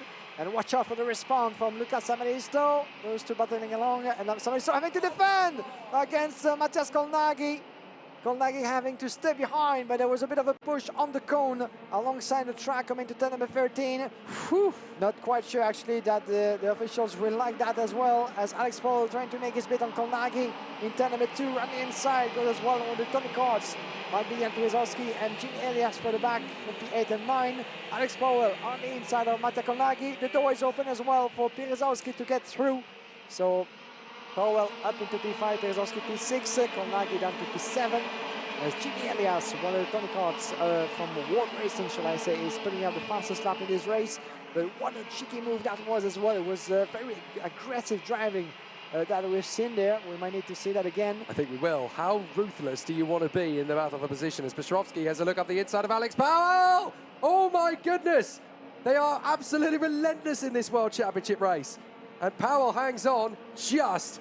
That is as close as it gets to being a collision that puts two drivers out of the race. Now Pestrovsky fights his way through on the inside of Alex Powell. I couldn't care squat who you are. I'm getting through. And he makes the bid. Matti Kolnagi now trying to repeat the feat on Alex Powell, who definitely seems to be struggling for one lap pace. Look at the concertina effect as they all pile up behind him. And we have record marker, the 41 as well, Jason Jones himself into the party behind Ania Frey. There's going to be a good one as Finn McLaughlin is trying to shake up the order. Right, here's the move for the lead. Watch this on McLaughlin getting the beautiful overtaking move on Gomez. Tipping the curb as we like it. But there's another incident. Watch this. This is Samalisto squeezing. Oh, sorry, mate. I didn't realise you were there. Yes, you did. Yeah, for Kolnagi, certainly must be furious under the helmet over there because he lost momentum, and it could have been dangerous with the cone being thrown, flowing into the air on the outside of the track over there. As a record marker and the 62 of Jimmy Elias battling along. This is for P8 with the CRG machine and the driver from World Racing. Then McLaughlin picking up another fastest lap, 47.9 at the moment, with half of a second. He's being able to build for himself on Gabriel Gomez. Gomez has been lapping 48.1, 2/10 down, on 1/10 down, shall I say, on McLaughlin in terms of respective lap times. Tarvanichko down in P3. 1 second on Samalisto, so the top 3, top 4 pretty much as for now, and shaken. And then Pierzowski follows in P5 from Alex Powell, Kolnagi, record marker, Jimmy Elias, here's your leader, trying to extend his gap, and so he does. And you can see the evolution of each of the drivers with the places gained and lost. And here's the move of the 62, Jimmy Elias on record marker 48. Those two are going to go for Kolnagi just in front. A couple of meters still having to catch up for those two, as Elia Frey from P10, the VDK colors, is trying to catch up as well. Stay in contact with the German driver, Simon record marker. He's been climbing 8 places from P17 on the grid. Can you imagine? This is just fantastic stuff, and you can see already that Friday evening and the ruthless demands of this World Championship fight. The drivers have got telescopic elbows in these particular races, because they are just making sure that nobody can even get close to a move on the inside line, and if they can, they're going to have to wrestle their way through, which is pretty much what we've been seeing so far. Finn McLaughlin leading, Gabriel Gomez by half a second, then Taiwan Edgecombe, Samalisto, Petrovsky, Powell, Kolnagi, Elias, Elia Frey and Francisco Macedo in front of Simon Reckenmacher, Maxon Verbruge and Joel Bergstrom. Nathan Tye really struggling this weekend, isn't he? The Sodi Kart captain really having a difficult one there in 15th place in behind Jens Truer. Weisenberger, William Go, Ruben Moya leading the Pantano charge. And then the Japanese driver Tokiya Suzuki, who is at least having a longer heat than he had earlier on. Picking up on what you said about Sodi Kart, it's true that we haven't seen much of the French factory drivers so far into this World Championship. It's still very early into the event, so things can always change and go more like their way. But compared to Weikersdorf and the Gearbox World Championship, this is a totally different challenge for some of the drivers with Sodi Kart machine. Now, we'll get back to that. 0.4 of a second between Phil McLaughlin and Gabriele Gomez, your two leader on your screen, being chased by Enzo Tanvanishko. But look at the gap as it continues to come down. It was 0.466. As it updates in a moment, you'll see that it's now 0.4, and there's only 0.5 back from Gomez to Tanvanishko. So it's really starting to tighten up now as Tanvanishko closes on Gomez. Gomez is closing up on McLaughlin. So by the time we get to lap 10, this thing is going to get very much closer again. We're about to start lap 10. And by the time we get to the final lap, I think we could well have 3 drivers battling away for position. Tanvanishko still fancies his chances of taking the win. He's going to have to close up a little bit more on Gomez to even have an attempt at that. But if Gomez gets his bid on McLaughlin and McLaughlin doesn't make it easy for him, then the chance might come back again. There's Nathan Tye dueling away with the Swede Joel Bergstrom on the Birolard. And there is Gabriel Gomez trying to keep up with Finn McLaughlin. 2 very determined racing drivers here, and it's great to see the Irish driver Finn McLaughlin finally getting the results he deserves. Those two have 1 win each so far this weekend. Phil McLaughlin, who defeated René Lammers himself earlier, could well go for another win. Phil McLaughlin is trying to hold on to Gabriele Gomez as they make their way for the final lap. Phil McLaughlin, Gabriele Gomez, watch out for the battle into that very last lap out of 12. As Phil McLaughlin trying to shake up the order, as has been not the easiest of tasks for him, as Phil McLaughlin beat actually Alex Powell in his previous race. My apologies. The correction for myself. 0.3 of a second between the 2 leaders. That might be enough. Will it be enough? This is the penultimate lap of the race here for Phil McLaughlin. Oh, and the 102 is out, unfortunately. That is Sofia Zanfari. So the another DNF, unfortunately, second in a row. Younger sister of Suleiman, who of course is here racing as well. It all came about when Sofia Zanfari decided she wanted to step up and go for the World Championship title, and when Suleiman overheard the conversation from the next room, he said, "Oh, can I come back as well?" So the 2 of them are doing it, and unfortunately for Sofia Zanfari, it's turning into a bit of a nightmare already. 2 DNFs for her, and it's looking very tough indeed. Hopefully she can come back tomorrow and be a lot stronger. But they're going to have to do some homework overnight to work on the setup for sure. Now, Gomez got the gap down to 0.2 of a second initially, but Finn McLaughlin has been on a qualifying lap pace again to try and drive away from the Brazilian. It's a brilliant run so far from Finn McLaughlin. You go through the upper echelons of the drivers that have fought for the title over the years, and so far we have yet to see a driver from the Republic of Ireland become karting world champion. This man might just do it. He gets the job done in this heat for sure in front of Gabriel Gomez. Finn McLaughlin doing a terrific job ahead of Gomez. Tanvanishko in 3rd from Petrovsky, Samalisto and Alex Powell. Matti Kolnagi in P7 in front of Jimmy Elias, and then Francisco Macedo ahead of Maxon Verbruge. But this boy genuinely has what it takes here. He has the most beautiful, exquisite helmet design, which very much shows off his proud Irish heritage. But Finn McLaughlin genuinely starting to look now like he could become the first ever Irish karting world champion. That would be quite an astonishing feat, and certainly everybody back home in Phoenix Park and all of these fantastic places in Ireland where motor racing is still a very big deal, but there's still a growing nation. This would be such a big change for them, and it would showcase some amazing talents to come forward, none the least of whom is Finn McLaughlin. What if he gets this done? He could make history. He's certainly made it 2 out of 2 for the time being, and at this point, he is the only driver in senior OK to get the maximum 100 points at this point. Gabriel Gomez second, Enzo Tarvanichkul third, from Jan Piotrowski, Lucas Samalisto, Alex Powell, Mathieu Kolnagi, Jimmy Helias, Francisco Macedo, Maxon Verbruge, Enea Frey, Nathan Ty and Simon Rechenmacher, Paco Weisenberger and Joel Bergstrom fighting through to 15th place, making up 6 places in the process. William Go climbing up to 16th. Vili Hakula in front of Marty Rittinen. Then Samuel Shaw 19th in front of Tokiya Suzuki. Ruben Moya in 21st place in front of Zoe Florescu.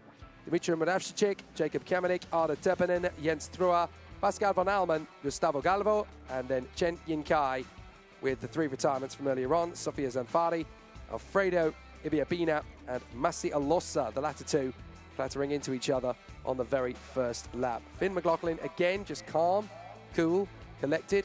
2 race wins out of 2 so far. Everybody back home must probably be thinking, do you know what? This might be on. This might be happening. And if it does, that's a really exciting piece of history for the Republic of Ireland. They've had their heroes in motorsport over the years, never a karting world champion. But then there's a first time for everything. The wreckage is cleared up now for Massi Alossa and Alfredo Ibiapina. And we look back over the highlights of the race to see how it all fared out. Look at that. Very scary moment off the start, as several karts almost went flying on the original start. Fortunately, everybody able to get away with it and still point in the right direction until we got around the first couple of corners, and then things started to get a little bit messy. Look how close it came to a very nasty incident indeed. Finn McLaughlin, right from the outset, able to get up alongside Enzo Tarvanichkul and put on a bit of a showcase. But it was always going to be a long battle to get up to that point. Zoe Florescu not being pushed around, but once doing a little bit of the pushing herself just to keep her position in the mix with Sam Shaw. But there's the incident. Alossa and Ibiapina spat out to the scenery. They both get nudged aside. And there's the move. What a move it was too from Finn McLaughlin, catching Gabriel Gomez completely unawares. And there wasn't really a lot the Brazilian could do. Samalisto on Konagi, just a little bit more cheeky. Not sure how that one's going to be assessed later. But certainly a couple of drivers getting a little bit of a warning flag for that one. Samalisto certainly under investigation for his part in that, I do believe. Or at least will be when they review the footage. But there's the bid from Piotrowski. How close do you want to get to hitting your opponent and then causing an accident? That was well defended by Alex Powell. Piotrowski trying every trick in the book to get by. And Alex Powell, an immovable force field. Not going to get through. Bit of a mistake there from the CRG of the 44, rather sadly, of Enea Frey. Sofia Zanfari retiring from the race at the latter stages of the proceedings, but Finn McLaughlin cruising to the victory out front ahead of Gabriel Gomez and Enzo Tarvanichkul. The sky's the limit for the Irishman. He could be their first ever world champion. Certainly the maximum score so far, 2 wins out of 2 as the sun starts to set here at Franciacorta, just outside the city of Castrozzato. But what a fabulous opportunity this is now for Finn McLaughlin. He must be thinking this is more than just a pipe dream now. He genuinely has a chance. Down in the holding area, we have our man on the spot, Guillaume Alvarez. Subs here with Enzo Tarvanichkul. Enzo, good to see you as always, strong as ever for the World Championship. P3 into this race. Pace is looking good? Yeah, I think everything is going quite well at the moment. We just have to conserve the tyres because it's long, many heats, many laps to do. So I think we have to find ourselves in a good position after the start of every race, and then afterwards should be fine. We've seen quite a bit of drama coming to the first few corners of the opening lap, especially starting from the outside. So that's going to be one of the key things to keep in mind for you. I think starting within the first 3 rows eliminates that a little bit. It gives you a little bit more, let's say, safety. But yeah, I think we just have to keep calm, not make any big mistakes, and always finish within the top 5, because obviously, like we saw last year, you may win one heat, and then if you go out the next, then it's a bit pointless. Yeah, it was a bit of going through all sorts of emotions in Sarno in 2022. We all remember that. It was a good day for you. One more year for you in terms of experience, different class also. With that in mind, you're feeling more confident than ever? I think it all depends more on like how you feel from the start of the weekend, and I think this week with the track and everything, I feel quite okay. We might miss a little bit of pace compared to like the super fast people, but I think we're fast enough to contend for the win, and obviously it's a long way to go, so I think we just have to focus on what's at hand at the moment and then do that as best as we can. Good stuff. Thank you very much, Enzo. That one is cool, as we'll find you back on track in the OK class. Last year's junior world champion in Sarno, as we went, and he went as well through all sorts of emotions, as we said, with a DNF in the superheat coming to the final that you won in the end. So that's part of what we like in the FIA Karting World Championship, as winning the heats is one thing, but making it to the final is something totally different sometimes. And on numerous occasions, we've seen drivers being absolutely brilliant on Friday and Saturday and not quite able to emulate that as much as we would have liked on Sunday. So that's part of the game, and that's a very long one. Certainly is. You've got to keep it going all the way through till Sunday morning. And if you are still there in the final 36, ready for the final, then and only then can you start really thinking about, can I be world champion in 2023? It is the toughest weekend in the world. Think about this. You always want to prove that you're the best, that you're the top dog, that you're the best racing driver in the world. But ask any racing driver worth their salt, what's the toughest race to win? Most of them will include the Karting World Championship in that list, if not, name it, the hardest race in the world to win. Just get this list of names. Ayrton Senna, Michael Schumacher, Sebastian Vettel, Lewis Hamilton, Fernando Alonso, all world champions with over 25 titles between them in Formula One. Not one of them became karting world champion. That is quite a statistic. They may have won other titles, they may have won a European crown, they may have won a World Cup. They never won the World Championship. It is such a tough accolade to win. I tell you who did, though, Max Verstappen, who in a few short hours' time, he's bidding to become a 3-time Formula One world champion. 10 years ago, almost to the weekend, he was battling for this world championship title. Christian Castoya and Joao Bocchiola are now facing the same fate in the junior category. The Spaniard and the Finn are there together on the front row of the starting grid for this particular heat, and it's going to be the next 2 heats pretty intense, because we've got qualifying heat for groups A versus B. The 2 fastest groups in the entire qualifying practice rotation will now meet each other on track for the next 2 heats. The first in junior, the second in senior. It's going to be a tough one. Christian Castoya versus Joao Bocchiola on the front row of the starting grid. The Spaniard versus the Finn. Then we'll have Stepan Antonov alongside the British driver Henry Domain. Then we will have Mike Pachiala in the Gillard from the Kotala sports team. Christopher El Faghali, the highest ranking Lebanese driver ever in FIA karting. Then Jacopo Martinez, Davide Battaro, Makar Sakvelev, Mats Van Rooyen, Travis Teo, Daniel Kelleher, Rocco Coronel, Sun Zhao Yu, Zach Drummond, Gerazim Skudanov, Luke Korda, Muraro Rocca, Karafi Hand, Sebastian Litimaki, Ethan Lennon, Alfie Slater, Georgi Zazov, Kian Fardin, Amelia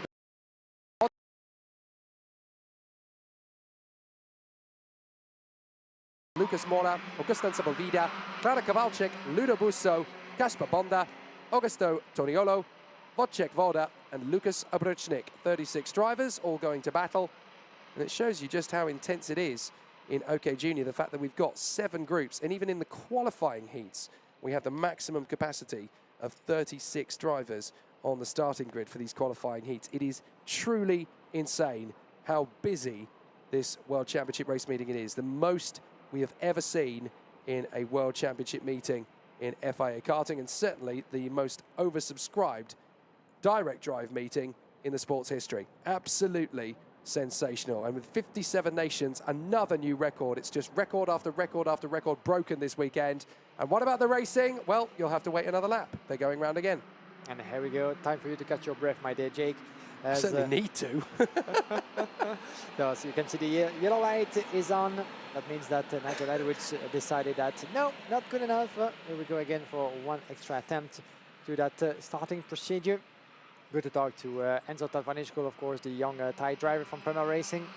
On his way to Formulas, as he's not the only one leaving karting at the end of this season, along the likes of Alex Powell, as well as Kim Roberta. I was just going to say, he's not the only Premier leaving karting at the end of this weekend. Yes, indeed. Each of them with the backing of some junior F1 program. So I have to say I'm a little disappointed that we're not going to get to see what Enzo Tavanichkul can do in gearbox next year. I'd have liked him to have a go at KZ2. I think he would have had the tenacity for it in the same sort of way that we saw from Alex Powell and Kian Nakamura-Berta. But obviously, Red Bull want to take him up the ladder. They want to see what he can do in F4. So clearly that'll be his prime target next year. That's always the question, isn't it? As for ourselves, when do you do it? Fans, you know, what about gearbox? You know, what about one more season like Max and Leclerc and the others? Well, that's it. Verstappen and Leclerc both did gearbox for one extra year before they switched to karts. And look at them. They're now the leading drivers at Red Bull and Ferrari. It does pay dividends. Here we go. We're under starters orders. Castoya, Antonov, Pachiala, Martinez. They get the 1, 2, 3, 4 positions. In fact, Martinez's got the jump on Pachiala on the way through. Oh, it's always going to get a bit of a cluster when one or two cars stopped in the middle. That could have been so much worse than it was, but there are 5 drivers out of it. Rocco Coronel is one of them. Zach Drummond is another. He's having a miserable 2023, isn't he? The Scotsman, he's had no luck at all this year. 271 is in the mix there as well. That is the DBK of Augustin Sepulveda. We've had problems too for Sebastian Lettimarchi, Kian Fardin and Max Rafalik. So 6 drivers in total not coming through at the end of the first sector. So all of them out on the spot, but very unfortunate indeed, in particular for the 2 drivers caught up in the middle of that one, Rocco Coronel and Zach Drummond. And run inside goes a 203, beautifully made by Jacopo Martinez, who had a cracking start in opening lap. Actually, Martinez from 7th on his way to P2 at the end of the opening lap, just in front of Stepan Antonov. Watch out, because Martinez is hungry for success, and he's going to go full chase on Christian Costoya, the pole sitter from Paulin. 1 win under his name already. Jacopo Martinez more than willing to join the circles of winners in the junior category. But he's going to have to shake off and trying to get away as much as possible from Stepan Antonov. Then we have Pajola and Domain Alfegali up into P6 in front of Pajola, Theo, Botaro, Shen running up the top 10. The battle for the lead is only but getting started between Jacopo Martinez, who certainly is going to give a hard time to his opponent. On the way to the hairpin, on the inside, there's nothing that Christian Costoya can do, and it opens the door to Stepan Antonov side by side. But a good momentum that was carried out by Christian Costoya on the exit. He was able to keep that 2nd position alive. Watch out for Stepan Antonov. Here's the response of Costoya on the outside of turn number 2. The door is 1 second open, but this time Martinez hold on to his 2nd place once again. Maybe a response all the way to turn number 5 already. No, Martinez has to stay behind. Well, Martinez getting frustrated with Christian Costoya. Why are you defending? It's only lap 3. We've got plenty of race still to go. But clearly Costoya feels he's got no more pace than the drivers behind him. He just wants to back the field up and then hope that there's 1 or 2 big overtaking moves. Then he can just clear off and disappear. So he clearly feels that that's the better tactic. There are 2 major strategies, essentially, when you take the lead of a race in OK, particularly in junior level. The first one is back the pack up, defend, make sure that the 3rd or 4th place guy goes for the move, wait till there's a gap and then just gung-ho and pull away. Or just hope that you've got the pace to run away at the front. And clearly, it's the former for Christian Costoya rather than the latter. So he's desperately trying to back the pack up, hope that Antonov is going to make the move on Martinez before Martinez gets the move on him. And here comes the bid from Pachiala. You can see them snaking under braking. That backs them up, but it's too much to hope for the fact that Martinez isn't going to get through on Costoya, because that's exactly what the Italian manages to do around the outside up at turn 7. Absolutely terrific. Yeah, terrific move, and there's great racing as we like to see. Jacopo Martinez. Now it's down to Christian Costoya to try to give his money back. Maybe switch the position on the way to the hairpin at turn number 13. Not quite yet. As further back, we see I think a move from Pajola on Stepan Antonov, or what was it? Antonov on Christopher Galli. Let's have a look as they come across once again. It was Pajola on Domain, and Stepan Antonov actually losing 2 places in the process, down to P7 at the moment. So battles are plenty in the upper part of that field. And watch out for Mike Pahala and Christian Costoia as well. Pahala, who was overtaken in the process as well by Chris Alfagali. Up into P3, the Lebanese driver, gesturing to Pahala, stay with me, let's keep it together, let's try to work and maximize our respective lap times, because the more we attack each other, the slower we will be, and the more contact we will lose to both Martinez and Costoia. Wojciech Woda putting out the fastest lap, the Polish driver. He made a sensation of himself at Cremona for the final round of the Academy Trophy that he won back in July. And Woda at the moment is all the way down to P24th. Not the best of results so far, but 10 places up for Woda, who's very much discovering the World Championship at this level, as Jacopo Martinez has just taken the lead back on Christian Costoia, as we've seen, trying to put as much as a gap as possible, and Christopher Alfagali has no intention to let them to get away. He's putting out the fastest lap from P3. You've got to remember that Wojciech Woda had his problems in qualifying. He couldn't string a fast lap together, so he ended up down at the back, but he's clearly got the pace to charge his way forward through the field again. That's exactly what he's deeming to do. Costoia still trying to close up on Jacopo Martinez. Still got time to do it. He's clearly conceded where he didn't want to. A bit of a run wide from Martinez. Got to be careful. Don't want to let Christian Costoia have even a whiff of a gap. Up to the inside line. Chris Alfagali is going to be there in third, ready to pounce if it gets a little bit too close for comfort between these two. Mike Pachiala in fourth position. Antonov, Pachiola, Domain, Shun, Bataro, Kelleher, and Gilazim Skudanov in front of Lennon, Kornda, and Travis Teo. He was up in the top 10. I think he's ended up getting into an incident with somebody somewhere, and that's cost him several positions.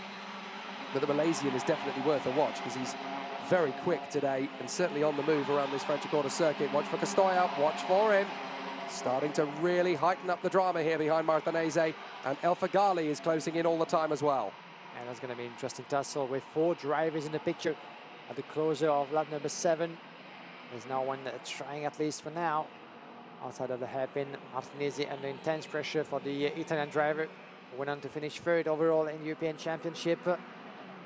No win of his own yet so far this season for Jacopo Martinez, but that could be such a great story for him to finish on a high and maybe lay the crown at the end of the weekend. It's not there yet. What he needs to do is to hold on to his position, trying to shake off his opponent as much as we can. The Christian Costoia trying to really give him a hard time. The pressure is on the shoulder of Martinez. Costoia is close enough outside of turn number 12. On the way down, on the inside, there he goes! Even though before the last turn, beautifully made from Christian Costoia, who takes back the lead on lap number 8. And now he's actually giving an opportunity for Jacopo Martinez to shake it back and maybe respond on the way to the hairpin. There's no room whatsoever. The door was shut, sorry. And actually it gets Jacopo Martinez back into the closer of Alfagali, but he responds in turn number 1, opening the door and taking the lead back. And look at who was there to shake that advantage as well. Alfagali taking second position, with Costoia protecting his third. The battle is far from over. This is the penultimate lap of that race. And we have Pahala and Costoia as well, battling along with the help of Stepan Antonov. Antonov, as well as Henri Domain, could both take advantage of that situation. Costoia genuinely thought he had that on Jacopo Martinez, and I was about to say you could set your Rolex by him. It was perfect timing.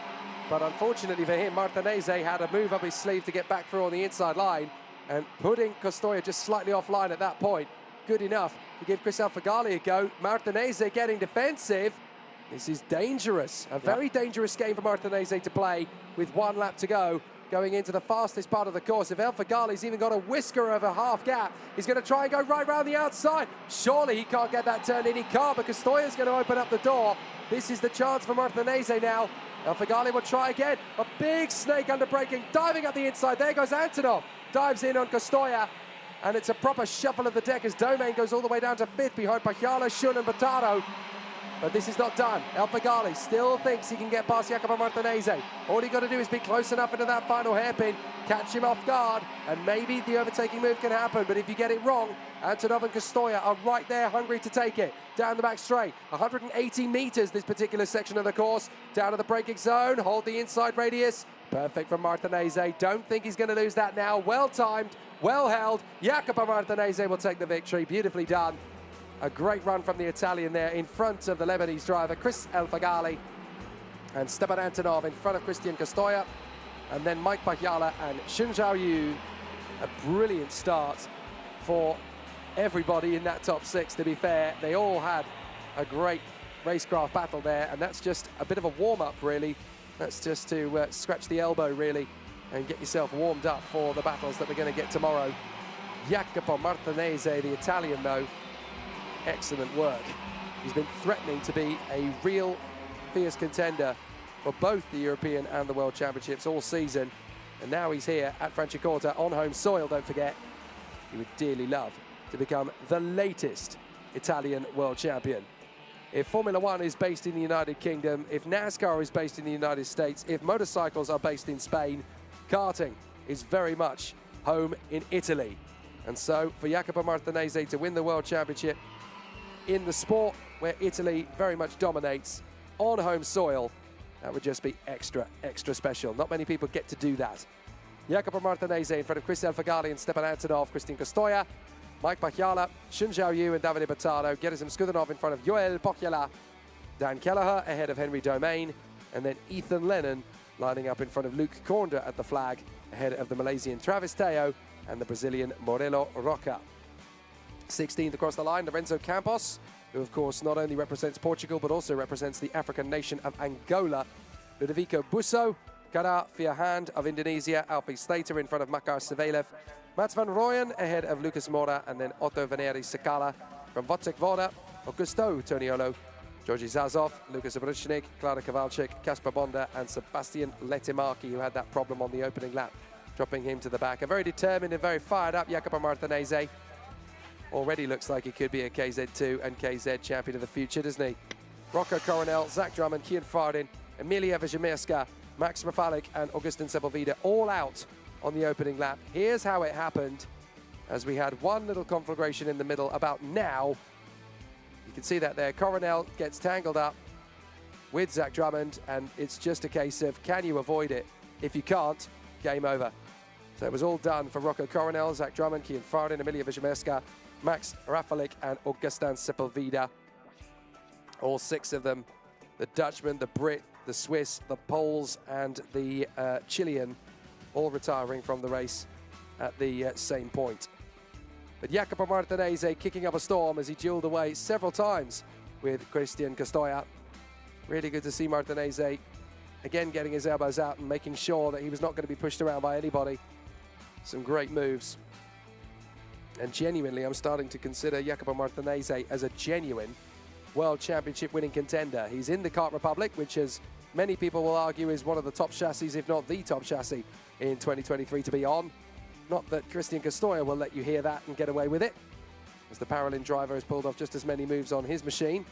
Mike Pakyala putting the Gillard right up at the front end of an OK field for the first time in forever. I don't mean to sound like a character from a Disney Frozen movie. However, it is pretty much the first time in forever that we've had a bit of an issue that puts the Gillard up at the sharp end of the field. Travis Teo squeezed there on the exit of the first couple of corners.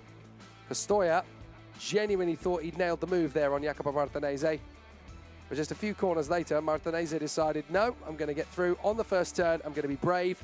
I've got the move, I've got the momentum, and I've got the Kart Republic chassis. See you later, Christian. And that was job done. Fabulous effort from Jacopo Martinez. He had to defend really, really toughly in the closing stages to keep Chris Elfagali and Christian Costoia off his back. That was enough to give Stepan Antonov the ammunition he needed to get through into third place. This is a big dive on the last lap with a lot at stake. And so it's Kart Republic's 1, 2, 3 at the flag. But it's the Setelar colours of Jacopo Martinez that does drive and take the checkered flag. He is a genuine contender for this World Championship title. Incredibly, the consistency of the heats we've had so far means that at this point, Lebanon can go bananas, because Christopher Elfagali is currently the leader of the interim rankings at this stage. 115 points to Davide Battaro on 106, Gerasim Skudanov on 100, and Shun Zhaoyu on 98. If you're from Lebanon, time to take a picture of that, because that is pretty exciting. Down in the holding area once again, we have our man on the spot, Guillaume Alvarez. Yes, indeed, Jake. We're here with Jacopo Martinez. Jacopo, first win for you. Beautiful performance out there with a chassis working perfectly by the look of it. Talk us through that race, because it was a bit mayhem out there. Yeah, I mean, this was one of the hardest hits. Almost every hit is the hardest because we've got a really hard group always with Costoia, some other really fast drivers, but we knew already from this morning, from the qualifying, from the free practice, we had a really nice pace. Of course, to get P1, I had to be a little bit under risk, but it worked. So, I mean, it was good. The chassis worked perfectly this heat. Also, all the preparation we did in the free practice, it worked. I'm happy right now because this first place in this heat gives us a lot of confidence. And we will see what is going to happen in the next few heats tomorrow. Good stuff. That's all we have time for, unfortunately, Jacopo. Thank you very much for your feedback and good luck for the next races. Thank you very much. Jacopo Martinez taking his first heat win and hopefully the first for him, the first of many, hopefully for him in the process of the World Championship. Thank you very much, Guillaume, and grazie mille tutti to Jacopo Martinez. Knit two together, qualifying heat A versus B. Here's the grid very quickly. Mark Dubnitsky and René Lammers, Kia Nakamura, Berta and Thomas Stolchemanis, Emanuele Olivieri and Gilles Caranta, Kai Rilliards and Joe Turney from Nenage and Marcus Sater, Michael Adair, Oscar Pedersen, Sebastian Kalping, Miguel Costa, Suleiman Zadfari, Dan Da Vinci, Kasper Henriksen, Alexander Savinkov, Max Popov, Petra Babachkova, Stefano Padani, Teresa Babachkova, Petra Agiv. Oh, thank goodness, they threw a false start. I wasn't quite going to get through the grid in time. So thank goodness they actually had to throw a false start. I can do it properly now. Mark Dubnitsky and René Lammers, Kia Nakamura, Berta and Thomas Stolchemanis on the second row of the grid. Then Emanuele Olivieri and Gilles Caranta. Kai Rilliards of Belgium alongside Joe Turney. Then Len Nige and Marcus Sater from Michael Adair and Oscar Pedersen. Sebastian Kolping and Miguel Costa of Brazil. Then Suleiman Zanfari from 15th on the grid alongside the Australian Dante Vinci. Kasper Henriksen and Alexander Savinkov. And then Max Popov alongside Petra Babachkova, Stefano Padani alongside Teresa Babachkova, and then Petra Agiv, Max Angelard, Preston Lambert, Shuma Yamayoka, Alex Sawyer from Vietnam, and Eloy Gonzalez from Spain, Calvin Kunz and Akil Mitsoni, and then we have Artur Valsort and Gustav Wisniewski to round out the field. Thank you, boys and girls. It was nice to get through the grid properly this time, so great that you allowed me to do so by throwing a false start. Well done, everybody. Now we can actually go racing properly and catch up with the action as it happens. They come off the turn, and I think these guys are going to throw another false start because there's several guys at the back. Yeah, it's going to be a second consecutive false start because there's a lot of drivers at the back that were not even close to formed up. And this is, I guess, a sign of the inexperience of this procedure from Mark Dubnitsky in pole position. He's never been in pole position before, but this is definitely a pretty tricky scenario for him, obviously trying to back up the pack. I have to be honest with you, my dear Jake. Before I came back in, actually, I had a bit of a word with Dubnitsky, and I told him, since I'll be out and doing some interviews, could you give me some more time and a little bit of a brief as well? So that might be the reason why he allowed me to get back into the box, joining you, and be ready for the proper races. So thank you, Mark, for that. Of course not. But, yeah, it's a nice story, and it's the one you're sticking with. Yeah, and Gonzalo Planta, of course, is getting quite annoyed, and you don't want to get our friend Gonzalo, of course, in such a mood. And this is a second attempt. We've had that before through the course of those first qualifying heats. Let's see if now Mark Dubnitsky this time around will be able to lead the pack the right way. And he has pressure of so many great names behind with Kia Nakamura, Berta Stolchemanis and René Lammers by his side. There we go. The marshals have backed them up. Hopefully this time we're going to get started. Is that more like it? Yes, it is. Off we go. Dubnitsky leads into the first corner in front of Kia Nakamura, Berta. They fight their way to the first corner. Already a little bit of hesitation as the drivers trying to get their way through. Nakamura, Berta having to hustle and now getting side by side with Lammers. Nakamura, Berta will take the lead. Brilliant racing from the Japanese driver. So Nakamura, Berta hits the front. Lammers is right behind him now in second place, and two of the biggest names in this field are released. Oh my goodness! 4 karts involved in that one. Gilles Caranta is one of them, the 76. Kalpeng is in there. So too is Vinci. Maximilian Popov, Alexander Savinko. Oh dear, oh dear. Dante Vinci indeed, as That's you a proper said. mess. That's 5 cards actually, not 4. So that's a proper mess going out of the turn 5 hairpin. It is an overtaking point, but clearly all 5 of them didn't get the chance to do that on that occasion. They're all trying to restart. It's all uphill. And I don't think any of them are going to get going again, to be perfectly honest with you. It's not the easiest situation there. Look at the gap back from the top 5. Zanfari finds himself in 6th position as a result of all of that. Suleiman Zanfari, the Moroccan, got through. And let's not forget that Suleiman Zanfari is returning to the world of karting, whilst also competing in Euro Cup 3 this year in the single-seaters. So great to see him back in there in the top 6 as he continues to bid for another title.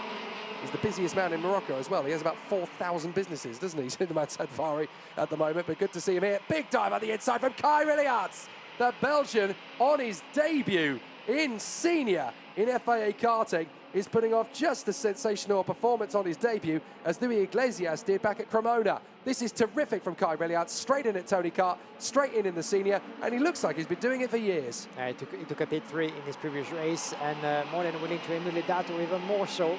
As Kineko Marbeta is still up for grab, 4/10 of a second in front of René Lammers. Run inside.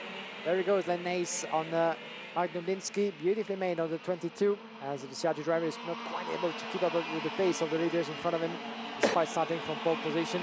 With Kineko Marbeta already can feel the experience of those big events from Kineko Marbeta, who still need to pick up a win in those races so far. Kineko Marbeta, René Lammers, Kai Rilliarts, that's for your top 3 at the moment. Well, Lammers is definitely still not going to give up the ghost on Kier Nakamura-Berta up front. Nakamura-Berta running a very famous number in the world of motorsport, number 31. Plenty of success for junior single-seater racers and karting drivers alike. So Kier Nakamura-Berta coming into this one with the number 31 on his Prema. Trying to work their way through at turn 5 and 6. Going to be a very interesting one as they continue the charge forward. Who is going to come through at this phase of the proceedings? Nakamura-Berta is not dropping René Lammers at all.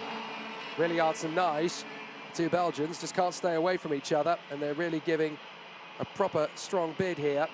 This time they get to race against Lammers and Nakamura-Berta. Once again, Stolchamanis getting the rough end of the draw in his duel with René Lammers at the start. So clearly from Lammers' point of view, that's 2-1 to me. And Nakamura-Berta managed to squeeze through past them both. And Nakamura-Berta and Lammers will only get to race each other today. They won't get to race each other tomorrow. And they'll only meet again until they get to the super heats, where they may or may not meet each other in that race. But if they're both competitive to the end of the weekend, they'll definitely meet again in the final. And I went too fast when saying that Kier Nakamura-Berta had no win. He had 1 already, so that's on course for a 2nd victory in the qualifying heat so far for the Japanese-British driver. But René Lammers is the one without a win so far. And of course, that would mean that Nakamura-Berta would be unbeaten at this point, because he's already had a win and he's going to take another one if he stays where he is. That'll put him alongside Finn McLaughlin on the maximum score of 100 points after 2 races. Now, some of the drivers in this field, in Group B in particular, are obviously on their 3rd heat now. So once it all shakes out again, everybody will be even on points. Thomas Stolchamanis under investigation. Well, in That's P7 interesting. is 1 win also, the Latin driver from Energy. And is putting in the fastest lap as a response, in a way of saying to the officials, I don't mind, I will still keep pushing and trying to shake off the order. And you will have a lot of work to do, because the gap on Magnum Linsky is currently of 1.6 seconds at the moment for Tomas Stolchamanis. Well, he's finally got his way past the Moroccan Suleiman Zanfari, Yep. so he's worked his way through there up into P6. Then it is Casper Henriksen who's made his way up into 8th place. I'm very impressed, actually, with Henriksen. He's there or thereabouts. He's taken good advantage of the opportunity that's afforded him with that mass exodus that we had on the opening lap of Karanta, Kalping, Vinci, Savinkov and Popov. But very good work indeed to get the position and keep himself in the mix. And 8th position looking good for him. Michael Adair in the CRG behind them, and Peter Aguiv on the Leclerc is in 10th place. And who is putting the fastest lap? George Tony himself, ladies and gentlemen. And only P21st, 13 places left for George Tony as a result, certainly, of the mayhem that we had in the opening lap.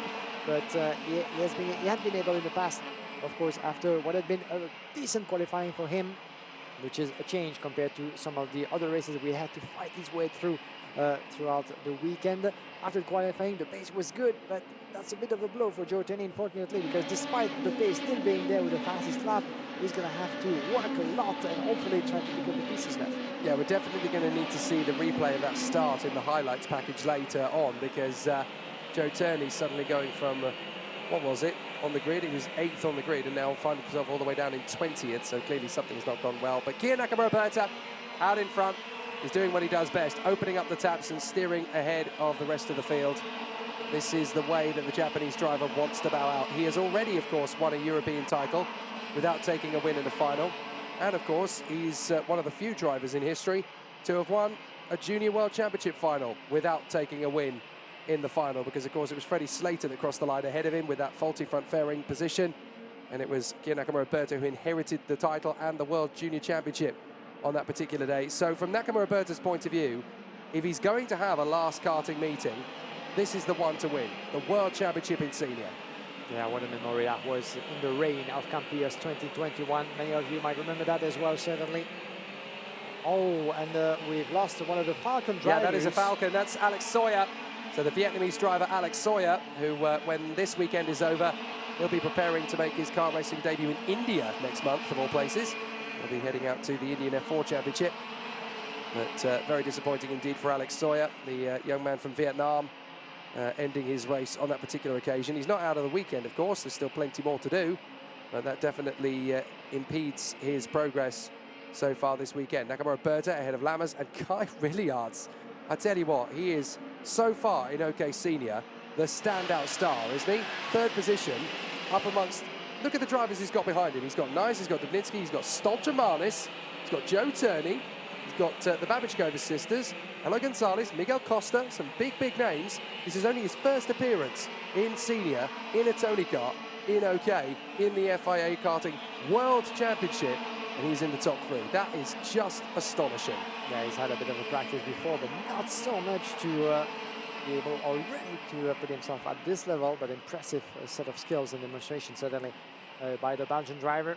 As we're here further back with one of the CRG's, Mark Ruditsky, trying to get close to Len Nace. This is the battle for P4 at the moment, between the 64 and the 22. At the back, Tomas Rosimanis, of course, we will try to see the checker flag in 6th place, because he won't get a chance to do anything more into that race. Looking at the gap that separates him with Dubnitsky, Zanfari, Pedersen, Eider, Eriksson, Oscar Pedersen, back to the World Championship. 4 places gained to P8. Pedersen, who stepped on the podium in last year's World event in Sano. 3rd place. We have Mateusz Morgato and Tuka Tapanen, making his way Tapanen to formulas this season. This season indeed. As for now, Dubnitsky, where can he actually initiate a move? Turn number 13, the hairpin. Going a little bit down. We have about 5 meters of elevation change from the lowest to the highest point of the track. Not the bumpiest of all tracks we've been to in Franciacorta. Package door, for instance, was quite flat, but still, for the naked eye, with a live streaming perspective, sometimes you could be surprised about how bumpy and hilly some of the karting tracks are. Oh, it's the chance! There we go! Oh, there was a bit of a contact, I'm afraid. That was a very heated attempt. I don't think there was much space for him to go through.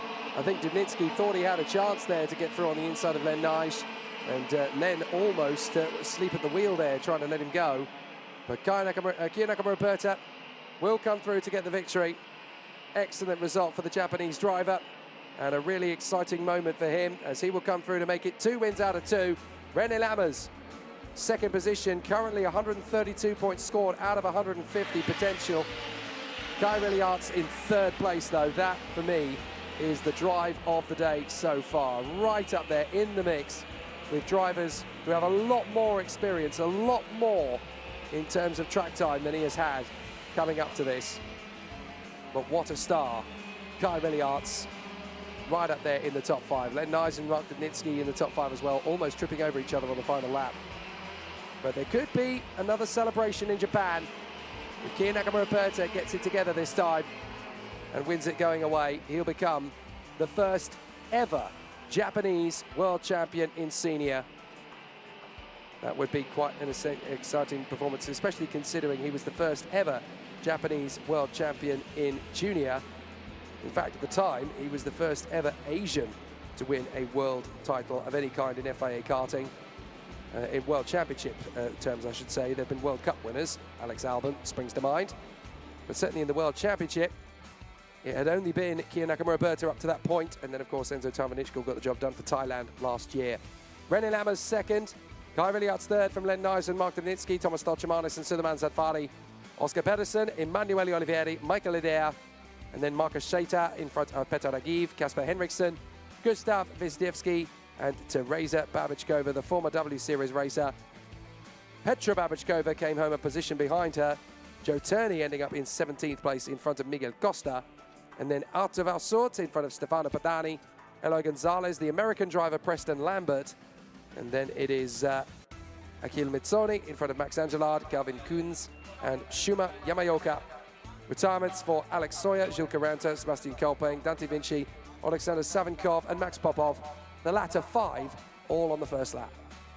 But Kia Nakamura, the Japanese driver, doing a sensational job up to this point, and it really is great to see just how hard he has had to work. The fans in the stands really enjoying the battles around the course, and if you think this is only Friday evening, imagine how busy it's going to be here at the track on Sunday. And I can tell you I've already seen a few familiar faces, the likes of Brazilian drivers and former FIA karting competitors. Matheus Ferreira I've already seen in the pits, as well as seeing Matheus Ferreira in position. I also managed to get to see Rafael Camara, who have popped in to have a look. There's the first lap conflagration. Several competitors dropping out of the race on that one. And there is Alex Sawyer doing likewise.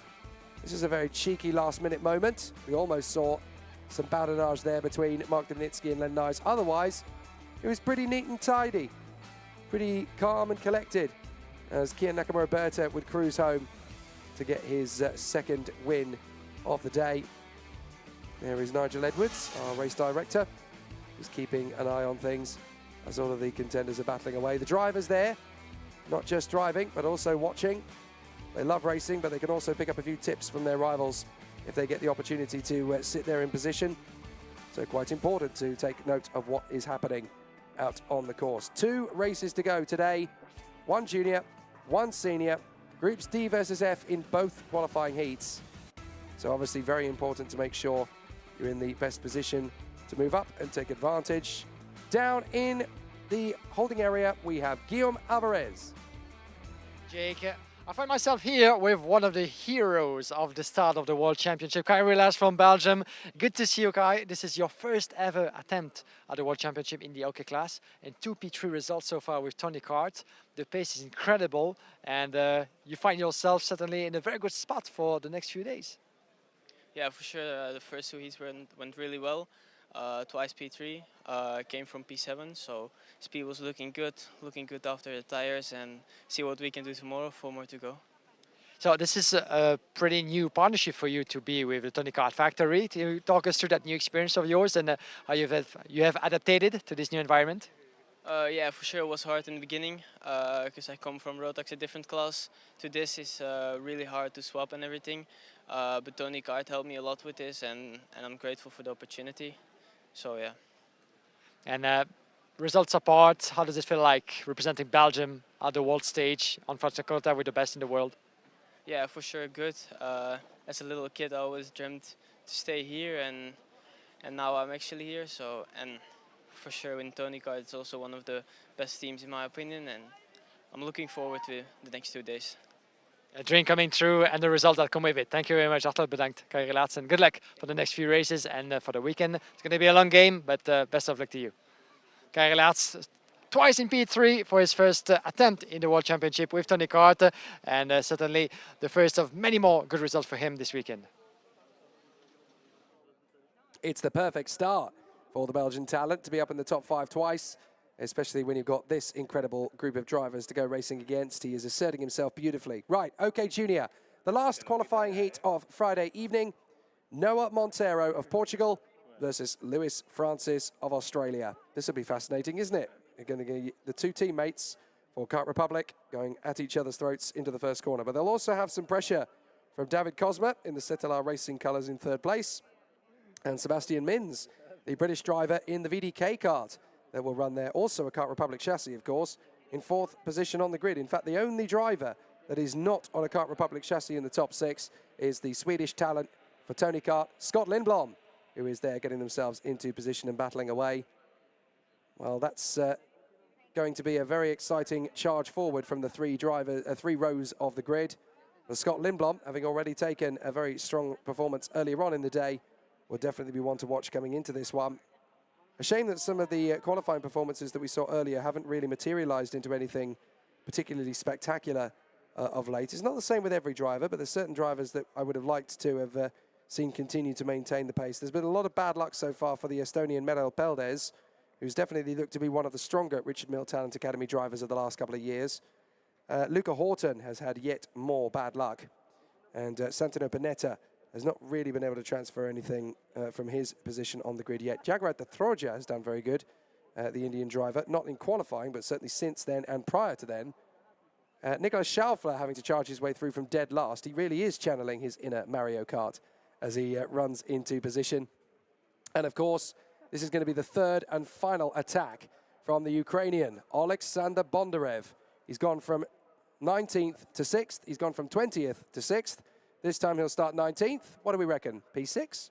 It's a very good chance of it, isn't it? After 2 strong races, he's certainly looking pretty competitive. If he gets himself into the top 6, of course, in all 6 of the heats, then all he needs is a relatively decent starting position in the superheat, and he's right in there. He has the chance still to be world champion. He may have been 67th in time qualifying out of the 125 drivers to give this a go, but he's not giving up.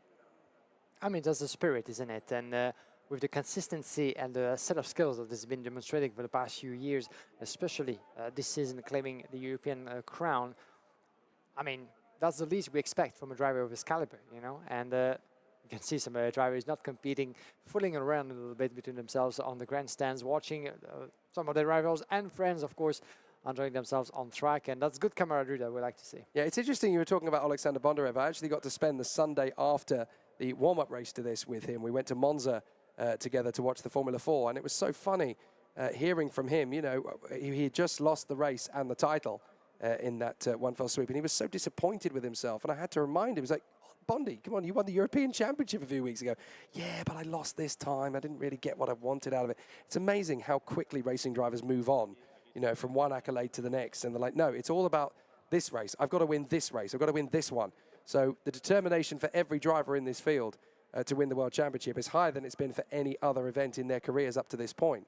So the intensity and the demand mentally on the drivers is absolutely sky high at this level. It's really tricky to know how they cope with it, to be brutally honest with you. And I know there's a certain few drivers that always really struggled under pressure situations. Look at the world champion in junior a few years back, Thomas ten Brinker, who was one of the most talented racers we've ever seen in karting, won the world title in brilliant fashion in junior at a dominant canter at Alaharma in Finland. And only about 2 or 3 seasons later in single-seaters, he just felt he didn't really want to deal with the pressure anymore, wasn't enjoying it, and he retired from the sport. Very sad. He's not the only one who is having that sort of late realization about, you know, maybe other plans, or maybe under the switch of profession, or maybe series, and at some point in life. I have a good example back home in Belgium with Kobe Powell, who was second to the Academy Trophy not so long ago, and this, you know, he had his fair share of try in on circuits and car racing, but at some point he decided that going rallying and rally crossing was much fun than he thought actually a circuit would be. Yeah, I remember that test he had in Formula 4, actually. He came up to me afterwards. I said, come on, how good was it? He went, no, I didn't like it. It was boring. I didn't like being in F4 at all. So I said, what are you going to do? He said, oh, I'm going to do rallycross. And it was clearly something that he had fun. But he's had one of the most diverse careers of anybody coming out of FIA Karting. I mean, look what he's doing GT now. Exactly. Look what he's done in the last few years. He's done rallycross, he's done rallying, he's done TCR, and now here he is in GT. Yeah. He got his debut at the Nürburgring in Fanatec GT3 a few weeks ago, and he was absolutely on the pace. And picking up on that, we had a bit of a chat that you'll get to hear with Suleiman Zanfari tomorrow, who's back in karting, back in the World Championship, of course, after 4 years hiatus doing formulas and competing in Eurocup 3. And he said to me, actually, that compared to the driving he's been used to for the past few seasons in formulas, coming back to karting, this is one heck of a different challenge, much harder actually. While in formulas, you have to drive within the limits of the cars and learn to pace yourself a little bit and not to push like you would do in karting at all time. And as you see as well on the picture, the Orange Army, and it's worth mentioning about the dedication and passion of all the people, men and women involved in doing, of course, what they do on tracks, not in here only, but all over the world. And we thank them once again. But to finish on that note, you know, you often get to hear drivers saying that, yeah, in karting, it was on and off at all time. The pressure was on, but we could actually, you know, get ourselves to a level that sometimes when you get to car racing, you have to learn to actually pace it down a little bit. Yeah, you have to learn to calm it down. Noah Montero and Luis Francis, front row of the grid. David Cosma and Sebastian Mins. Scott Lindblom and Augustus Toniolo. Then Roman Kamyab and Jensen Burnett. Jack Eilif and Tobias Chizenyi. Then Jean Carras and Oliver Kinmark. Medel Peldes and Jindro Peschel from Louis Cochet and Salim Hana. David Gorchicha and Vasily Apostolidis. Then we have Alexander Bondarev and Chao Jun, Ansel Sun, as well as Lev Deholov, followed by Luca Alton, Philip Carras, Jakob Detoya, Rodek Vavra, Mark Brovko, Simeone Ketola, Santino Panetta, Alois Girardet, Elias Weiss, Miguel Blasco, Dominic Simek, Tom Pappenberg, and Niklas Schaffler. Watch out for some of the best recoveries we've had so far. Niklas Schaffler in his last race climbed 22 places from the last row of the grid. And of course, you mentioned him, Alexander Bondarev, a 14th-place recovery in his last attempt. And another try for the Ukrainian driver to shine here in Franciacorta after what had been a difficult qualifying, but not the sort of, not the sort of bad result that could temper his hopes. This could be a little bit messy off the start. Are we going around again? Yes, we are. And it was because the last few rows were not quite in position again. Noah Montero and Luis Francis not terribly familiar with running from the front row of the starting grid and backing up the pack. So obviously just not quite backing it up enough for the liking of the race director, Nigel Edwards, with the big help of his assistant, Pasquale Lupoli, and the judge of fact, Gonzalo Planta, who are out there on the circuit with them. So it'll be fascinating to see how this race does get going when it does. Top 6 on the grid. All of them are in a Kart Republic except for Scott Lindblom, who lines up 5th on the starting grid. So clearly the pressure is on the Swede to try and break through that huge Chiesa-flavoured wall up at the front end of the karting fraternity here. So Montero, Francis, Cosma, Mins, Lindblom and Toniolo, and then Kamyab and Jensen Burnett. I have to say, the progress made by Ricky Flynn Motorsport and the two boys there, Roman Kamyab and Jensen Burnett, very encouraging to see. And also from Filippo Sala, who's not on the grid for this one, but certainly is watching along. Much better to see these guys really starting to knock on the door now. Alfie Slater, of course, has been paying the dividends of that particular team's fortunes coming back up again as well. Well, we'll see more of them tomorrow. Now, the hand is in the air for Luis Francis. He wants to get another start together, and so it is. It's a false start again. Wow. So Luis Francis, he had his hand in the air for quite a long time there out of the final turn. He clearly wasn't ready. If they go around a third time, well, then we're going to be stopping this one, and Nigel Edwards is going to be having a chat with the drivers on the grid. And this is the third time that we have to go 2 extra formation laps. And as always, you can feel a bit of the pressure rising on the shoulders of not only the young drivers, but the machinery as well, and the tires. And looking down at some of the tires of the drivers back at the Parc Fermé, you can see the state of some of them are quite impressive. And this is only the first day of racing. Of course, these tires are made to last and to be efficient on the long term, on the long run. But still, you know, the amount of pressure that those tires apply to those rubber is quite impressive. Well, this isn't endurance racing, is it? It's sprint racing, so you've still got to go hell for leather, whilst also figuring out, look at Gonzalo Planta, making it very clear to the drivers, what are you doing? Focus, control the pace.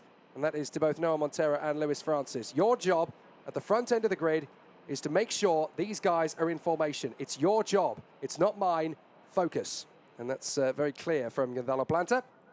As Noah Montero and Luis Francis back up the path. That's more like it. That's looking like 2 tram lines to me. They'll come off the final turn. They'll go in the tram lines, and we'll go racing this time. Yes, we will. Off we go, and it's a great start, potentially. I thought there David Cosma was going to go for broke into turn 1 on Noah Montero. He bails out of it. The rest of the field works their way through. A little bit of curb hopping, but everyone's through. Just about. Looks like it's going to be pretty hectic as they go through. A little bit of nudging and shoving down to the first couple of corners. Lindblom up to fourth position. Now Montero running out wide again as Cosma gets through into the lead. Francis has to hang 10 on the far side. Lindblom through into third place as off the road we got two karts, a Ward Racing and a CRG. Oh, and a big damage to the front Nassau there at the 294. That's Simeon Catola. So problems there for him, but out in front as a result of that great start. Noah Montero has already got problems for Scott Lindblom, running in right behind him. Lindblom up to second. And of course, they're behind David Cosma, who has just disappeared out in front. And here we go, lap one completed. And look at the gap in need built by the David Cosma Christopher in the lead. As Montero seems to be blocking a little bit Scott Lindblom. The driver is trying to make his way through, but not quite able just yet. There's still some sand onto the track. Watch out for the move on turn number 5. He's not quite able to do so, but Lewis Francis and Roman Kamiab as well. Kamiab going around the inside and getting the move done on Lewis Francis, who's having no way to go but to back off a little bit. And now Kamiab is up in a position. This will be enraging Scott Lindblom, something chronic, because obviously Noah Montero has had a DNF, so he needs a first or a second place finish. He knows he can't get a win, so now he's got to have a second. Lindblom's going to commit up the inside. Thank you very much. I'll get second position. And Montero getting very frustrated with Lindblom in front, but now he's having to play defensive round the outside. Who is that making the bid? That is Sebastian Mins, who also needs a very decent finishing position in this one to work his way back forward. But the defensive tactics of Noah Montero have now put the field 1.7 seconds back from David Cosma. This is great news for the Romanian, who is looking at a score of, get this, 144 out of 150. That is very dramatic at this stage. Here's the replay of the start. And look at that, Cosma almost taking the lead from Montero into turn 1, but actually assisted there by a very forceful Lindblom through to the start, as everybody just about mixed their way through. That's what a clean start looks like. Down to the hairpin. We're about to see one kart coming off, are we? We're about to see a couple of karts going off the road. Whoops! Oh. How close did we get to a big accident? Big Goodness me! Yeah. That was a wayward CRG going up in the air there. I think that might have been Mark Brovko, who got very airborne indeed on that one, almost flipped the car. Yeah, it was a scary one. Here's another angle. Whoa, look at him go to 311. Look at that. Wow. That was actually Alois Girardet. I have never seen a car go that far over on two wheels without rolling. Yeah, that could become a meme, actually. But good for him that he got out of this incident unhurt, but that would mean, unfortunately, I was going to say DNF is still very much with us, as Simon Catola still have very much a technical flag for the 294, and he keeps on going, actually, Simon Catola, by the look of it. We'll get back to that. Around the inside of the 220 is Lewis Francis on Jake Highliff, the American driver, dropping to P7. Watch out, because this is going to be the response for the Parlin driver, clipping a little bit the rear bumper of the Car Republic driver, Lewis Francis. That opens the door as well to Toniolo. Toniolo might actually want to go for his bit as well. This is lap number 5, halfway through. Only halfway through, so much thing happening. As look at that beautiful ballet of kart driving here outside of turn number 2. Those three drivers, Lewis Francis, Jack Highliff, and Toniolo as well, battling along at the advantage of Francis at the moment. Watch out, around the inside goes Toniolo. He picks up a place into P7, but he's on the outside of the racing line. No way to go for him. Watch out for Jack Highliff, trying still to fight back. There was a bit of wood banging over there, but Highliff has to actually lose 2 positions, has to make do with that place for now, and finds himself under the pressure of Jensen Burnett by the look of it. No, this is Salim Hanna, my apologies, up into P9 from Pezel, Burnett and Cochet. That was some gutsy racecraft from Lewis Francis. Get Mark Webber on the phone. You two need to have a chat. This is absolutely brilliant stuff from Lewis Francis. Great stuff there in P6 in front of Toniolo, who looks like he may have an issue with the front fairing there. That might have been out of position, actually. As meanwhile, there comes Alexander Bondarev. He's found another move. That puts him up to 13th on Tobias Chizenyi. He's finding it a little bit tougher to go through the field than normal, but he's still nowhere near as low as he started. That's another move that he's made up there on Louis Cochet, I think, to get through up another position. So he's still there or thereabouts. Williams decals on the Prema kart, denoting that that's the academy that he's driving with, and still putting on a great show. Selim Hanna is his new teammate in front of him there in the Prema operation, looked after by the 2-time Indy 500 winner and Monaco Grand Prix winner, Juan Pablo Montoya, who is here this weekend, as he usually is, looking after Salim Hanna out of the final turn. And all of a sudden, Cosma's massive lead over Scott Lindblom is extinguished. It's only 0.4 of a second with 4 laps to go. So this could still change hands. David Cosma actually who lapped in a 50.1 to a 49.7 to Scott Lindblom. So qualifying performance in the hand of Scott Lindblom as for now. Let's see if he's going to be able to keep up that pace as Niklas Schaffler is putting up the fastest lap. Where does he stand at the moment? Schaffler, one of the kings of the recovers, 15 indeed, 15th position. 20 places gained. Oh, and that's a retirement. That's one of the Pragas. That is Radek Vavra.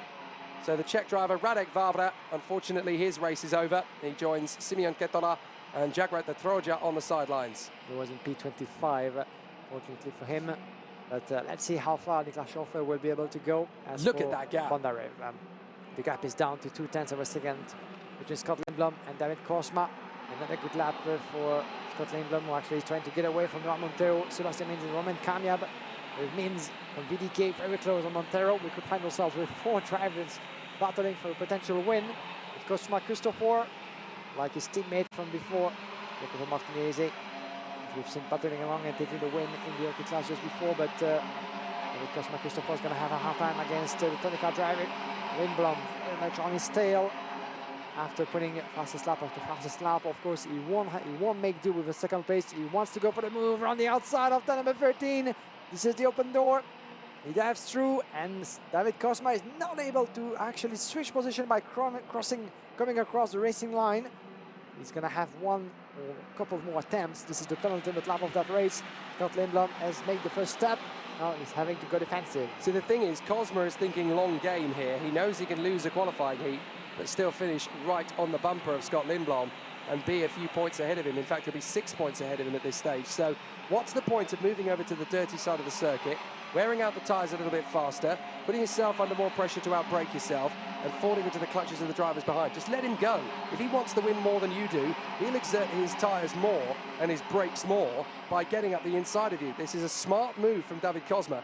If he wants the win, just let him go. He's still going to finish ahead of him on the points rankings, but Cosma will have the better tyres and brakes on the long run.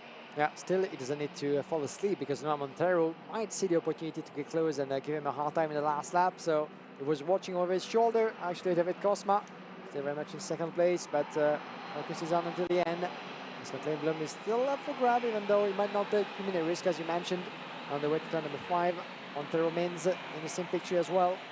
We're still only day 1 out of 3 That's crazy, of the World isn't it? Championship. So it's would it be about time to go calculate as well, or to become, go strategic about that kind of thing? Maybe so, but not so much as at the end of the qualifying heat run that we're going to have tomorrow by the end of the afternoon, But at this point, what matters is collecting the results, the point, and having a good night of sleep on that.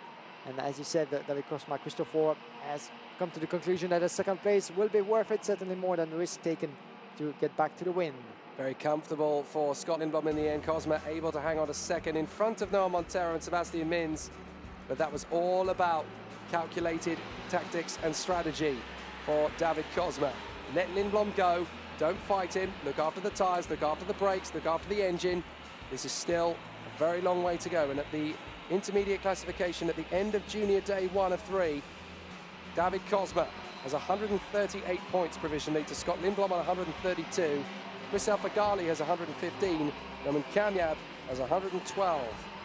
So fascinating scenario for the drivers as they continue to give us plenty of excitement. Alexander Bondarev not quite as spectacular this time as in the previous 2 races. Still 11th place, making up 8 places from the start. This is not over yet, especially considering that a lot of his rivals, including Lewis Werrell and Tibor Ramekers, have managed to have 2 DNFs. In fact, looking at where Bondarev is at the moment, he is 9th in the overall rankings at this point. He was 67th at lunchtime. He's now 9th. This is not done. This is not over. If anything, this World Championship fight is just getting started. What a backdrop here at Franciacorta. Scott Lindblom in front of David Cosma, Noah Montero and Sebastian Mins. From Roman Kamiab in 5th, Lewis Francis in 6th, then Augustus Toniolo, Jack Ilev, Salam Hanna, Jindro Peschel and Alexander Bondarev. Louis Cochet 12th in front of Nicolas Schaufler, 13th position. Another 22 places made up for the Austrian. He's getting himself back into the fight as well. Then Tobias Ceseni and Jensen Burnett. Santino Panetta up 13. Lev Kutilov up 5. Oliver Kinmark and Luca Horton in front of Jean Carras, Vassia Pastalidis and Michael Blaskos, who made up 10 places. Zhao Zijun, Philippe Carras, Shunan Ji, Merel Peldes, Alois Girardet, David Gorchicha, Dominic Shimek, Mark Brovko in front of Elia Weiss and Tom Pappenberg. And then the 3 retirements from the race: Radek Vavra, Simeon Kotola, and Jagrat Troja of India. They're only just about going to have enough daylight to run the last race of the day. Such is how busy today's schedule is. Scott Lindblom, though, the Swedish driver, get this, 132 points out of a possible 150. This time, Scott Lindblom has good reason to smile at the end of today. 3 heats and a very strong performance so far from Scott Lindblom. 2 wins and a very solid effort from the Swede. This is very much a chance for him to add his list to the Swedish World Champions. There are not many. Johnny Mistievich and Noah Milell, along with Victor Gustafsson, both of which were in gearbox, of course, in the direct drive category. Well, you've got to go quite a long way back in direct drive to find a Swedish World Champion in the direct drive category. 1996, Johnny Mistievich at Lonato when he beat Takao Matsuya and Alessandro Menetti. And the only other Swedish driver to win a World Championship in the direct drive category is Thomas Nilsson, who did the job at the 3-venue series of Hodston, Jesolo and Vevey back in 1968. So there are not many Swedish champions in direct drive, just 2, in fact, Thomas Nilsson and Johnny Mistievich. The first of those, the most recent of those, was back in 1996. No pressure, Scott. And of course, it would be the Junior World Championship crown as opposed to the direct drive crown. But it would certainly be a big accolade for him to move forward and fight for a junior title. In fact, the last junior world title winner to win from Sweden was Diek Karlsson, all the way back on home soil in Kalmar in 1969. So that is quite an amazing accolade to try and replicate, and certainly what's going to be on Scott Lindblom's radar going into tonight. So a fabulous challenge then from our contenders, and certainly from Scott Lindblom, who's looking very comfortable at the sharp end of the dais. He's not quite at the top spot yet, but he's not far away from it. Some great performances in that race. Good racecraft as well from Luis Francis, going wheel to wheel here with his teammate Augustus Toniolo and making sure that he would only pick up a place or 2 rather than lose several in one go. Good performance from Scott Lindblom, though. David Cosmo just going with the strategy. Do you know what? Let him have it. He got onto the dirty side of the road. He used his tyres up more than me. I'm only going to lose a few points to him. I've still got enough to go into tomorrow as the interim points leader. Calculated from David Cosmo. A strategy that should serve him well. So the drivers are out there on the course getting ready for the warm-up lap here of qualifying heat D versus F already. So sadly we cannot hear from Guillaume Alvarez downstairs.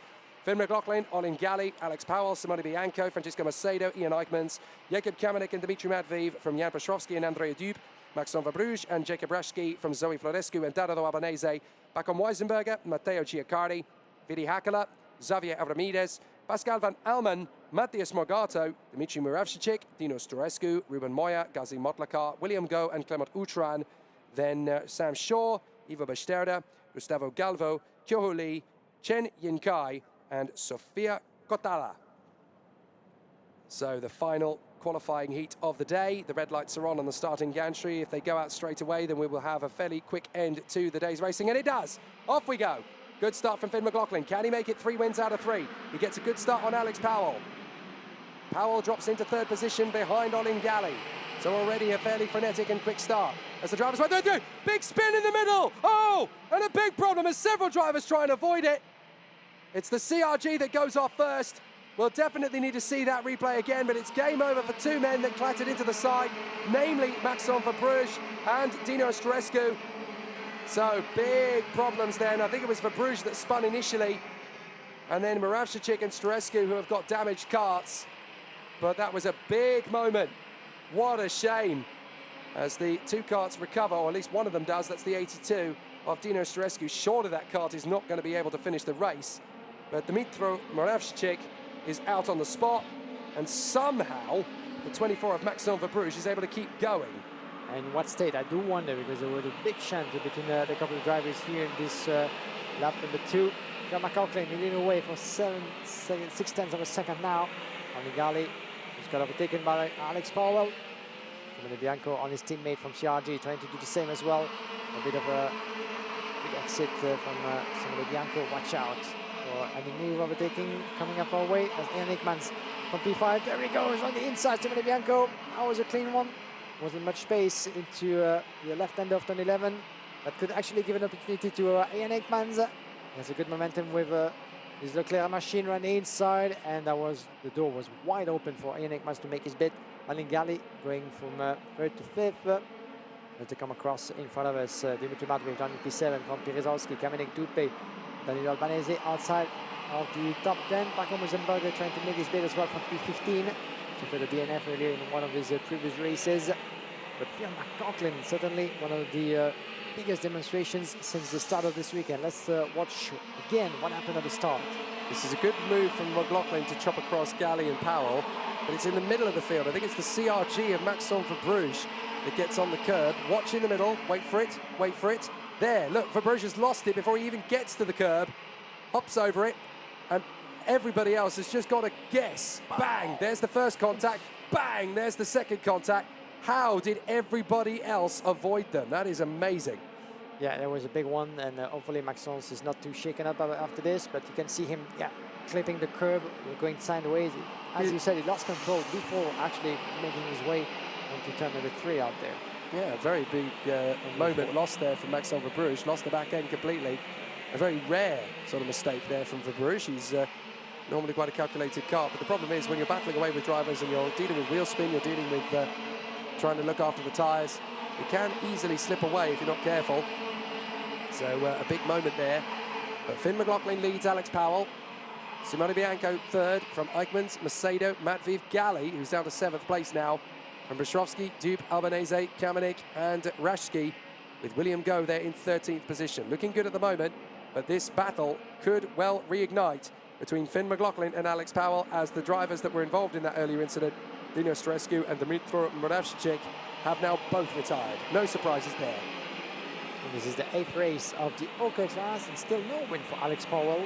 Not just yet, as the Jamaican driver who we've been used to collect the wins for the past few races now. This is a long game, as we said. He might actually get his biggest chance to go potentially win here in this last qualifying heat of the day in the OK class. At this point in the senior category, we have Phil McLaughlin. If he stays where he is, he would finish Friday as the provisional leader of the classification at 150 points. And René Lammers with Alex Powell climbing to 3rd. From Thomas Trossemanis and Joe Turney for your top 5 from Kinda Alberta. In terms of respective results, at this point, Phil McLaughlin has 2 wins as well for Kinda Alberta. 1 win for Ian Ekmans and 1 win for Gabriel Gomez as well as Thomas Trossemanis. Alex Powell more than willing to add himself to the circle of winners. As Francisco Macedo is picking up the fastest lap in this race, the Portuguese driver who's at the moment for the back into the classification, number 38 from CRG. As we keep a warning flag as we feared for Maxence Verbruge, that to be so going sideways at turn number 4, losing control of his CRG machine, and as a pile-up, of course, that resulted of that incident. There we go, once again, 0.2 of a second as the gap keeps on decreasing between Phil McLaughlin and Alex Powell. The gap is open, and that's surely quite enough for the Jamaican driver to make his bid. Alex Powell takes the lead at the end of this Friday of racing, 16th and last qualifying race of the day, before a lot more on schedule tomorrow on the way to the superheat. But no resistance whatsoever. Of course, there's no need to go aggressive at this point of the weekend for Phil McLaughlin. Certainly not more than happy to lose the leadership of that race, but it's shown in the past, in the last 2 races, that consistency and pace have been certainly in the DK drivers catalogue. As round the inside goes Ian Ekmans and Simone Bianco. Bianco responding, the Italian driver back in 3rd place. Yes, indeed, for the CRG. And that gets Ekmans into the close of Francisco Macedo. He's not quite able to make his maneuver into turn number 3 and 4. Having to wait and great defensive on Dimitri Matveev as well with the carpet machine. Matveev diving to his inside in turn number 5. And you could see a small gesture from Francisco Macedo saying to Matveev, okay, you can go on. After you. Andrea Dupe, the fastest lap in this race from P8 from Danilo Albanese and only Gali.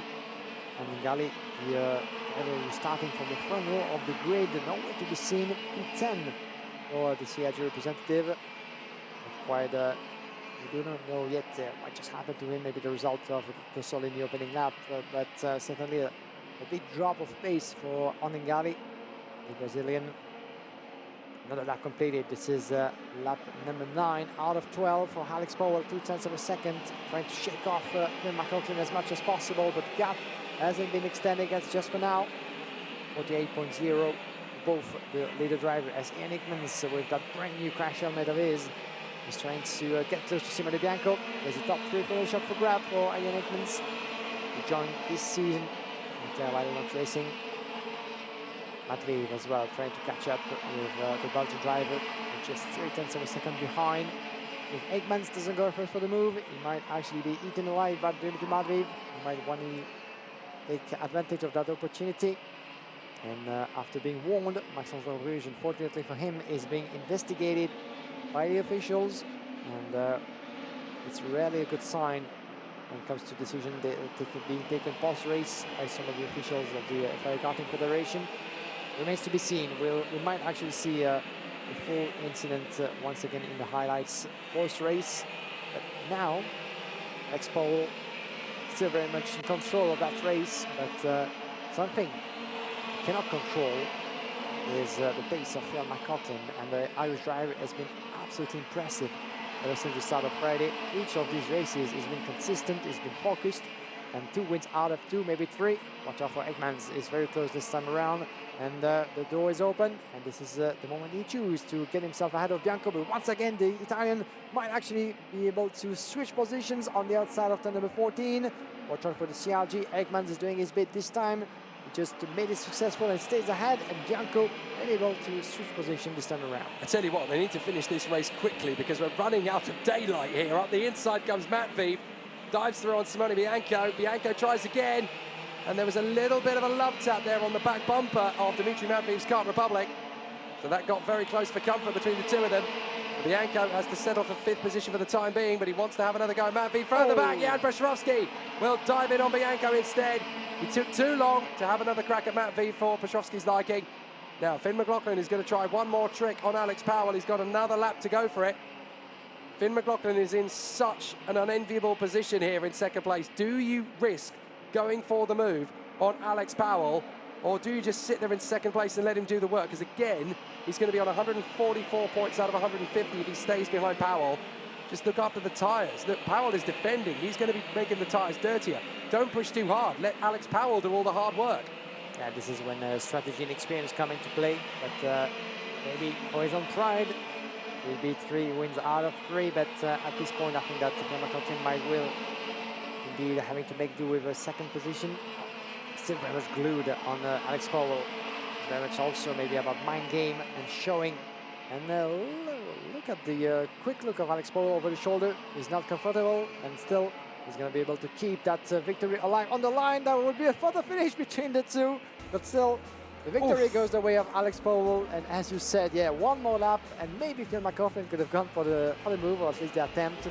But mind game certainly at play between the VDK and the Prema Racing drivers. Phil McLaughlin must be thinking, you know, your name must be Powell, and I know you've been collecting the accolades over the past few months, and you might be certainly the top favorite in this class, but still, I'm here for you, and I'm here to grab as many wins as I can, and watch out for me.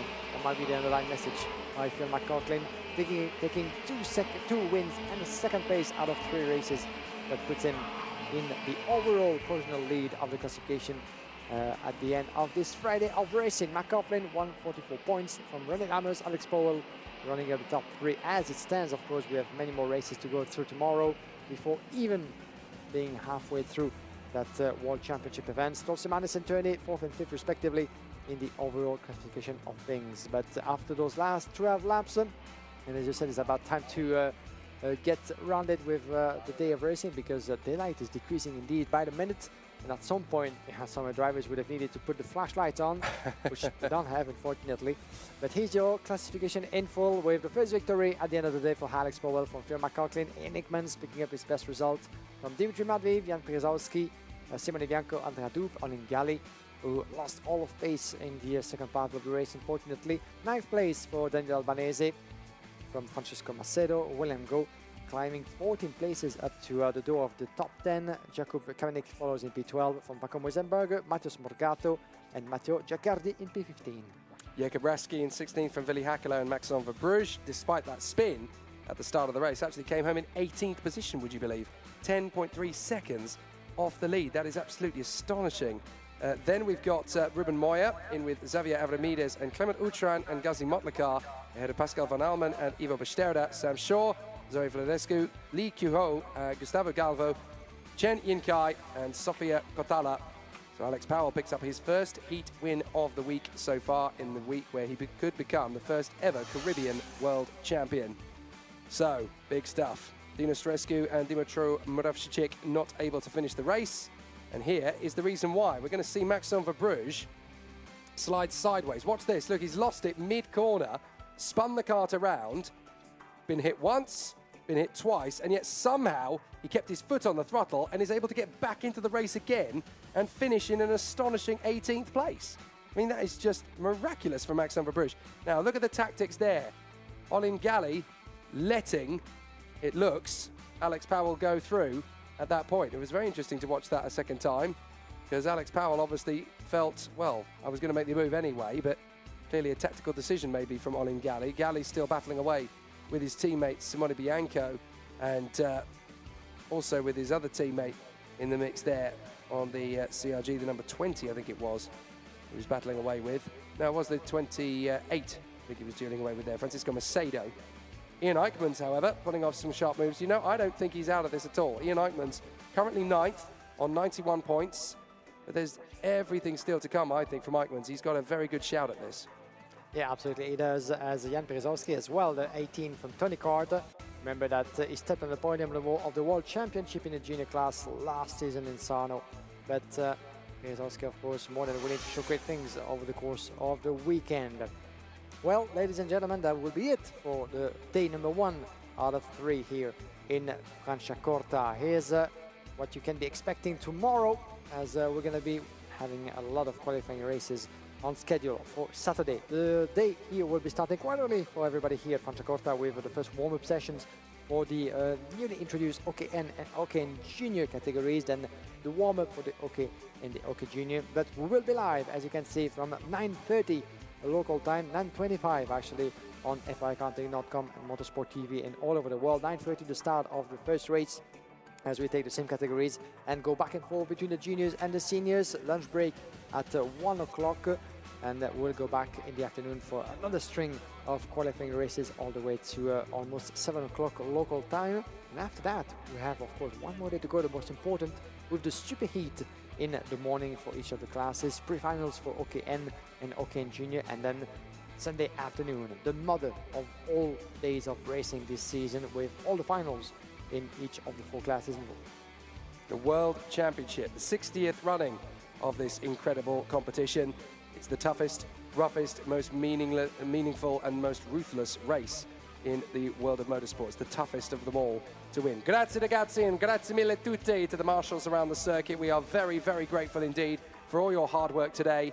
Rest easy tonight, folks, because you've got 2 more days to come. From Jake Sanson and Guillaume Alvarez, the FIA Karting World Championship, brought to you by mondokart.com, may have only just got started, but we're in for a rip-roaring show. A domani.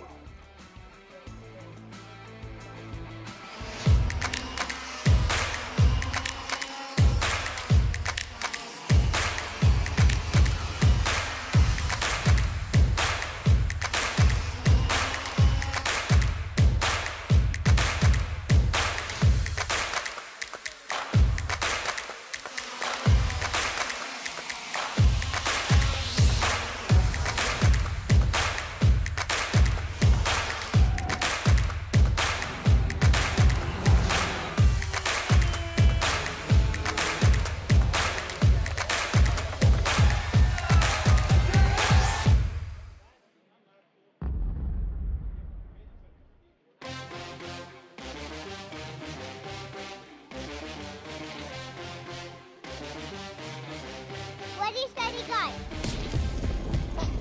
Ooh, this is gonna be smooth. 3, 2, 1, dropping.